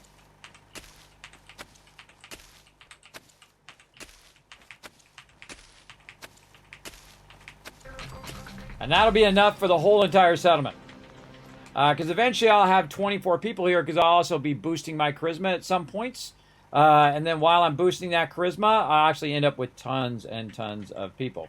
And you can boost your charisma temporarily and then have a ton of people there, and then bring your charisma back down again and still have a ton of people. I won't get rid of those people unless they die. Then it might die. Woo, thank you, woo man. Thank you very much for the follow. Appreciate that big time. Now that we got that in there, we want to go ahead and put some water in here. Again, face that water toward the thing. Oh, we also got green fungus growing here too. And so I'm just going to go ahead and throw those right in there until that number equals the number I want it to equal. And in this case, we want it to be 24.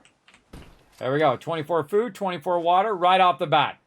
Now, another thing we want to work on is one of my signature things here in the stream. You guys can probably guess, for those who've been in the stream, and that is the Kismet kill box. We want to go ahead and get that in as quickly as possible, so in case something comes over here and tries to get rowdy. And again, at this point, I start doubling them up where they're up much higher, so they can shoot much further and hit anything that thinks it's going to roll up on my camp. And believe me, it's going to get a huge surprise when that happens. Because the Kismet kill box is the ultimate defense in the wasteland.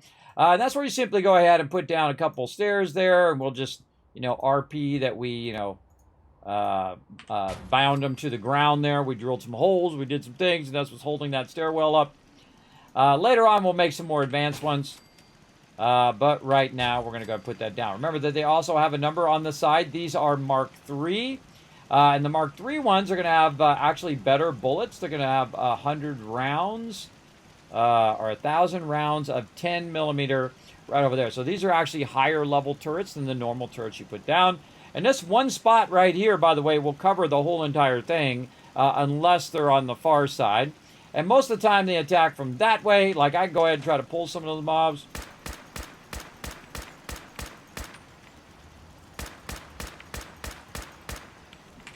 Way over there. As well as they attack from the road over here. And we must eliminate all evil cars. And if you like explosions, you're in the right street.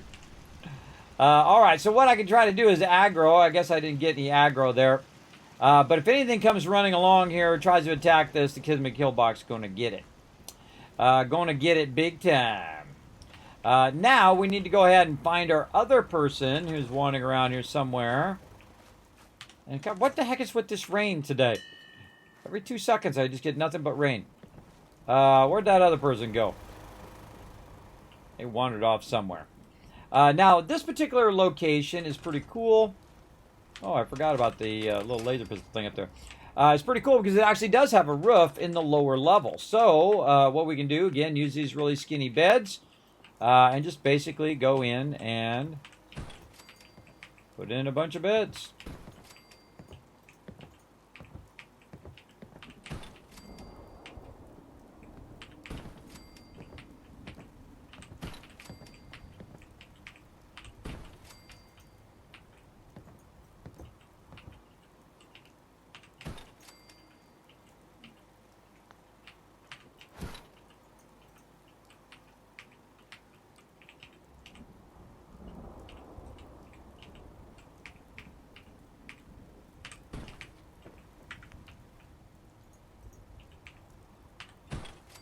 Now, if you can get through there, they can get through there. And again, we have ceiling there.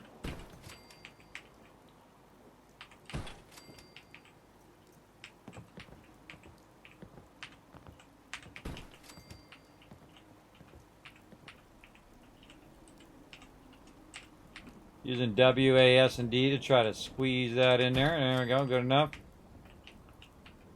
Now, you only need so many beds. And so I just make every location that I go to like into a quick and easy bunkhouse. Like that. And I'll throw beds right in the middle of the room. I don't care as long as they can get by.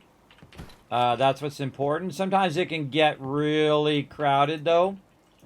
So when you are doing that, it can cause it to get bunched up. Now later on, I'll come back and build a gigantic mega build here, everybody. I'm going to be doing it at every single location. How many beds is that? That's 18. That's a lot of beds. And you see up here, we don't have any of that coverage, so I don't like to put it up there on the top part. But down here, you can see we're at 20 happiness, and that 20 happiness is rising. Right now, there's no food. There she is. And so I'm going to go ahead and put her on food. I already have defense. I got enough beds. I got a bunch of water going, and basically that settlement is ready to rock. Now, normally, also, if I wanted to take the time, I would put a bunch of purified water out here, extracting tons of purified water, so I don't have to run all the way back to Sanctuary. And then what this does is it generates a ton of purified water, and I literally just walk over the hill to Covenant there and buy out an absolute tons of stuff. Oh, we ran out of time. Buying an absolute tons of stuff right over there. Thank you, everybody, for all that love today. And that's a good spot to stop right there. That's a perfect spot to go ahead and call it right there. Now, by the way, if you don't like the weather, just forward the time by about 3 hours, and it's just like in real life, boom, the weather changes to something else. Oh, not quite. Let's go 1 more hour. There we go. The weather just, boom, changes to something else. Like that. I thought I saw somebody up there. Somebody's walking along up there. So there we go. Quick and easy settlement set up, ready to rock. So we're going to go ahead and call it right there. And we'll pick this up again next Sunday on YouTube, by the way. On Sunday. And then, of course, on Monday, we'll do some more. I've got a bunch of stuff going on in 2 weeks. So I will not actually be streaming on Monday, Tuesday, and Wednesday of the last days of the month. But I'll be back on Thursday to do stuff. I have to do a bunch of stuff with my daughter. I've got to. We're gonna go take her to college and do all of that fun stuff. You know, those milestones with your kids. You know, when they first go to college and all of that. Very impressed by my daughter. She earned her own money. She earned her own scholarships to go to college and all of that because Kismet ain't got that money. Kismet ain't got no scholarship money. No college money. My parents said, you know what, you appreciate it more if you go earn it yourself. And so that's what I did. Went and paid for it myself. And they weren't wrong. They weren't wrong. I feel like that's sometimes the problem is people don't appreciate how much work that is to make that money to go to college and whatnot. Big time. But big love to my daughter for earning that and just absolutely crushing it. Big time. All right, let's go ahead and drink up that water while I'm thinking about it.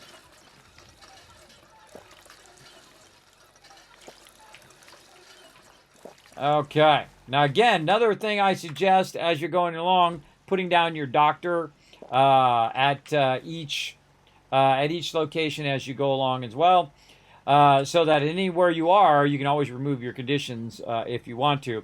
Eventually, I want to get to the point where I'm just making tons of antibiotics, and then before I go into a battle, I'll use the antibiotics, or if it becomes too annoying, I'll just use the antibiotics. Oh, here comes the Brahmin. Okay, that's it. We got to get rested up and back again tomorrow. So let's get on the Kismet Love Train. Let's go.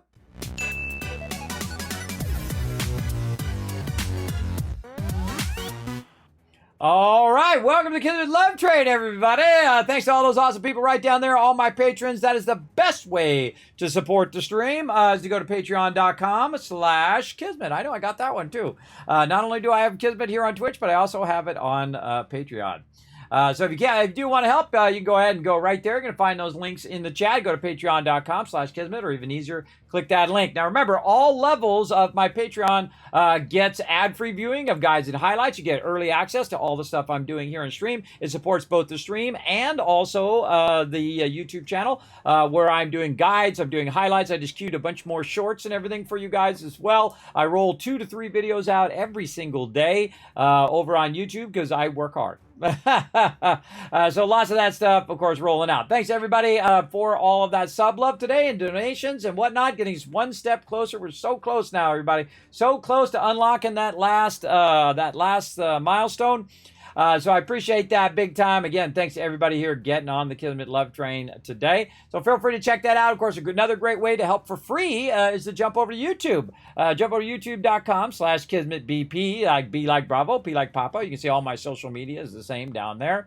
And go ahead and hit that subscribe button, much like the follow button here on Twitch. You can go ahead and pop over to twitter.com/KismetBP, hit the follow button over there as well. Check out the Discord and check out the website. You can see all of my computers. You can see behind the scenes setup of how I have my computers and what computers I'm using and what computers I suggest to get in today's computers versus my older computers that I have. All right, that's it for me, everybody. I'm going to be heading on out of here. But before we head on out of here, let's also take a quick look at the schedule over here. It'll be pretty much the same over there. I'm very tempted on doing Occupy Mars again on Thursday, but we do need to get... I'm going to do that in just a second. Don't worry, TARDIS. Thank you for the reminder, though. I'm very tempted to leave that in, but we need to get done with that Hogwarts Legacy. So we definitely are going to circle back to the Occupy Mars, but I absolutely have fallen in love with that game, everybody. I've thought nothing about it. I mean, I've not stopped thinking about it since we played, and I've been thinking about it every single day. That's a better way of saying it. And I just know I could play through that game better because I had thought of a whole bunch of alternate ideas that I had from before. So we definitely will revisit it. But We need to get our Hogwarts Legacy done. So that'll be what we're working on. So tomorrow, I do have an appointment in the morning to see my doctor and figure out why I couldn't breathe the other day. But after that, we'll be back playing some Fallout 76 with my crew. Not Slipstream there, but we will be doing a bit of Slipstream on Friday as well. But we're going to be doing Fallout 76. We'll be doing some Nitro races. We'll be doing some Stream Raiders. And then, of course, during the nighttime, we're going to be doing some Hogwarts Legacy hard mode. And I'll be updating my schedule when I get a chance. That'll be hopefully something I can get done tomorrow after the stream, maybe. Or maybe after the stream. Maybe I'll go do it right now. We'll see. I'm a little worn out right now. I need to go to sleep, though, because in about, I don't know, how many hours now from now? 6, 7, 8, 9, 6, 7. In about 7 hours, I need to get back up again, get ready, do the stream again during the day. So yes, definitely need to get the sleep going on.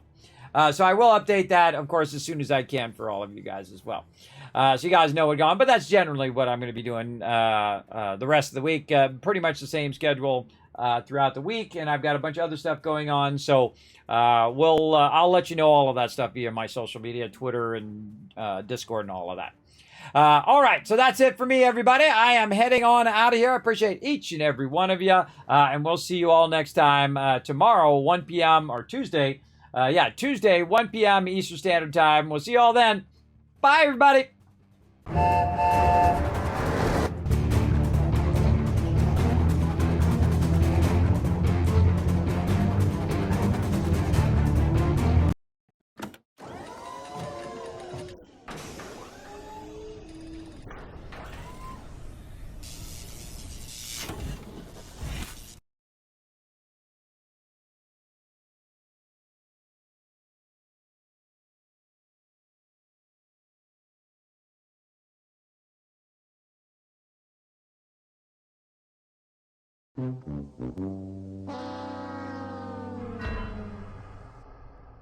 Oh, I muted my microphone. So what I was going to say, everybody, is I almost went off stream and didn't do the giveaway again. But I remembered the second, and I overrode the button so that it wouldn't cancel the stream. All right, let's do this giveaway. Dang. My darn thing is not coming up for the giveaway. Where'd my giveaway thing go? Over here? Where is the giveaway? Oh, it's over here. It's over here. Ah, there's where it's hiding. It's hiding over here. All right, let's close this giveaway. Now, 5 people are going to win, by the way, right now. 5 people are going to win. And thanks for letting me know about that muted there. It happens when I go to my main thing. Polypop reward there, Flux. I finally saw that. Thank you, man. All right, here we go, everybody. 5 people are going to win right now. Boom. Oh, and it didn't work. I pressed the button. Hold on, let's refresh. I pressed the button and it didn't work. I pressed the button and it didn't work. Hold on, let's bring you guys in here as well. Where you guys at over there? Well, my stuff is not working. Why's it got to be so difficult, everybody? Why's it got to be so difficult? All right, hold on. We got to do this and then this. All right, there you guys are. Right over there. Okay. So, again, the giveaway thing wasn't working. It's always some sort of technical problem. All right, there you go. Dragon Overlord. All right, Dragon Overlord number 1. Let's see. Draw another person. Boom. Number 2. TARDIS number 3 is who? 3. There we go. Down Incognito. Number 4 is the Bearded Ferg. And number 5 is very delayed. And number 5 is going to be somebody. I don't know. This is taking too long. Thurbrick. The Bearded Ferg won twice. How did that happen? All right. 1, 2, 3, 4, 5. Thurbrick. Yeah, there's something going on with my stream elements right now. But there you go. All right, that's 5. We just won't count that second one.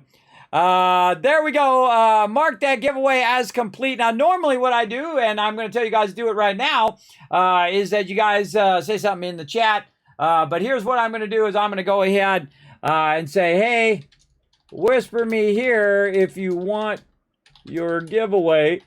Right there. So go ahead and click my name, whisper me, say Kismet. I won the 5-pack, one of the 5-pack of the Steam Code giveaway. And again, that's what I love about that, because 5 peeps win all at the same time.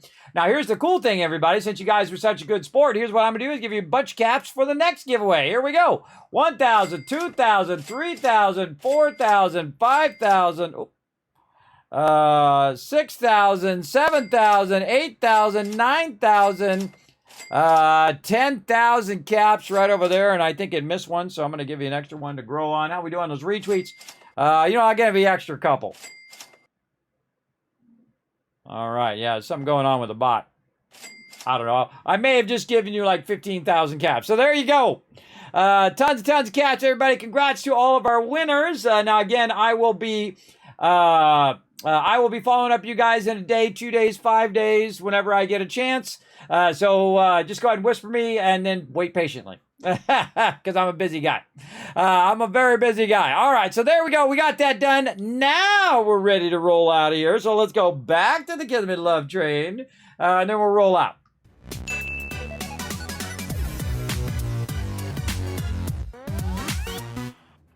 I'm just happy I caught that before I rolled out of here. Why's my camera so small? Making my camera bigger. There we go. Very tiny camera.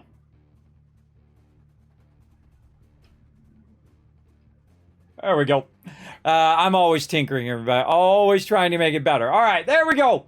That's it for me. We already saw all the peeps going by. Again, thanks to everybody for the love tonight. And we will see you guys Tuesday, 1 p.m. Eastern Standard Time. See you then. For real this time. Bye, everybody.